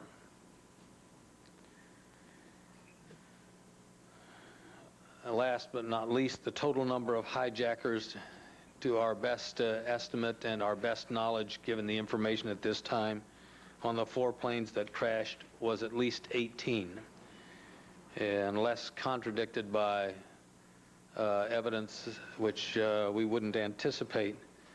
2 planes had 5 hijackers and 2 other planes had 4 hijackers each. The director of the FBI, Mr. Mueller, is here with me, and we would be pleased to respond to your questions. All the hijackers, were they ticketed passengers?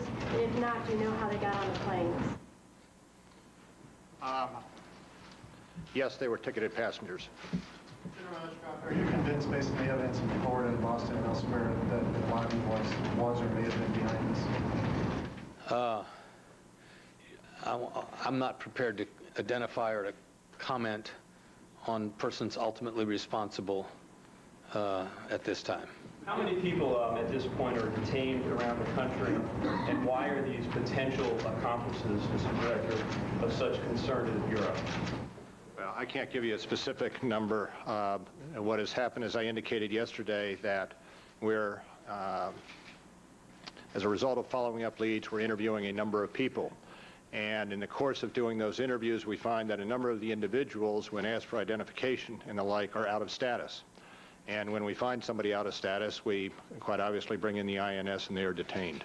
And that is the policy and procedures we're following. And they're concerned to you regarding the investigation? Some may be concerned to us and some may not after we interview them. What sort of indication do you have of other operations being aborted, other plane hijackings, perhaps other terrorist operations? I'm not prepared to make comments about any other items at this time. Does the FBI have any determination about where the plane crash in Somerset County might have been? I missed... Has the FBI made any determination about where the plane crashed in Somerset County, what its target might have been, and what happened to cause that plane to crash where it did? I think it's fair to say that we're unable to comment on that. How many associates are you looking at? How many hijackers and associates? Well, obviously, I've just announced that there are 18 hijackers. The number of associates is is significant, but I don't think it'd be appropriate for me to try and attach a specific number. We are continuing to develop an understanding of all the associates that these individuals had. Is there any associates are in the country? Sir? Do you believe the associates are in the country, or do you have evidence that they are? First of all, if we knew exactly where associates were, it would make our work easier. But we are interested in finding associates and making inquiry of them. What can you tell us about the flight training that any of the hijackers have received? Did they receive any training here in the United States? It is our belief and that the evidence indicates that flight training was received in the United States and that their capacity to operate the aircraft was substantial. It's very clear that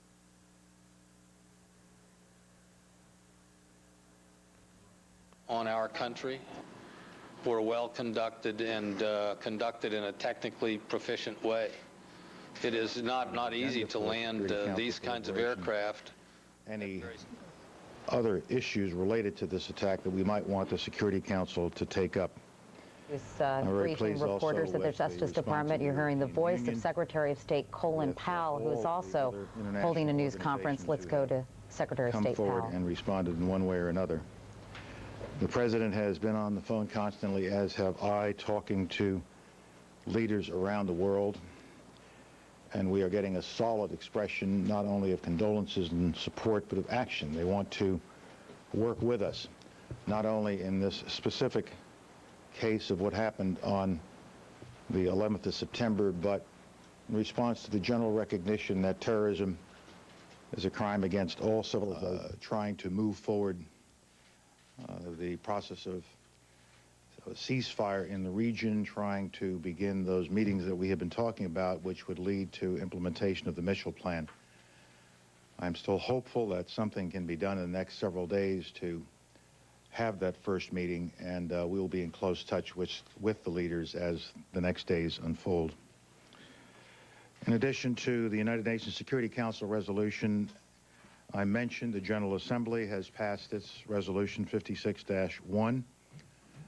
We will be having a meeting with the Russians in the near future when Mr. Armitage, Deputy Secretary Armitage, travels to Moscow next week, and Mr. Bouster will give you an announcement on that a little later for the U.S.-Russian Working Group meeting on Afghanistan. We have been in very close touch with the Pakistani government. Deputy Secretary Armitage met with Pakistani representatives again this morning, and I expect to speak with President Musharraf in the very near future, in the next several hours, if I'm able to reach him, to discuss the situation and exchange views on the situation in the region. Our embassies are all hard at work. There have been some closures, and they go down and come back up in response to threat conditions. But our plan is to be actively engaged around the world and not let this heightened sense of tension affect our ability to do our job. And so we are encouraging all of our ambassadors to do smart things, to take all necessary safety precautions, and to make sure their security is intact, but at the same time to continue doing America's business throughout the world. I think I'll stop at that point and take your questions. Could Yes. I pursue Pakistan with you a bit? The president there has made some general statement about cooperation. What does the United States want from Pakistan? And frankly, I'm confused whether the U.S. sees Pakistan as an ally or, as the patterns of global terrorism pointed out, a place where terrorist groups get training. Or is it a mixture? We have provided to the Pakistani government a specific list of things that we think would be useful for them to work on with us. And I will be discussing that list with the President of Pakistan later this afternoon.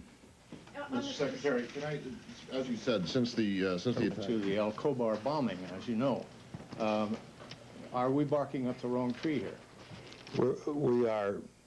We're barking up every tree that's out there. We're going to find the right tree with respect to what happened on the 11th of September. But we also recognize that there are other groups out there that mean us no good, that have conducted attacks previously against U.S. personnel, U.S. interests, and our allies. And the point we've been trying to make over the last several days is, with the severity of this tragedy in Washington and New York against America, we now have to use this tragedy and respond to those and take care of those who are responsible for it. But at the same time, we should see this in a broader sense, that this is a horrible blight on the civilized world. And so we will also be focusing on other organizations, terrorist organizations, who go after us, our citizens, our interests, and allies. The Secretary of State Colin Powell answering questions at the State Department just a little while ago. A lot of them focused on Pakistan. The new American ambassador to Pakistan, brand new, just got there, is Wendy Chamberlain, and she has been in to see General Musharraf, and the Secretary of State says he is going to talk to the President of Pakistan, General Musharraf, this afternoon, later today. And there are lots of reasons to talk about Pakistan, which we'll do at a subsequent time, but basically so much of this is happening in their neighborhood, and it is not only widely assumed, but almost confirmed by the Taliban in next-door Afghanistan, that Osama bin Laden is still being given safe harbor in Afghanistan, because when the Taliban said they didn't have anything to do with this, they also said, well, nor did Osama bin Laden, because he had no access to phones, telephones, and fax, et cetera like that. But as the Secretary of State says very clearly, when asked the question, are you barking up the wrong tree in one case? We're barking up every tree out there. And the one other thing he said, which needs a little bit of filling out, there's 7 states which are on the U.S. list of countries which actually can be regarded as state sponsors of terrorism. And they are Syria, Iraq, Libya, Iran, Sudan, Afghanistan, and North Korea. And it was pointed out that only one has not offered condolences or sympathy for this attack in the United States, and that is Saddam Hussein in Iraq. And you heard Mr. Powell's remark on that, not surprised at all. It was, of course, Saddam Hussein who Colin Powell faced in the Gulf War. They're looking at any terrorist organization that has the capacity to do this, and there is a long list of candidates. Now, very briefly, before we get back to our discussion on the business of the country and America's place in the universal business community, little pieces of news. 3 firefighters have been pulled alive from the rubble in New York City. 3 firefighters have been pulled alive from the rubble in New York City. We anticipated that there were going to be people who survived in that rubble. It's always been the case before in major disasters like this. One of them asked for water, reaffirming that what you need if you're trapped under these circumstances is water. And ABC's John Miller is with us again. And John, I understand there has also been some sound heard from beneath the rubble. Yes, Peter. At Trinity and West Street, which is, I guess, the east side of the World Trade Center complex, in the rubble, some of the people from the crime scene unit who have been looking for evidence there, well, actually, they're part of the search and rescue also, they're doing both at the same time, heard a series of taps, continuous taps coming in sets. So what they've called for is enhanced listening equipment and police canine dogs to climb up there with them and see if they can put them in a better direction of where these sounds are coming from so they can carefully burrow under there. What they're hoping, obviously, is that those sounds are coming from someone trapped in the rubble and that they can get to them. Okay, thanks very much, John Miller. This is absolutely precisely what happens in a disaster like this. There's very sophisticated equipment to listen for and smell for, not always look for, people who may have survived under this extraordinary rubble. And 4,763 people are missing. Let's reduce that by the number of 3. 4,760 people are missing because 3 New York firefighters, a department which has suffered quite extraordinarily, losing, well, now less than 300 firefighters in this disaster. And it will be a minor but an important relief for this body of men and women. One other small piece of news which we offer up with some caution, because it's a dimension of this that's been around for a couple of days. It's on the Reuters news agency out of Shanksville, Pennsylvania, where United Flight 93 with 38 passengers and 7 crew went down, and on which we're now told by the director of the FBI there were 4 terrorists/hijackers. The federal investigator there this morning said they could not rule out the possibility that United Flight 93 had been shot down. Now, Bill Crowley, the FBI agent there, says simply, we have not ruled that out. Told a news conference this morning when he was asked about reports that a U.S. fighter jet may have fired on that Boeing 757. That's been around for a couple of days. The Defense Department has denied this in the most vigorous fashion, and we simply put it on the record simply because it is on the record. To summarize very quickly and very briefly, the Attorney General and the Director of the FBI, John Ashcroft, said, and we knew this was coming because Mayor Giuliani and the President talked about it publicly this morning, that the government is moving very quickly to assist those families of those officers and volunteers who've lost their lives, or as the Attorney General put it, been those affected. They've set up a database to monitor it. They're going to make initial financial contributions available to people who are in the greatest need. Bob Jameson is on the street and is hearing another important sound. Bob. Peter, what I'm hearing is applause, cheers, whistles. It's the reaction as the news has reached us here north of the World Trade Center that those 3 firemen were found alive. The news has been moving from one small group to another, and just a second ago we heard that large cheer and shouts of joy. Thanks very much, Bob. 3 members of the New York Fire Department being pulled from the rubble, and what that does to the morale of rescue teams under circumstances like this is extraordinary. It gives people an incentive to renew their efforts and to go on. We've seen it time and time again in natural disasters. It has an extraordinary effect on the morale of the people working at the immediate site of the catastrophe. Back to John Ashcroft. Just to point out in very general terms, he's asked all of the government agencies that are relevant to process very quickly packages to sustain people whose families have been lost. By this I mean official members of the government families. That would include firefighters, police, and others who have been sustained loss. And he points out that it's a gesture of gratitude, quite naturally, from the government and the people to sustain them in this immediate sense of loss. On the subject of security, he pointed out that additional security had been mounted or was in the process of being mounted at airports all across the country, and this includes hundreds of marshals making a very serious presence at the airport. And I think we can come back to that at this point. But we want to go back now, because I don't want to lose anybody here, because they've all got other business to this business of the country's economy. And, forgive me while I find my place in my notes, because Don Marin, the chairman of UBS, set a pretty good table for us there in terms of this discussion by saying this is a human tragedy, not a financial one. The bond markets are going on. There's some question about the equity markets because they need people to invest. They need liquidity. But all of these companies are cooperating at all sorts of levels, he says, and the need to settle these transactions, which is why the markets are being delayed, but mostly they need liquidity. This is not going to affect the financial markets in the long run, he said. Let me go to Andrew Hill, who's the New York bureau chief for the Financial Times. Andrew, if you would, pick up where Mr. Marin leaves off, comment if you wish on what he had to say, and try as you will to give us a general sense of the economic status of things. Sure. I'd be picking on sort of perhaps 3 areas where I think markets and investors are nervous. Clearly, there's the immediate reaction to this atrocity. There's the fact that markets have been closed for an unprecedentedly long time in the equity markets, which is bound to make people nervous about whether they can get out of investments if they want to, or indeed buy in if they want to. But the most worrying aspect, I think, for the medium term in the markets is a concern that this atrocity might have a big impact on consumer confidence in the United States.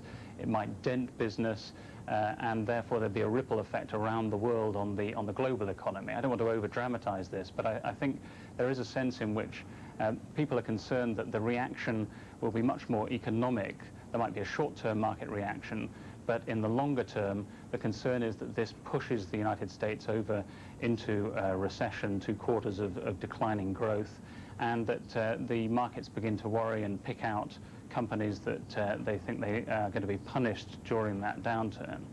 And the third point, or did I miss the third point? The third point, I suppose, is the ripple effect to the global economy, and the fact that international investors are also, who have in many cases been supporting the markets in the United States, considering their options now while markets have been closed for so long. I could point out that the ABC Money Consumer Index, as of last Sunday, was at its lowest level since 1977. And I'm going to come back to Don Marin. I want to apologize to Ken and Betsy, because we're going to lose Don Marin in just a minute, because he had another engagement. Don, you still there? I'm here. Talk a little bit about the broader economy. Talk about business. Talk about this possibility of pushing the country into recession. We've heard it any number of times in the last while. Well, I think there's no doubt that the economy is suffering now from a slowdown in productivity. I think it's because our own research base has been used up too much in terms of development, and we need to do more in long-term investment in research. The consumer is keeping the economy going, but the consumer is 2/3 of the economy. Anyone looking at your pictures and hearing these tragic comments is going to have a pause as to what the impact is going to be. My own view is that the consumer is very resilient. And while there'll be a short-term impact on this, the fundamentals that were there before this dastardly act will still be there after it's over. They are basically, the economy is slowing down. The consumer, as 2/3 of the economy, is supporting the economy. And it may take us a little longer before these things resolve themselves into resumption of growth. I wonder if it's possible that actually the consumer, as an act of patriotism, as an act of solidarity, may invest in the market more vigorously. Well, I think, and we thought about that, there is no doubt Americans will come out of this with stronger resolve. Coming in from all over, the Federal Express, UPS, all the pieces that we don't think much about that affect the daily lives of everybody are just one tiny piece of this, not even including markets. So, Tom, you're exactly right. This has immense consequences for not just the American economy, but the world economy. And the climate, I am told by everybody on Capitol Hill, the political climate changed in a heartbeat once those attacks took place, that there was common ground instantly. Tom, as you know, we're all Americans first. We will always and have always rallied around our president as the symbol of this great country, regardless of what you think of George W. Bush. He is the president. He's the leader of this country. We'll work with him. The Congress has not only a constitutional responsibility to deal with this as well, but also a moral obligation to work with the president on behalf of this country. Thank you very much. Republican Senator Chuck Hagel of Nebraska, a decorated Vietnam veteran. Let's go to Islamabad now and hear from NBC News correspondent Ron Allen. Ron, the Secretary of State, Colin Powell, made it very clear that he expects to have a meeting later today with the Pakistani president, and it's pretty plain at this point that the United States is counting on lots of cooperation from Pakistan. What has been the reaction in Pakistan among the people that you're seeing and the television coverage of this terrorist attack? Well, first, Tom, I can tell you that the Pakistani government is very concerned. They've been going out of their way to say that they have been doing everything they can to combat terrorism over the years, and that they are doing everything they can now to cooperate with the United States. Today at a press conference, a spokesperson for the government said that the government here had not yet received a specific list of requests. So it was very interesting that Secretary of State Powell said that he would be speaking to the government here later today to give them specific things that are requested. Intelligence information, I guess, was certainly one thing. Over across the border in Afghanistan, the reports we're hearing, we can't get to Afghanistan. We have been making requests to get there, but the Taliban government has basically denied Western journalists access to the country. But we're hearing from people who are leaving that there is a growing sense of fear that an attack could be imminent. One clear sign is that the UN has evacuated all of its foreign nationals who have been working in the country, about 80 people or so over the past 48 hours in a very quick evacuation. A number of American families were also in Afghanistan monitoring a trial. You may remember that there are at least 8 foreign aid workers who are on trial in Afghanistan for allegedly preaching Christianity there. And there were some American families who were there trying to monitor the trial. They have left, leaving those 8 workers still in jail. So throughout this region, there is a sense that something could happen very soon. The Taliban officials who we've been able to speak to here in Pakistan have also been saying that they do not believe that Osama bin Laden is behind this attack. Now, of course, that's for the United States government to decide whether they're telling the truth or not. But the Taliban officials, who have a history of not being very public relations conscious, if you will, have been holding briefings, have been making remarks, have been talking to Western journalists, saying, for example, that they claim that they have cut off bin Laden's means of communicating to the outside world, satellite telephones, his access to the internet. They say that they control his movements and that he has not been allowed to see anyone. Now, again, whether the United States believes it or not, we'll soon find out. But the bottom line here is that there's a sense in Pakistan and in Afghanistan across the border that everyone fears that they know that they are in the spotlight. They know that they are perhaps even in the crosshairs. And they are going out of their way to say that they're doing everything, but there's a sense that it's not very convincing, if you will. There was a meeting today between the President of Pakistan and the new U.S. ambassador here. She was at a ceremony at an event to present her credentials. Afterwards, she said that the statements that the President is making sound good, that his promises of cooperation sound good, but again, it may not be enough. I think there's a sense here from people that you talk to in the streets that Pakistan has a very serious problem. And I believe over in Afghanistan, mainly, again, based on those evacuations and what those people who are leaving are saying, there's a sense that something could be imminent across the border. Tom? All right, thank you very much, NBC's Ron Allen. It's also worth pointing out, of course, that Pakistan officially recognizes the Taliban government. It's one of only 3 countries in the world that does that.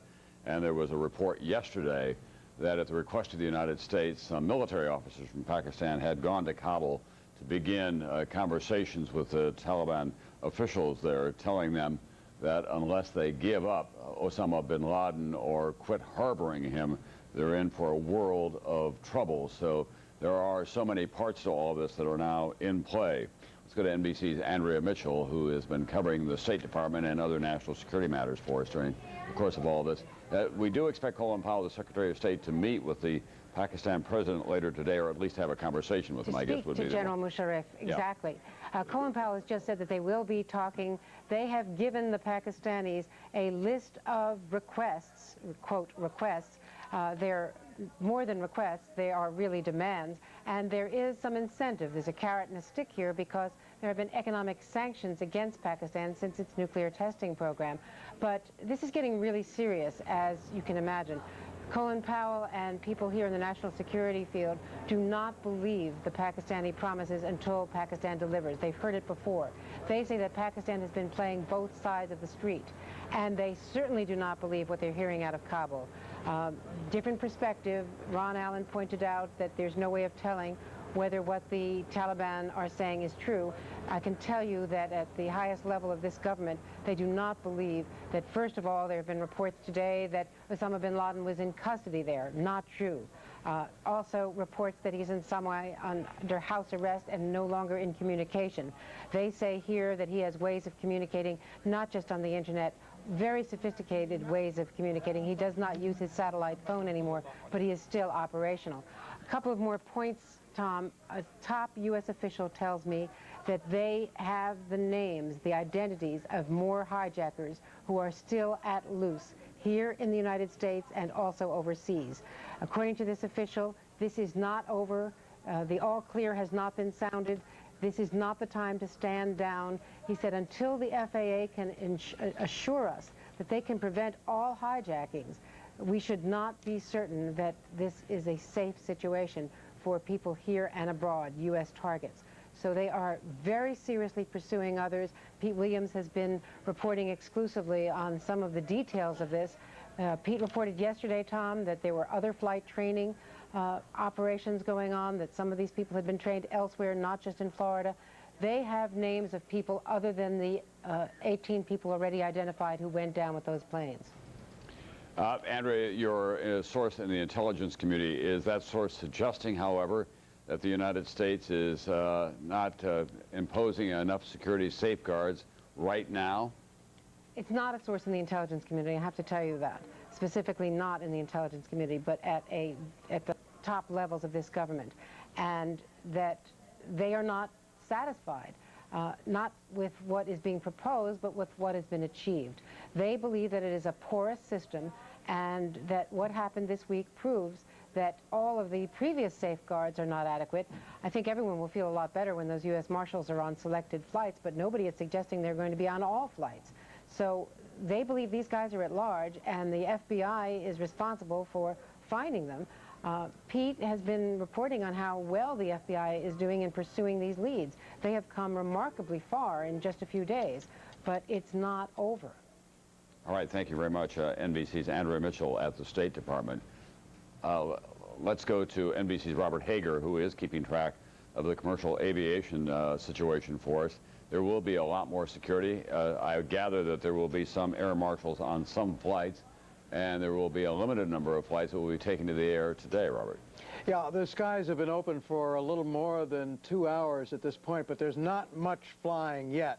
The airlines are taking their time getting this organized and getting up. Most of them say that they may begin some limited flights this evening, and there are few flights this afternoon, mostly just for the purpose of picking up passengers that were stranded at various places. Now, you were talking about that security. There will be increased security, and we've heard a lot about that, increased screening of passengers. Only ticketed passengers will be allowed in boarding areas, and I've wondered about that. Does that mean that if you have an e-ticket reservation, I mean, one of the big attractions of that is you've been able to go right to the boarding area. If you take officials at their word this morning, this would mean they want a piece of paper before you can go through security and get up to the boarding area, so you may have to go to the ticket counter first. Andrea was talking about the U.S. Marshals. There's an attempt to get a uniform presence into airports, and so you heard the Attorney General a little bit ago saying that they'd use U.S. Marshals and customs agents and Border Patrol in uniform. Idea of putting more people on patrol, that's in the airports. Now, this business of on flights, the idea there, we've had a few U.S. Sky Marshals in the air on international flights only up till now. But the FAA will borrow from the U.S. Army some members of the elite Delta forces. Those are special operations people. Arm them. They'll be disguised, as the Sky Marshals are, disguised as passengers, and they'll be put on a few domestic flights, mostly as a deterrent value. All right, thank you very much, NBC's Robert Hager. Now we want to go to Chicago. The busiest airport in America is O'Hare, right up there with the field in Atlanta. But in Chicago, where they're just now getting operations underway again, is NBC's Kelly O'Donnell. Kelly? Good afternoon, Tom. Very slow going here. United Airlines, which is headquartered here in Chicago and also the nation's largest carrier, says it will begin flying only diverted flights late this afternoon. That's their intention now. Resuming scheduled service won't happen until tomorrow morning. So the nation's busiest airport is very slow going right now. Just a short time ago, we tried to get into the terminal area, and we took some pictures there to show you of how it is still very much blocked off. Chicago has used some of its snow front-end loaders that are often deployed when bad weather shuts down O'Hare to block access to the departure gates. We also saw a large Pepsi truck that was here to make deliveries, of course, to the airport, and it was stopped, and a bomb-sniffing dog was used to check out that vehicle. Also, we saw some people who work here at the airport who said they were told to report for duty and then told to turn around, and they were left stranded in the middle of the street. So getting into O'Hare, which is often a place that will have 200,000 people in a single day pass through, has been like getting into an armed camp. Very difficult to do, and of course passengers who are eager to get out of Chicago, who've been staying at the hotels nearby, are not getting anywhere quickly. Most of the people I've talked to today at various airlines say tomorrow morning is when they think things at the earliest can begin to resume normalcy. We haven't seen any takeoffs here, but airport officials are saying that perhaps by late afternoon, this airport, a major hub for most of America, will perhaps begin to see some planes getting back to where they need to be. But so far, slow going here at O'Hare. Tom? And Kelly, as you know from traveling in and out of O'Hare a lot, a big part of the problem is the vehicular traffic jam that always occurs on the ramps leading up to the departure part of the terminal. I wonder if they're not going to have a lot more public transportation out there as well.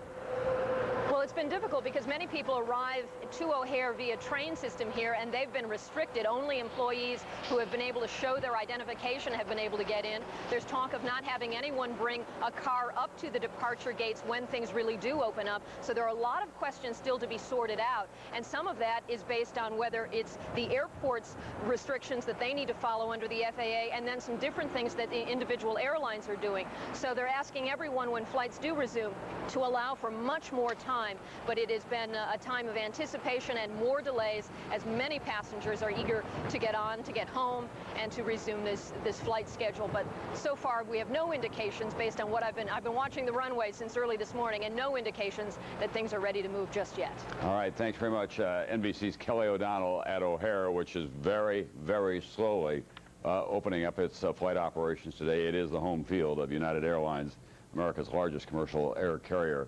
NBC's David Bloom in Lower Manhattan, where they have had some successful rescues today, but these are firefighters that were trapped in the last several hours when those destabilized buildings began to come down around them, David.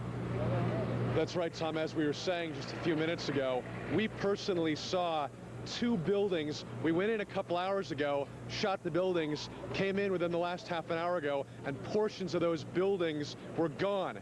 So what we've done is we've spoken to the individual we had on the air a few minutes ago who was talking about the 2 firefighters being rescued. We also just a minute or two ago, and I don't know, Tom, that we've got this tape ready to turn around yet, but what he told us was that he was one of the men actually meticulously picking through the rubble, reached out and touched the firefighter's hand. They found him, he grabbed his hand, they started to pull him out, and that's how one of these 2 firefighters was able to get out of the rubble. Essentially, Tom, a very precarious situation here in Lower Manhattan. Still, we've been saying, of course, all along that their biggest concern was these buildings coming down, and even today, these buildings are still in pieces coming down. Tom? Thank you very much, NBC's David Bloom. Just to give you an idea of what we're all in for, Mayor Giuliani has said it may take from 30 to 60 days to remove the rubble that has been collected at the base of what was once the World Trade Center, the Twin Towers, each 110 stories high. That's the situation in Lower Manhattan today. We want to catch up on the investigation now. We're going to go to NBC's Pete Williams, who has been in constant contact with his federal law enforcement sources. Pete? Tom, the Attorney General and the FBI Director today confirming what NBC News reported this morning, that the number of hijackers is believed to be 18, and the FBI Director giving us now a breakdown of who they think at this point, although these numbers could change, but this is the way they think it happened. 5 hijackers on each of the 2 planes that left Boston that were bound from Los Angeles, and 4 hijackers on the other 2 planes, the one that left Newark and the other that left Dulles Airport in Washington, D.C. So a total of 18. They know those hijackers' names.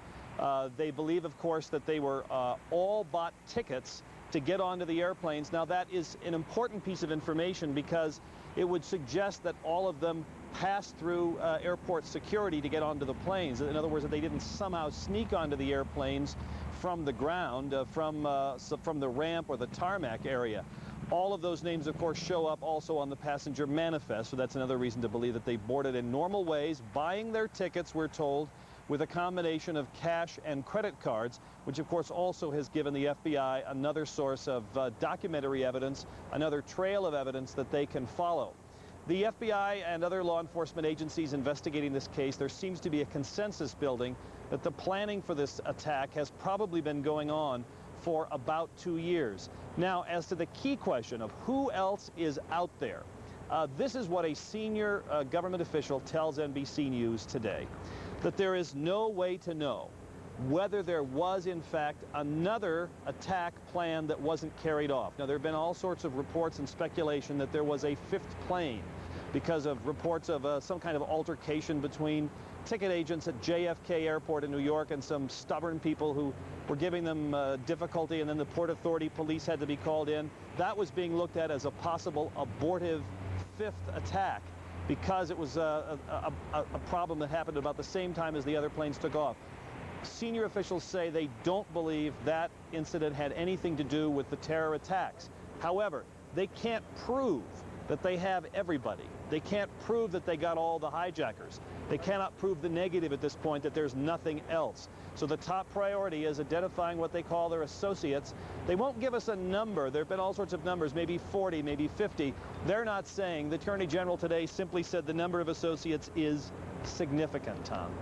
All right, Pete, let's just see if we can get that into some proper perspective or context. Understandably, they're saying we don't know how many associates there were or at what level they operated. But to be absolutely clear for the American public, they don't have any evidence right now that there are other plans underway somewhere that they know about. Correct. That could be put into effect in the next 12 hours or so. They know, that's right. I would say two things. Number one, exactly what you said. They know of no other plans that are underway or potential possible other attacks. And also, they don't know of any other attacks that were planned that were somehow foiled or that somehow fell through. But they caution, they don't know what they don't know. And they're trying to round up as many of these associates as possible. But you know, that's a complicated process. You take these 18 names of the hijackers, and then for each hijacker you run a kind of little tree. Who were they ever seen with? Where did they live? Who was on the list of people they ever talked to on the telephone? Was there anybody ever with them on a credit card transaction? Did they ever write a check to somebody? Did they ever send someone an email? Well, for each hijacker, you generate this long list of names. Then you'll multiply that by 18 hijackers, and you start to get an enormous number of names that the FBI has to try to run down, questioning each one of those associates. That's what's going on right now, and that's why it's such a huge investigation. Probably 8,000 or 9,000 federal agents and support staff right now working in the United States and overseas. All right, thanks very much, NBC's Pete Williams. You've heard the phrase dragnet in the past. This is one of the largest dragnets in American law enforcement history. It is also reminiscent of the hours immediately after the assassination of John F. Kennedy, when no one believed it could be just a lone gunman by the name of Lee Harvey Oswald. And so there was an enormous dragnet out at that time. That was the death of the President of the United States. Here we're dealing with the deaths of thousands of people in Washington, D.C., and in New York City, and in that hijacked airliner that crashed into a field in Pennsylvania. In New York, one of the most poignant stories, of course, is multiplied thousands of times over. The families who had someone working in the World Trade Center, in the Twin Towers, when they came down, either a family relative or a friend. And there are people wandering the streets now with photographs of their loved ones or their friends, asking if anyone has seen them. Many of them have gone to the Bellevue Hospital Center, and Virginia Shaw is there for us now. Virginia?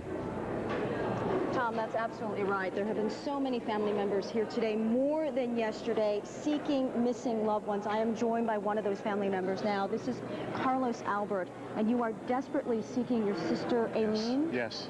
Tell us what you know about what happened on that day.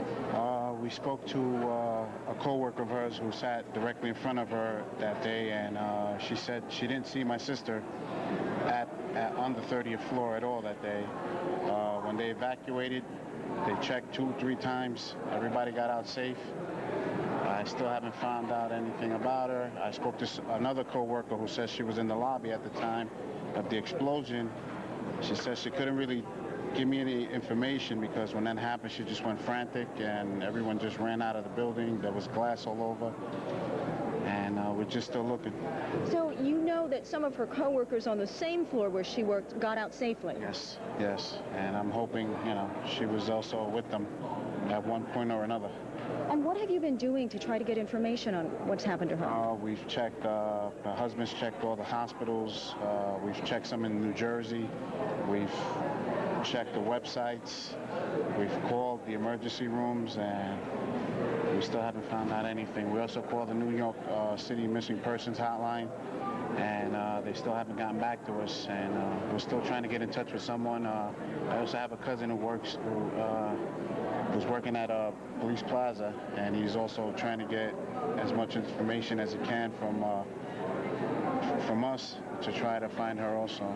Can you tell us a little bit about Aileen? Because these are not just numbers that are of missing people. These are real people with stories and families. Well, she has 2 children. She's married. She's also my son's godmother. I'm sorry, Carlos. Good luck to you. God bless you. Our prayers are with you, and I hope you get some information soon. Thank you. Carlos Albert is just one of thousands of people who are out there desperately trying to get some word on what has happened to someone in their family, brothers, sisters, husbands, wives, fathers. The activity here at Bellevue Hospital has increased today over yesterday, but again, mostly because of families here trying to find missing loved ones. Also, volunteers coming in to donate blood, donate their services. The numbers here are not great in terms of the patients. They've only treated 250 people so far, most of them released already. And I say only because doctors here thought initially that they would see maybe 1,000 or more people, hoping that they would have that many people to treat and try to save who would be injured. And instead, it has been eerily calm here. The last person that came in here who was pulled from the rubble, a survivor, was yesterday at noon, a 32-year-old woman who was working on the 30th floor. She suffered kidney damage. They say she is doing well, but that she is in no condition to speak. This hospital has had a couple of days to organize. They are holding a prayer service tonight at 6 o'clock. They've set up a crisis center for rescue workers, family members, survivors who are suffering now what they're seeing, and this is not uncommon when there has been a horrible disaster like this, emotional and psychological trauma. And Bellevue is very well known for its psychiatric care, so they are asking people if they need help to come in. They can talk with grief counselors and try to talk about this trauma. A lot of the firefighters who have come in to be treated for minor injuries are going straight back out there, and that seems to be the story today, still waiting and hoping that more survivors will be brought into Bellevue. Tom? Thank you very much, Virginia Shaw. In fact, there was an emergency call that went out in 2 waves. First, they were asking for physicians who could help out in New York and trained medical personnel. And then as these families, this population of families began to grow, this kind of grieving army wandering the streets of New York looking for their friends or their relatives, then they sent out a word that they needed all the counselors that they could get at Bellevue, at St. Vincent's, and the other hospitals where these family members were showing up. Dateline's Bob McEwen found one of those families, and fair warning, this is a heartbreaking story that you're about to see. Even for the city that never sleeps, it was an eerie night. As rescue workers sifted through the rubble, this 62-year-old mother wandered the streets, hoping against all hope she could find her son. Who are you looking for? My son, Thomas Swift. Frances Swift crossed the Hudson River from New Jersey, looking for her son, Tom. He was in his office at Dean Witter on the 70th floor of Tower 2 when the first plane hit the other tower. Tom picked up the phone to call his mom. I talked to him at 5 to 9. He was in 2 World Trade Center. He said they were evacuating then. He was leaving then. Tom had trouble getting through to his wife and asked his mom to let her know he was all right. The news came as a big relief to his sister Kathy. But then, 20 minutes later, the second impact. Kathy, stuck in traffic across the river from the Trade Center, was horrified by what she saw next. On my way home, I was looking in the side view mirror of the car, and I seen the building fall. And we were just home all day yesterday, just calling any number that anything was on the TV. I'm just trying to figure out the time frame of when he called and when the plane hit and when the building fell, and that he should have been out of there. But then all day yesterday, no word from Tom, the youngest of 5 and the family's pride and joy, according to his brother Patrick. I'm his older brother, but I looked up to him because, he made something of himself. Tom Swift was the first in his family to graduate from college, and at age 30 was climbing the corporate ladder. Just 2 weeks ago, the Swifts took their annual vacation together and shot this home video. Now, how do you plan to go about defending the title next year? We'll just take it day by day. We'll play it as it comes. By last evening, his worried mother and brother-in-law had decided to come to Manhattan and check the hospitals one by one. But Israel, the latest they had was 3 o'clock, and he wasn't on their list. Throughout the night, they struggled to make their way around the deserted city, hoping for the best, but fearing the worst. Earlier, we felt confident because people said they saw him in front of them on the stairs or with this group getting out of the building. But now we still haven't heard from him, and he wouldn't go. Hospital after hospital checked the latest patient lists for Tom's name. It wasn't there. Early this morning, Frances Swift headed home, exhausted, but still hopeful, she says. The new day will bring better news. Do you have a name of someone you're looking for? Today, Tom's brother and sister continued the search. I can't imagine other people walking around feeling the way I feel. Lost. Just keep going back to saying we'll find him. That's why we're here. That's why we're here. We're going to find him. Use anything to sitting at home and just watching it on TV feels so helpless. We're going to find him. And this afternoon, for a moment, they thought they had. Yeah, they might have found him, Dad. I don't know. Mommy said that Peter called the number and that the number, whoever he spoke to, said that they heard from him and that he's okay. There was information from his company hotline. It seemed he might have somehow called in after the blast.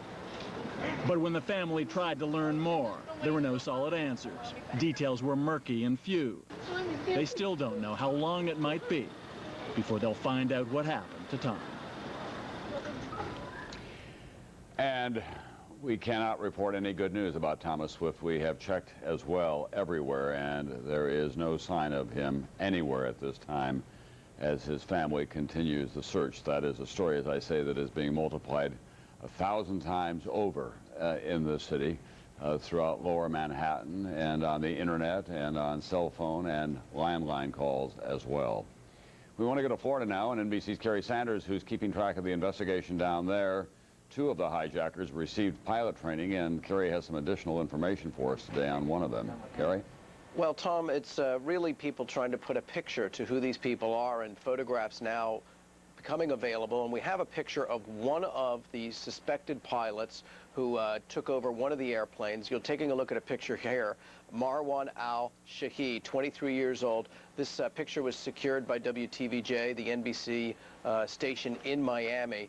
The picture really showing that Marwan al-Shahid, who attended the Venice Flying School in Venice, along with his older cousin, or somebody who he described as his older cousin, Mohammed Atta, who is 33 years old. Now, the folks who got to know them, and they were not very warm people, apparently, by those who are at that flying school. Those who did get to know him say that they said that they were from different countries. Marwan al-Shahid saying that he was from the United Arab Emirates. Mohammed Atta saying that he was from Egypt. They attended the Venice Flying School, as we've told you, for about 7 months, getting their commercial flight rating. There's a lot of attention today now on, after they left that school, where did they go? Because they learned to fly propeller planes, sort of a multi-engine plane, and it's a really big step to go from that to getting behind the controls of a 757, 767. So the authorities are looking here, the FBI paying close attention to the flight simulators, several of them in South Florida, talking to the folks there. They received a phone call from one man who says that he does remember both of these people coming to his office, asking them to be trained on a flight simulator for a 727, a different plane, but nonetheless a jet that people fly in, a commercial jet. He spent time with them, each about 3 times, 2 hours each, in the flight simulator for the 727. When he realized the names and saw the faces, he immediately called the FBI. The FBI has spoken to him about what he remembers. The authorities are today in Hollywood, Florida, back at a location where they were yesterday, and they're continuing to take evidence out of an apartment there, a room that was rented in a house. And they've been dusting for fingerprints and other things. They've spent more time at this location, really, than just about any other place. I'm not sure what it is they think they're finding there, but clearly they have more technicians there than anywhere else so far. Thanks very much, NBC's Kerry Sanders. Kerry, a suggestion. The senior pilot that we had on from Delta Airlines yesterday, retired Neil Soderman, said that if you go to the internet, you can find an awful lot about the 757 and the 767 cockpit. Why don't you take a look at the internet and see what they may have been able to find out from that as well? You know, what we're also looking at is you can go to the store. In fact, we're talking to a pilot right now, setting it up. You can go to the store, buy a software program, which is a flight simulator, and it has a 757 cockpit on it. You can get it. You can purchase the little steering wheel, the foot pedals, sit down, and you can actually experience what it is, to some extent, what it is to fly a 757. So we've got a commercial airline pilot who's looking at that right now, and we're going to talk to him in a little bit to tell us, if you sat down at this and all you had ever flown was a twin-engine plane, could you learn enough by spending time on this to then take over the controls of a 757? Thanks very much. Once again, Kerry Sanders, you're well ahead of me. Thanks very much for that fine piece of reporting from Florida. Let's go to NBC's Ann Curry now in Lower Manhattan, get an update on the rescue and recovery operations. And they're now intertwined because some of the rescue workers were in fact trapped and then recovered today. Ann?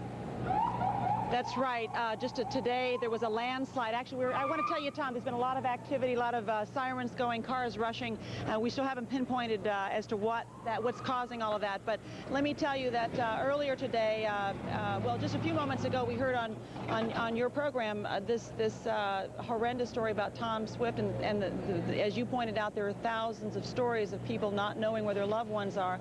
Well, the firefighters, that is exactly what is causing these firefighters to put their own lives at risk, to go into these very unstable areas to try to save people. Well, today there was a landslide on one of the areas around the South Tower, and 2 firefighters, we understand, were trapped. Well, earlier today, actually within the last hour and a half, we spoke to a firefighter named Glenn Ray, and he had been digging, and he reached down and felt a hand of someone alive. Let's take a look at the tape. I just shot a short time ago. He scratched my top of my knuckle. Okay. So. And what kind of a feeling was there when this word went out that you felt that? When I felt it, when I went down the hill, it was more or less like a sense of I was so proud, you know. I lost my father to New York City fire in the 23rd Street fire, and I can't even think of the year, but I gave something back. I gave something back today. Because you found somebody, and you found somebody alive. I just want to help people. You know, thinks it was. I don't know. Okay, well, listen, you know, it is just unbelievable what these people are going through. Let me tell you that the person he pulled out was rushed to the hospital. We don't know if it was a firefighter. We believe it was a firefighter. He didn't know it was a firefighter, but we believe it was one of the firefighters who was trapped in the landslide earlier today. Tom, there's a lot of misinformation and a lot of confusion down here about whether there have been some people who've been rescued or not. We're going to go to try to track down that information. There's also a lot of misinformation and confusion and rumor about whether there have been some more reports of instability further down. So I tell you what, I'm going to go down in there and find out firsthand and report back to you as soon as I can, Tom. Back to you. Thanks very much, NBC's Ann Curry, who is in Lower Manhattan for us. And there are conflicting reports coming out every few moments or so about what the situation is down there. The National Football League has decided to cancel its entire schedule on Sunday. They're still to determine whether they're going to have makeup games later on. That goes with the cancellations or the suspension of league play in Major League Baseball, also in the National Basketball Association, the National Hockey League, and NASCAR's Winston Cup, which was scheduled for this Sunday. A major race has been canceled as well. The New York Stock Exchange is in the midst of all that carnage. The West Side Highway, you couldn't necessarily hear anything or see that telltale plume of dust and smoke like we've seen so many other times when there was a building collapse. When Byron was talking about it earlier, we tried to look as fast as we could up behind these buildings here and in between these 2 apartment buildings where we have seen those telltale signs before. We didn't see anything.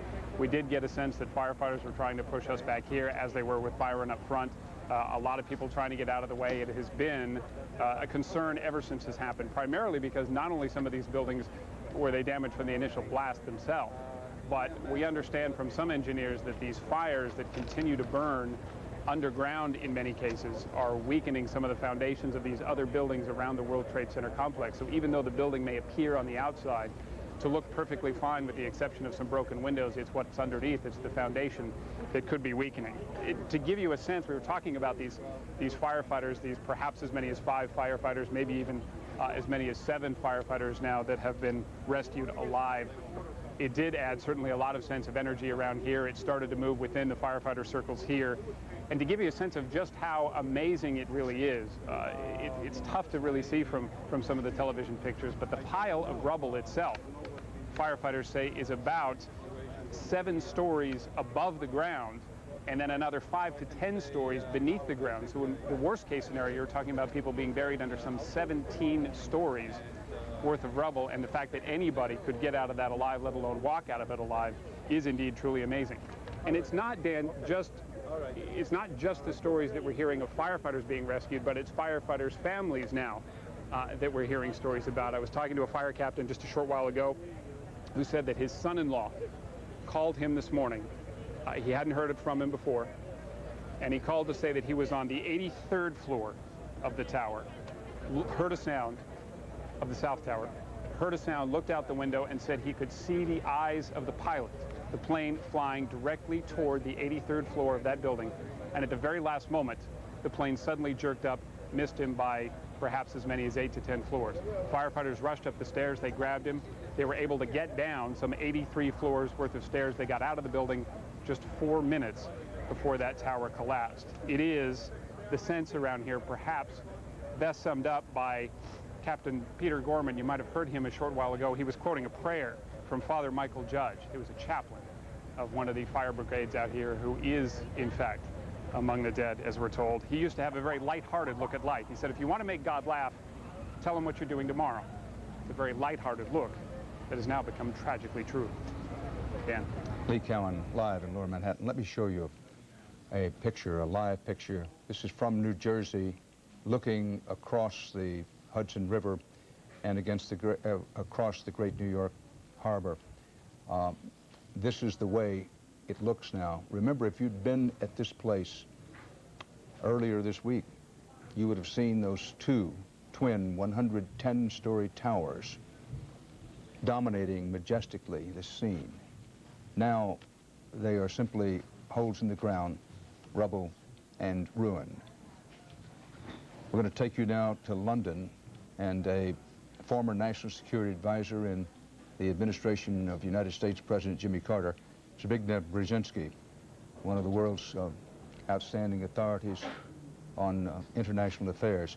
Thank you for being with us, Mr. Brzezinski. Nice to be with you. When do you expect some kind of U.S. response to what's happened? I would imagine it may take several weeks, because we're dealing here probably with a comprehensive network that may be operating, in fact, from several countries.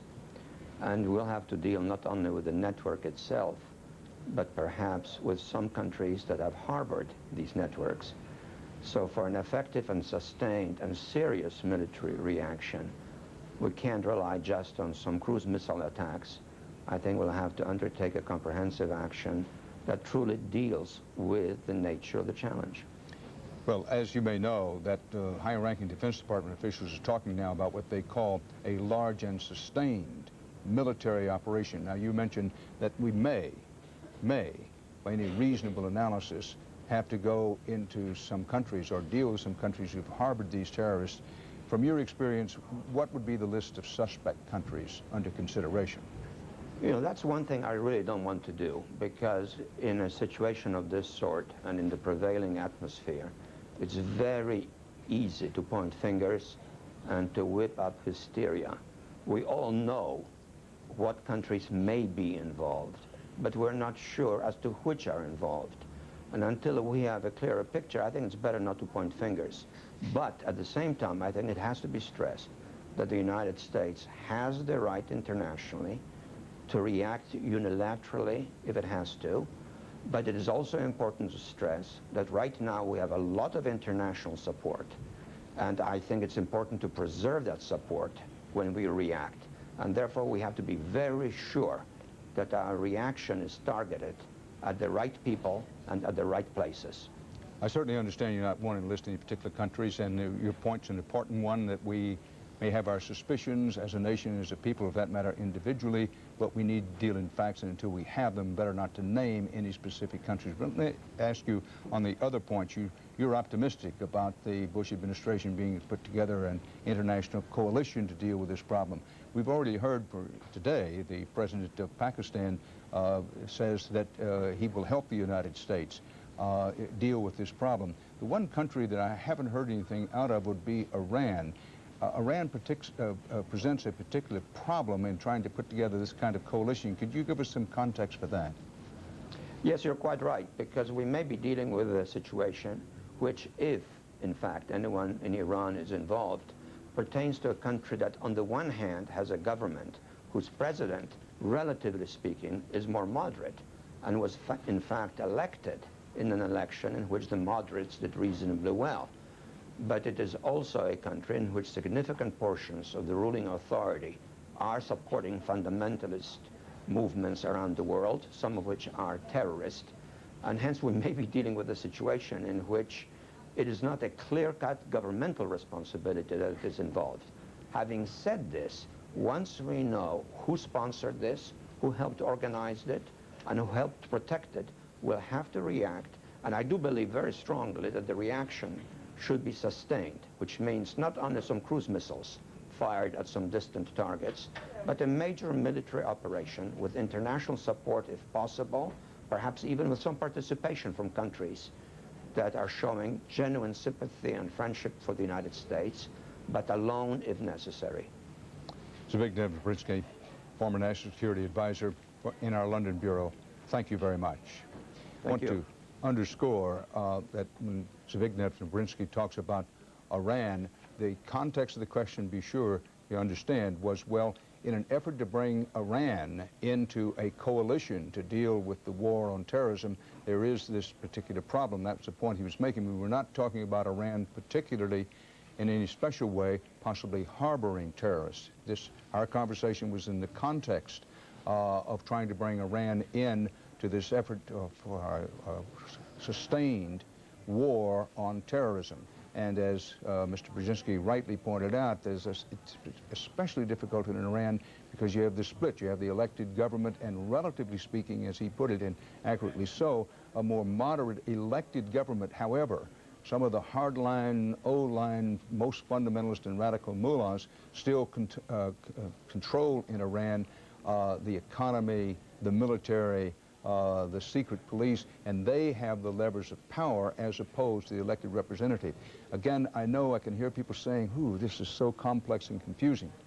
Yes, folks, it's complex, and yes, it's confusing, but it's the world in which we will now have to become much more aware of as we try to mount this, what the Secretary of State this morning said was going to be eventually a sustained military effort to wipe out terrorism. We go to our Washington Bureau, and most recently Secretary of Defense of the United States, now retired William Cohen.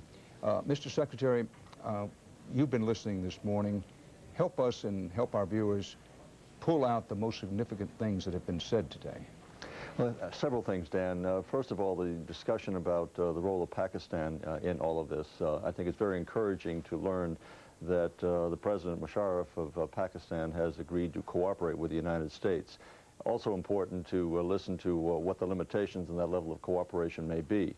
And we have to understand that he is essentially a military man. And I mention this because it's important to remind our country, our Congress, and others that the role that our military plays in establishing what we call military-to-military contacts with various military leaders throughout the world. It's important that we maintain those contacts.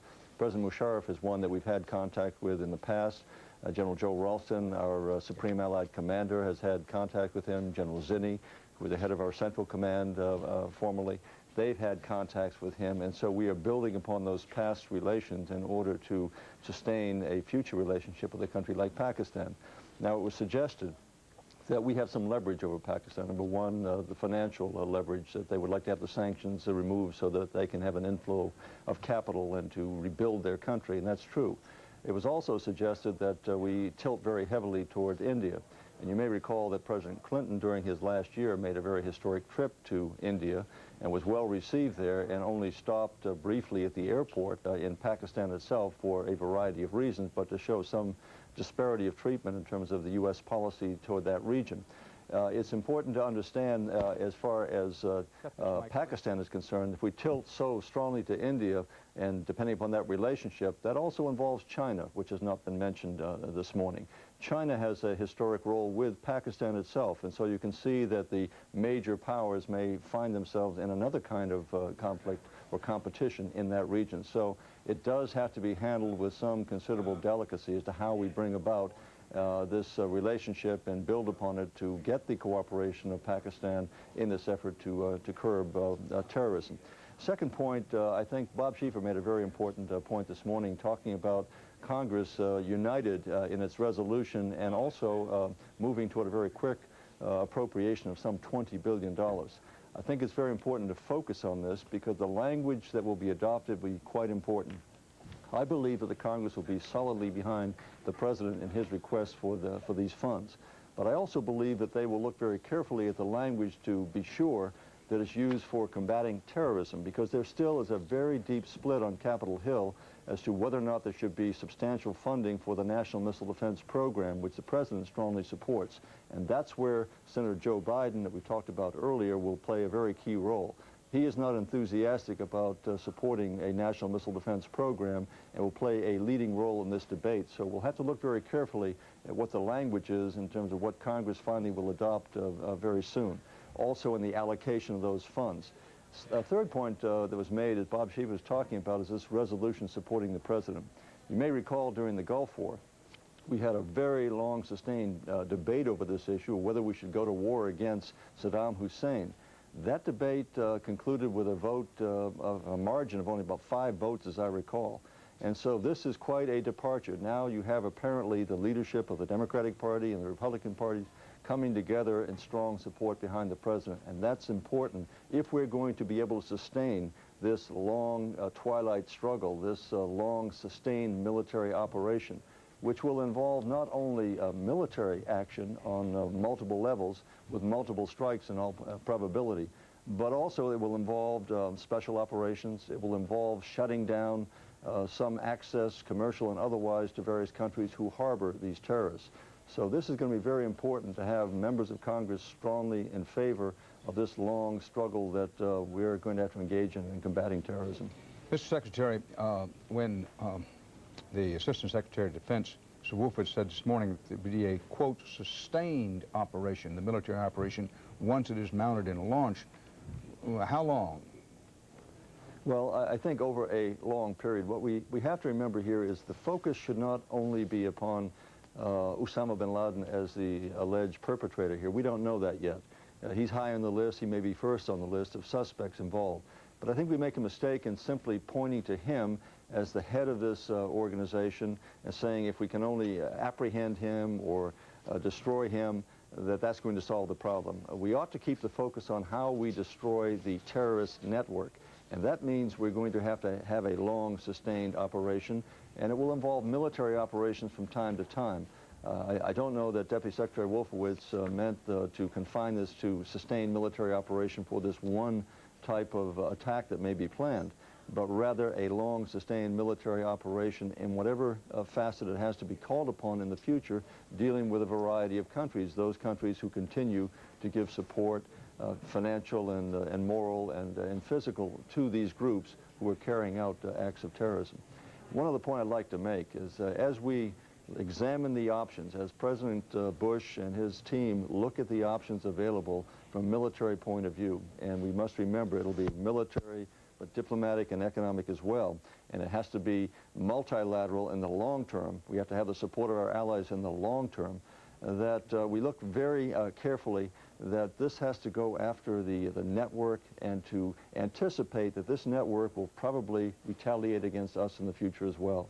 This is not going to be a situation where the United States can simply launch one strike or multiple strikes and not expect that those who are out there who are pre-programmed to conduct terrorist operations against the United States won't be carrying out those activities. And that's why we have got to really rethink a great deal about our national security strategy, how we prevent these operations from taking place in the first place, how we enhance our intelligence gathering, and so forth. Former Secretary of Defense Bill Cohen, and now CBS News consultant for purposes of this story. Thank you. Joining us now in our New York studio, the former mayor of New York, also former congressman from the New York area, Ed Koch. Thanks for being with us, Mr. Pleasure. Mayor. You know the city as well or better than anybody. How long is it going to take to get New York City back to anything approaching normal? Well, I believe that next week you will find that the businesses in that area will reopen and that the firms that used to be in the Trade Center will have relocated to other areas. We're a very vibrant city, and I must say that Mayor Giuliani has done a tremendously wonderful job in his leadership of the city, preventing panic, keeping people informed. Governor Pataki has done the same. And New Yorkers are a special breed of people. We're able, when things are bad, to become our best. How is this tragedy going to change the city? I mean, you can't, no city can sustain this kind of disaster and be the same, come out of it the same. Well, I must say to you that I have gone to work. Obviously, I'm up in the Rockefeller Center area, and I talk to people, and the people who are directly involved, who are survivors, who I visited a half a dozen or so of the firefighters and the cops, those people have suffered a tremendous trauma. But the rest of the city, while we cry and we are distressed with the pain of others, people are going about their work and they're using mass transit, and I don't believe that we're going to have the sequelae or the things that occur after an event that will change the city. I just don't believe it. I believe that people in the city are very supportive of the president and his announcement that he's going to take dramatic action. We want that done. I certainly do. I think, in fact, we should give an ultimatum to the terrorist states that have been named as terrorist states by the Secretary of State. There are half a dozen of them. One of them happens to be Iran, and say, these are the names of the terrorists that we know have committed crimes, and you will either return them to us for trial, or we will have a major military event in your country, and see what they say. And if they don't, within a reasonable time, deliver those people, then I would say we would take a major action against them. Mayor, it's just been handed to me, top floors are reported to be buckling at #1 at 1 Liberty Plaza. That's an office building. Yeah. It's been suspect here for the last 24 hours. Yes. Just pass that along. These sorts of messages, this kind of information is going to be coming for days because there's so many buildings in the area. Well, there are now like minimum of 12 million square feet of commercial space no longer in use. And commercial space is very tight, but I am convinced that every company will ultimately relocate, and I am also convinced, as is Mayor Giuliani, that those trade towers will be rebuilt. Do you think they will be rebuilt? Oh, I do indeed. Well, there was, before all this happened, there was some talk that Wall Street might move to New Jersey, be a little less expensive there. That's like moving to Peoria. Well, said like a true New Yorker. Certainly said like a true New Yorker, and one of the few opportunities to chuckle a little this morning. But you know, there was some, at least semi-serious talk, saying that New York's too expensive to try to move across the river into New Jersey. You don't think that's going to happen now? You have back office space in New Jersey, but if you're a first-line banking institution of any kind, finance, you're in New York or you're nowhere.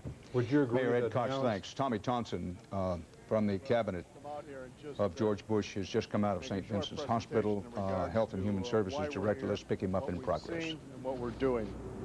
I'm Secretary of Health and Human Services. Accompanying me is your wonderful Commissioner of Health, Commissioner Novella, and Deputy Secretary of Health and Human Services, Claude Allen.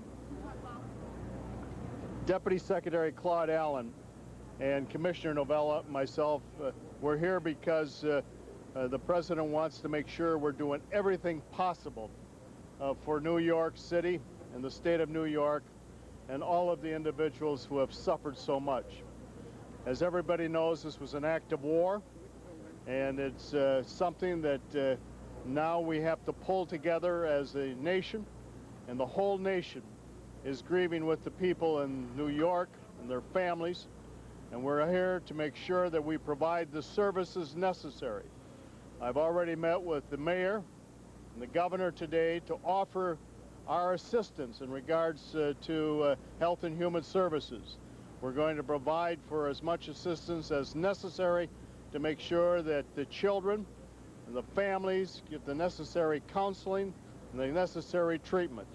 And also the opportunity to talk to the mayor about getting some people from CDC, the Center for Disease Control, to come here and do testing on air and water and make sure that everybody knows that we will be able to protect the public health of all of the citizens, especially the workers who are down doing such a tremendous job.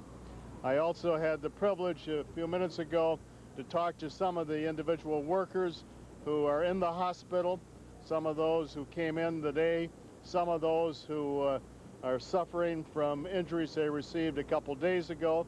I also talked to some employees from Blue Cross Blue Shield who got burned severely, had a chance to talk to them, and I now just was able to talk to the Hospital Association with members from the major hospitals in New York about the assistance and support that they need. And we are going to go back to Washington, D.C. and make sure that that support and assistance will be available. We also have a 1-800 number. What is it?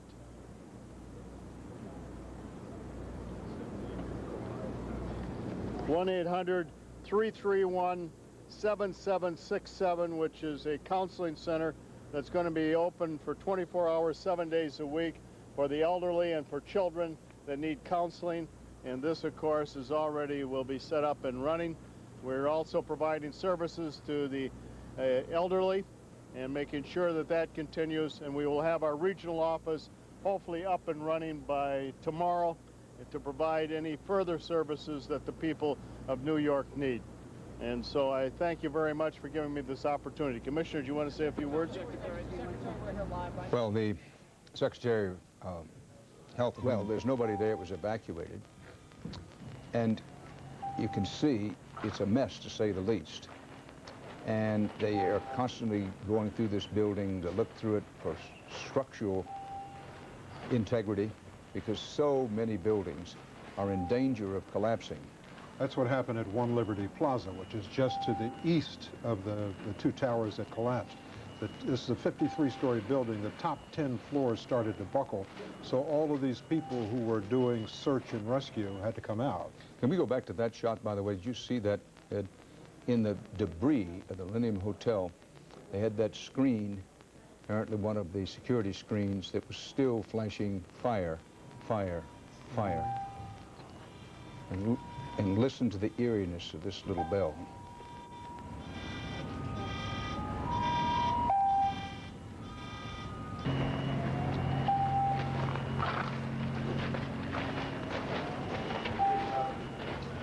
You're watching CBS News, continuing coverage of the attack on America.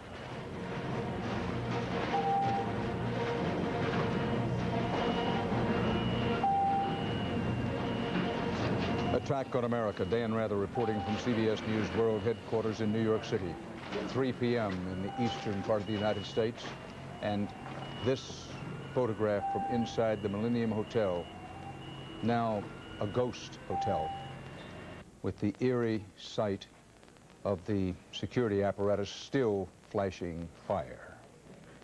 U.S. Secretary of State Colin Powell has become the first Bush administration official to publicly and directly label Osama bin Laden as what's called a prime suspect in Tuesday's terror attacks. A top Defense Department official warned that the U.S. military response will be what was called long-term and sustained, and not just a strike here and there. He didn't say when it would start or exactly what it would be, but he said it would be a sustained military strike at some point. He also said that much of the $20 billion in emergency aid requested of Congress would go to pay for that extended military effort, but that $20 billion is being described as only a down payment on what's going to be needed to pay for this, quote, sustained military operation against terrorism when it comes. U.S. Attorney General Ashcroft said a total of 18 hijackers were involved in the air, aided by a, quote, significant number of associates on the ground. At least 5 New York City firefighters, possibly as many as 7, have been pulled alive from the rubble in lower Manhattan today even as parts of other damaged buildings collapsed or went to near collapse condition, and the top floors of an evacuated skyscraper began to buckle. Additional bodies have been found. The final death toll may go above 5,000. Here's what else has happened. President Bush will visit the New York City disaster site tomorrow. He has designated tomorrow a national day of prayer and remembrance. New York's Mayor Rudolph Giuliani says the toll of missing is officially, the official missing count, 4,763. That includes all on board both planes that struck the towers. 94 bodies have been recovered in New York. At the Pentagon outside Washington, D.C., 190 estimated dead there, including those on the plane. And some commercial airliners are in the sky again, some few, after meeting tough new security tests. And the airline industry is slowly coming back to life. Now, there are other developments, and for some of those we go to Ed Bradley. Well, looking at what's happening with the airliners, Dan, some of the major airlines warned that service would take days from now to return to normal. Delta, American, TWA plan to begin limited service as of tomorrow. Continental has canceled all of its scheduled flights for the day, but plan to offer what they call special services in cities such as San Francisco and Cleveland, cities where they see demand. United says that they won't resume scheduled service until about 9 o'clock in the morning Eastern time on Friday. As for international flights, I'm not sure what is going out, but the FAA, the Federal Aviation Administration, says that they are only accepting international flights that are flown by U.S. carriers. So it's slowly gearing back up. It is indeed, Ed, and we are now waiting for a regular, what's called a regular White House briefing. There's been very little regular in the wake of what happened Tuesday, but the regular White House briefing with Press Secretary Fletcher is about to begin. When that starts, we will, of course, carry it live for you. Now, in terms of the investigation of who did these dastardly deeds, the U.S. Attorney General, John Ashcroft, the new director of the FBI, held a briefing today. They've been very good about bringing everybody up to date on what they have and what they don't have. 18 hijackers known to have been in the planes in the air. It was 2 planes that had 5 hijackers each, and then there were 4 each on the other 2 aircraft. But, and this is important, it was noted that those hijackers in the air, it's known that there was at least 1 hijacker trained as a pilot in this country on each of those planes.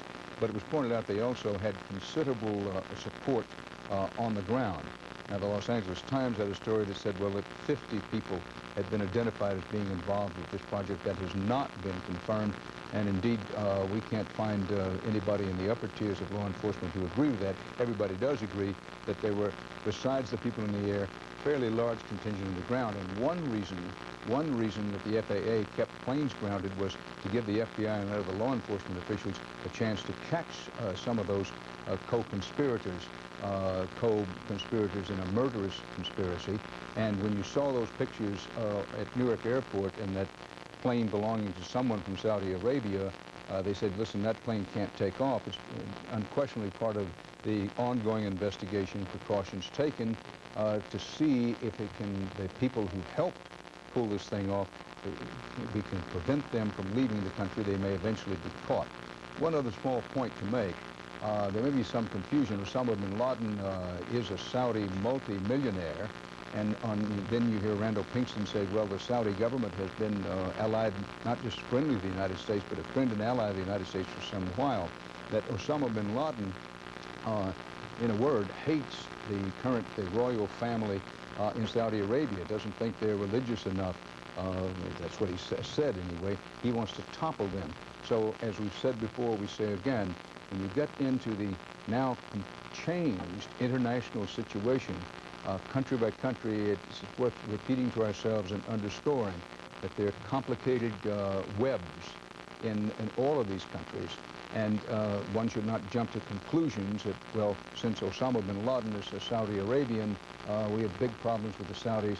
They'll be part of the Saudi government, will be part of the coalition, and they fear Osama bin Laden as much as anyone else, for whatever, if anything, that may be worth. Ed Bradley, you know, we spent a good deal of time today, and I think we probably should, in trying to explain, you know, volunteers who've come in from Massachusetts. We're told that both the Millennium Tower and One Liberty Plaza are both of great concern right now. Both of those tall buildings, I've been describing them all the way along. At this point, in all that cloud, it looks like one big building, but you can just see the darker shadow to the right. That is a very skinny building that is just this side of the large flat building behind it. If you can make it out, it really is two buildings, and both of those are in peril right now. What we've also been told is that there's about a 4-block radius where there are no personnel. It is a zero dead zone all around the Millennium Tower and also One Liberty Plaza. So right now we're being told the National Guard is yelling orders, as well as the New York City Fire Department, for everyone to stay outside of that 4-block zone. This comes from one source. This comes from the Massachusetts Red Cross volunteers. They're also telling us that it's not pandemonium. It is very well organized. It's not chaotic. The orders are coming in. We already heard earlier that there's already a system in place for warning some of the emergency workers who are working directly in the at ground zero, in the rubble and the craters. And that is a 3-horn system and a 2-horn system. If the air horn blows 3 times, it means get out. If the air horn blows 2 times, it means this building is coming down near you. Obviously, get out, but get out very fast. And most of them have told us that when they hear the order, there's go, go, go. There's a lot of screaming, go, go, go, run northward. And of course, I am looking directly south, so they start running this way. The strange thing is we've still been seeing a lot of emergency vehicles going in, and we've also seen personnel in those vehicles. We have yet, in the last hour or two, to see a large number of vehicles with about, 6 to 12 workers, either construction workers, utility workers. A lot of them are just doing cross duty at this point. They might be elevator repairmen, but they're going in to haul out rubble by hand. We've seen oftentimes a lot of them coming in of pickup trucks. We haven't seen that in a while. This is the kind of vehicles we're seeing going in now.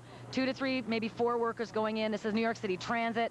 This is the City of New York Sanitation, and they're lining up behind a couple of empty dump trucks. Here, over here, this is a good example of some of the heavy equipment that's being brought in, John, to the site. I passed about last night on my way home, north of 14th Street, which is where everything is closed. We're closed south of 14th Street in New York City. North of 14th Street, vehicles just like this were lined up for about 2 miles. I started counting. I tried to count the number of earth movers, front-end loaders, dump trucks, heavy machinery like this, excavators, and I lost count at about 55, 60 because they were lined up at times 3 deep on the sides of the streets. 2-way streets have now gone down to 1-way streets all the way up into Midtown Manhattan to make room for a lot of these heavy machinery. We saw them came in from, well, there you go, Patchogue Fire Department. We've seen everything come in from surrounding boroughs, surrounding states, a lot of the counties around New York State as well. So really, it's just been a mass influx of personnel. We met 3 firefighters from Canada yesterday who crossed the border. The Canadian border right now, obviously a concern, because there has been this talk that terrorists have been able to make their way over the Canadian border. We certainly saw that with the Seattle, but that they were able to come over the Canadian border. They just packed up a car themselves, and of their own volition came down from about about 8 hours north of here. Go ahead, John.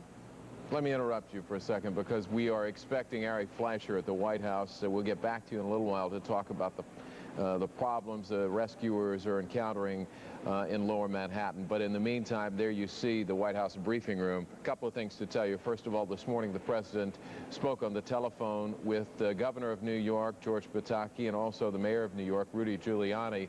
And then after he did that, he made a statement to reporters, answered some questions, and made an emotional statement about how he has been affected by all of this, like all Americans, and at the same time how he plans to respond. No details, but that he is secure in the fact that the United States will respond to all of this. And later on in the day, the First Lady and the President headed to a hospital in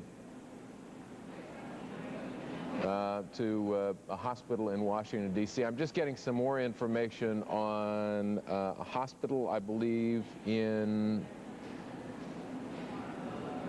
the Eisenhower Executive Building in Washington, D.C. is being evacuated, we are told, and we are not told why.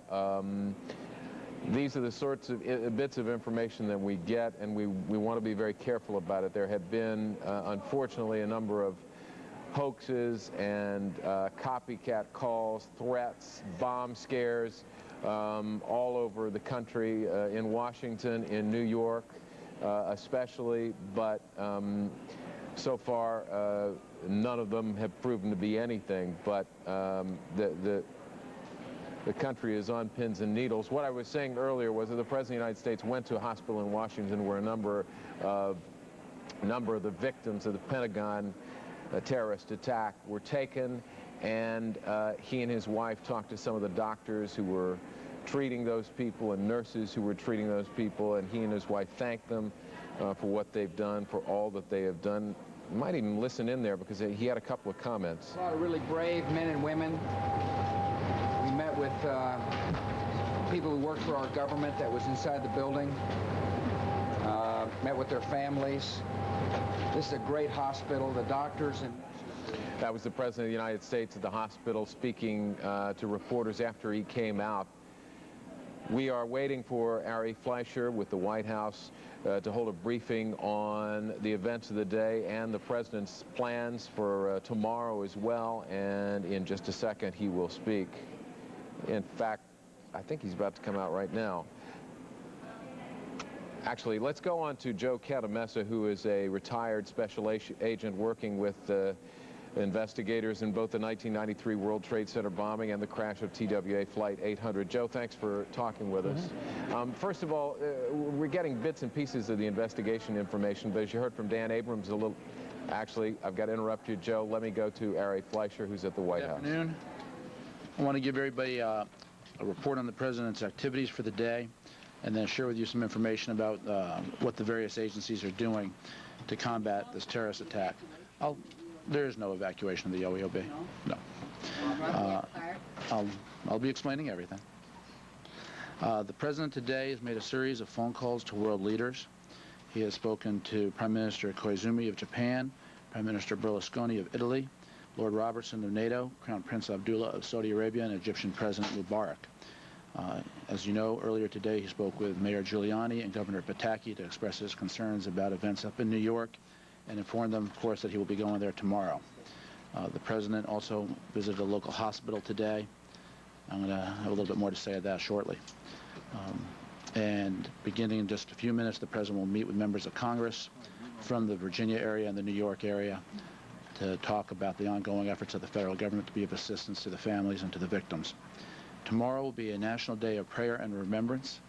The President will attend a church service here at the National Cathedral in Washington, D.C., and the President is asking all Americans at their lunch hours to go and attend a church, a synagogue, a mosque, a place of their own choosing for worship, to say a prayer in assistance to the families and the victims of this horrible incident. As for the activities of the federal government, let me fill you in on several activities, including the one Helen just asked about. The Department of Defense will be announcing the names of those who were killed in the Pentagon disaster, if families have been notified, for those families that have been notified. The Department of Housing and Urban Development announced that they will direct all FHA-approved lenders to provide relief to families with FHA-insured mortgages affected by the recent attacks by providing additional mortgage flexibility and not to start or threaten foreclosure actions for at least 90 days. Secretary Martinez has also asked all major mortgage lenders, including those who are not insured by FHA, to consider providing relief to families as well. The Department of Treasury, in conjunction with the Department of Justice, has announced the deployment of agents from U.S. Marshal Service, U.S. Border Control, and U.S. Customs at designated airport security checkpoints throughout the country as part of the heightened security measures that have gone into effect. The Secret Service has expanded the security perimeter around the White House, this is what you have seen here, as a precautionary matter. All further questions that I'll refer to the Secret Service. The Department of Transportation, Secretary Mineta, has ordered that national airspace will be reopened to commercial and private aviation. They did so earlier this morning. Airports will reopen on a case-by-case basis only after implementing a more stringent level of security. The Department of Justice, in conjunction with the Department of Treasury, I indicated, has beefed up the security at the airports, and the President has directed Attorney General Ashcroft, and he announced it earlier today, to streamline the application, approval, and payment process for benefit claims of eligible survivors of firefighters, police officers, medical rescue personnel, and other public safety officers who died in the line of duty as a result of the act of terrorism around our nation on September 11th, 2001. Secretary of Health and Human Services Tommy Thompson is in New York, he has announced that the Department of Health and Human Services will be working with the Federal Emergency Management Administration to provide coordinating counsel and service to victims, their families, and rescue workers. And the director of the Environmental Protection Agency, Whitman, is also in New York today, and she'll be having a briefing at 5 o'clock. Finally, let me just say this. The President was very touched by his visit to the hospital today. At the hospital, he met with people who are in a burn unit now, who have survived. Some people are there as a result of the heroic actions they took in saving lives. The President met with one family where a mother stood by the bed of her son in the company of a soldier who rescued her son. And she said, Mr. President, you have no idea how much this means to my family that you are here. He and Mrs. Bush were very touched by the courage that they saw at this hospital, and by the determination of our nation and its military and all the people who were affected by this and the people in New York City. The President is also aware there are people in this room who haven't seen their children in days. The President is determined, his resolve is clear and strong, and America is united. And I'm more than happy to take your questions. Ari, the President is not legally bound to seek a resolution from Congress authorizing the use of military force against whoever is responsible for these terrorist acts. And indeed, he already has a resolution from Congress showing solidarity in any response that he chooses to undertake. Why does the President believe it's necessary to have a separate resolution authorizing the use of military force? Well, the President views this as a real show of unity by the United States Congress. This is a real result of the expression of the bipartisan, bicameral leadership that met with the President 2 days ago to discuss Congress's role in this matter. So while the premise of your question is accurate, per the Constitution, the President as Commander-in-Chief has authority vested in him to take actions as he deems appropriate. It is also a recognition of the unity of our nation as expressed by the Congress. I do a follow on that, Ari, please. If it is actual war, as the President and others in the administration have declared, does he indeed not need a congressional approval to wage war on anyone? And the second part of the question, yesterday you said from that podium that the plane that hit the Pentagon was destined to hit here, and yet the plane came up from the south along I-95 and hit the West Wing. It doesn't seem to figure. Can you perhaps clarify it for us? Well, on your first question, the answer is the same as I indicated to Mr. Roberts. The Constitution vests in the President the authority as Commander-in-Chief to take action that in that capacity he deems appropriate. Nevertheless, our nation should be heartened to see the joint action with the Congress as the United States government unites and the President and the Congress discuss the terms of any type of joint resolution that the Congress may offer. On the second question, I think we've really exhausted that topic. I've got nothing further to add. All right. The President said this morning that he wanted to give Pakistan the opportunity to demonstrate that it can cooperate in this coalition he's trying to develop. State Department sources are telling ABC that the administration has asked the Pakistani government for permission to transit through its airspace in the event of a military operation, to close its borders with Afghanistan, and to stop providing fuel to the Taliban government. Why, and what would happen to Pakistan if it did not comply? Terry, the President indicated that Pakistan has a chance to cooperate with the United States government, and the President is pleased to see that Pakistan may take this chance. Secretary Powell indicated earlier today that the United States government has friendly relations with Pakistan. I'm going to broaden your question and try to explain it to you in a broader context. When the President talks to these leaders, you know I'm not going to share with you any private information the President or others in the government expressed on any communications. If they did, I'm not saying they did. There are government officials sharing that information, and it's pretty significant. Are we looking to transit through Pakistani airspace? I'm not going to deal with any type of specifics about the actions that we are taking or are not taking with regions around the world or nations around the world. But let me say this. As the President calls world leaders, and as they join him in combating terrorism, the actions that the President is discussing with these leaders involve all forms of cooperation. It can be diplomatic cooperation. It can be military cooperation. It can be financial cooperation. It can be political cooperation. All of those are areas that are part of the coalition building that the president is discussing. Secretary Powell indicated earlier today that that is the purpose of all the phone calls that can include any of those options. And the president seemed to put Pakistan on notice. What if they don't comply? He said, we'll see what they mean by their agreement to cooperate. What if they don't? Terry, I typically don't deal in hypotheticals. I certainly will not deal with them now. Ari, if I could follow Kelly? on that, though, in the sense, though, is the message that actions speak louder than words here, that the Pakistani government can say that it's pledging to stand united with the U.S. government, that it will do what it takes, but is it your sense or the White House sense that we want to see what the Pakistani government will do and that actions are more important than a statement? This is the beginning of a process that can be lengthy. And the cooperation around the world is going to take many forms with the government of the United States.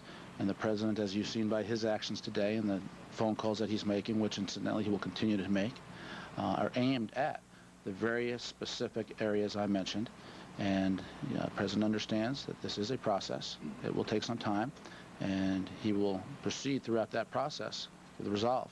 How significant, though, for the Pakistani government to come forward with such a statement? Was the U.S. putting some pressure on the Pakistani government? I'm going to let the State Department discuss that specific by specific, country by country. Suffice it to say, the President, as a general matter, is very pleased with the conversations I've been having with leaders around the world. The world is uniting against terrorism, and the President sees this as a real opportunity for the world to do something that can save generations and protect generations from something that obviously has wreaked havoc on our nation and has killed thousands. Ari, could you tell us about what is happening in Lafayette Park, and could you also tell us whether the White House and Secret Service think that tourists and the American public are safe visiting the White House right now, and indeed are they safe visiting downtown Washington, D.C. and other parts of the city? Yes, they are safe visiting the White House. Yes, they are safe visiting Washington, D.C. Suffice to say, it is not business as usual, and that's one of the reasons why the Secret Service has expanded the perimeter around the White House. But it is not business as usual. The president said to the American people the other day that the government will take all appropriate precautions, and that's what you're saying. Ari, you opened the White House yesterday. I'm sorry, go ahead, Rebecca. Thank you. Is that a permanent expansion, and we'll be seeing further road closures in addition to Pennsylvania Avenue? What can you tell us about that? The Secret Service will have the most authoritative answer on that, but my understanding is it's not permanent.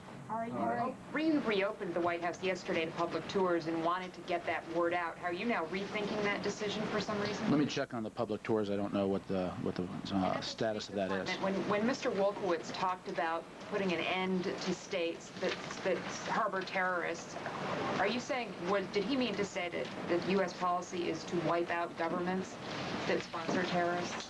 Well, I can only say it in the president's words, and as the president said, the U.S. will use all our resources to conquer the enemy.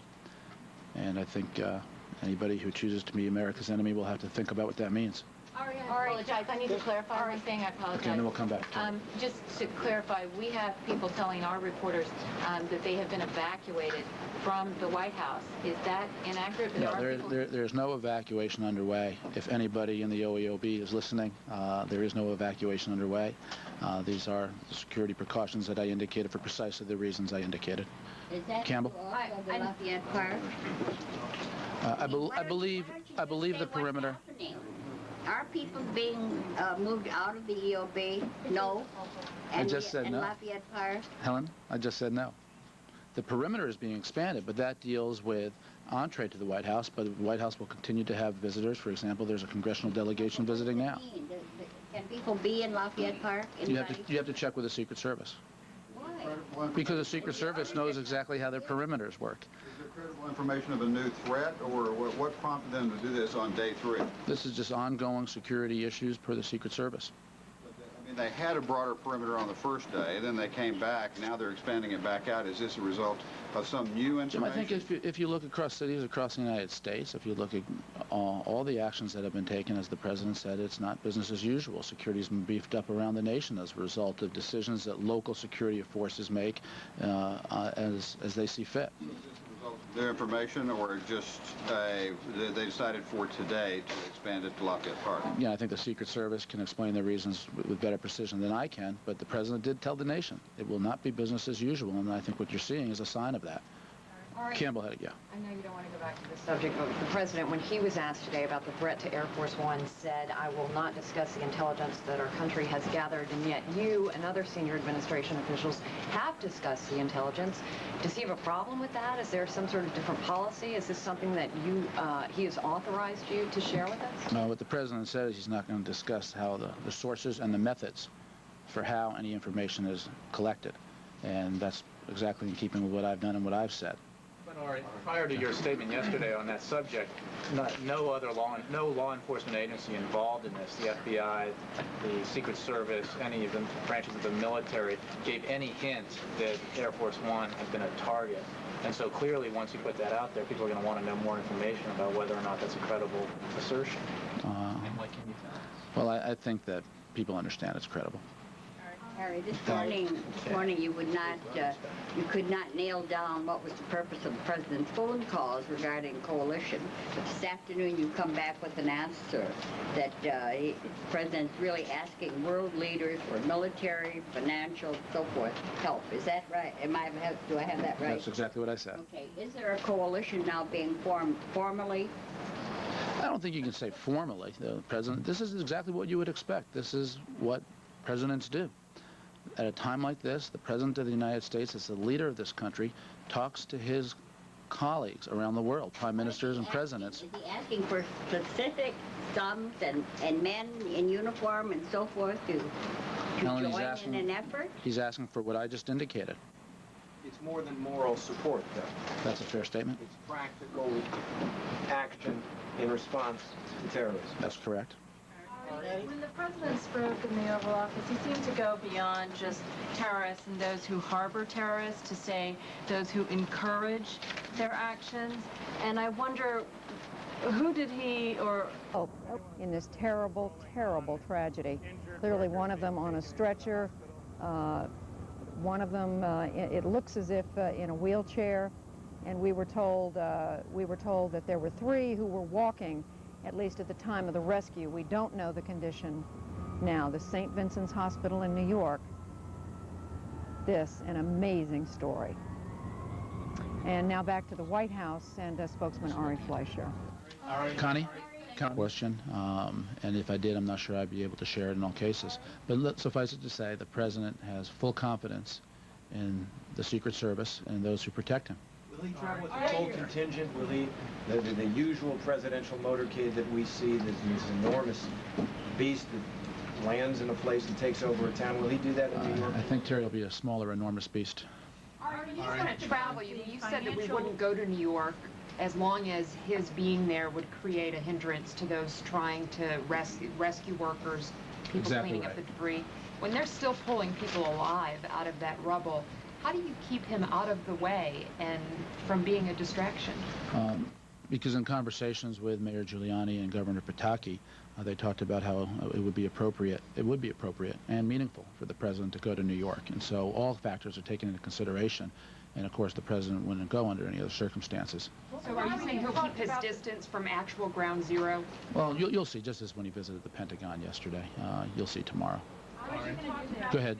Go ahead. You talked about the business, or the individuals with mortgage help, et cetera. What about the businesses that have been wiped out? Where is the administration thinking of putting some help in that direction? Well, also as a result of the $20 billion supplemental appropriation bill that is moving its way through Congress, that will provide the means to give assistance to many people, businesses, otherwise, all who have suffered in this.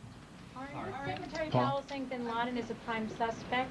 Is the administration, the U.S. confident, or does the U.S. know of his whereabouts, where he is? I'm not going to give any answers to that question. If I could come back to the mid-1970s, the U.S. has had an executive ban in place on assassinations. Is the president considering lifting that? All the president's actions will be in concert with all laws, and I have no information for you beyond that. All right, former President Bush. Jim, go ahead. On that point, is there any restriction that the administration believes is hampering the intelligence community's efforts to deal with terrorists? Are there any restrictions either self-imposed by the agency or by the intelligence community or by Congress that you think need to be eliminated? I have not heard any such conversations. As always on all these matters, as the President indicated today, the government will keep you informed of any steps it thinks are necessary, but I have not heard anything. I want to go somebody who hasn't asked anything yet. Go ahead. On the $20 billion supplemental, NBC, as you know, says there's only $1 billion left in fiscal year 2001 that's on budget, or that's not Social Security. Is it accurate to say that that money can still be expended and be considered without use of Social Security surplus funding, depending on the timing of when that funding is released? Well, I think there's been a virtual, universal, if not universal, recognition by members of the Congress and by the President that our national security will always come first. So, I'm sorry. Go ahead. Purposes then, this is considered a severe emergency, and therefore it's money that's being taken from the Social Security surplus. I indicated 2 days ago that this was a severe emergency. OMB is giving differing advice that it depended on the time that the money is actually spent, and that it does not necessarily mean you even have to use those funds. I'm just trying to get that clarified. I indicated this is a severe emergency. I also said that the fiscal year, of course, does not close to September 30th, so we'll know more at that time. But national security will come first. All right. So go ahead. Go ahead. The word war is being bandied around here so much, but that word in and of itself carries such a constitutional connotation, etc., and creates a confrontation with Congress or whatever. Is it possible we'll see a ratcheting down of the rhetoric with the administration? I think you're going to see consistent actions by the administration and statements of resolve and determination by the President, just as you've been seeing. So go ahead. Go ahead. The 1991 war resolution that Congress passed put some limitations on what the President could do. Would that be satisfactory, something like that be satisfactory to this President Bush? Or would you like something that is less, is more open-ended? You know, we're dealing with hypotheticals here. Congress today is considering a joint resolution to express its support for the President as a show of unity. And we're talking with the Congress very productively about the appropriate language to use in that. And that's where the administration is focused today. You would see this as more of a general resolution of support and not the kind of thing that his father got from Congress in 1991. Well, to be parliamentary, it is a joint resolution. So. Did you understand my question? I mean, I'm saying, it's one thing to pass a, resolve we support the President, and quite another to pass what was enacted in 1991, which said the President can take military action under these Yeah, I think this is all very public. This is a joint resolution that is going to move on Capitol Hill, and you'll be able to review the language of it yourself. And I think there are going to be some comparisons that may be apt to 1991, others that will not be. This is 2001, and this is different. Did the White House suggest language for this? Sure. We're working with Congress on the language. As law enforcement officials proceed in trying to apprehend individuals inside the United States who may have knowledge or have been involved in the attacks, what is the President telling law enforcement officials in terms of what actions can they take? Should people be prepared to see, say, phone taps that haven't been used in the past? What kind of civil liberties does the President think should be protected or suspended? I think you need to talk to the Attorney General about the actions that they are taking. All will be in accordance with the law, of course. Ari, earlier today, White House officials expanded on the threat against Air Force One, saying that there was a telephone threat to the Secret Service, that Air Force One was on a target list.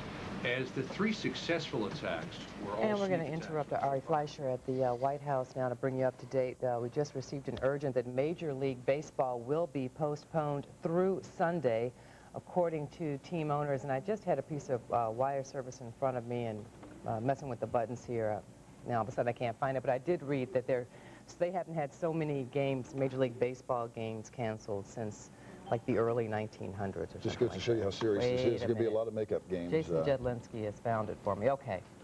Baseball has wiped out 6 days of play. This raised the total of postponed games to 91, the most since World War I. Wow. And so baseball intends to make up all of these games by extending the regular season, which had been scheduled to end on September 30th. It's going to go into October. Right, into October. Yeah, that's absolutely extraordinary. I've got some Thank you, Jason. I've got a clarification from Jason on just what the airlines are doing and what they're not. American Airlines, Chicago Express, Continental Delta, U.S. Airways, TWA, those airlines are hoping to resume service sometime today. That's not to say they have, but they're hoping to get back in the air. Those who say they will not fly out of O'Hare and Midway include Aeroflot, Aeromexico, Aer Lingus, Air France, British Airways, Jordanian Airways, Lufthansa, LOT Polish Airlines, Southwest Airlines, United Airlines. So it's still a bit confusing, but American Airlines is probably the biggest that hopes to resume traffic in and out of O'Hare sometime today. You can imagine the complexities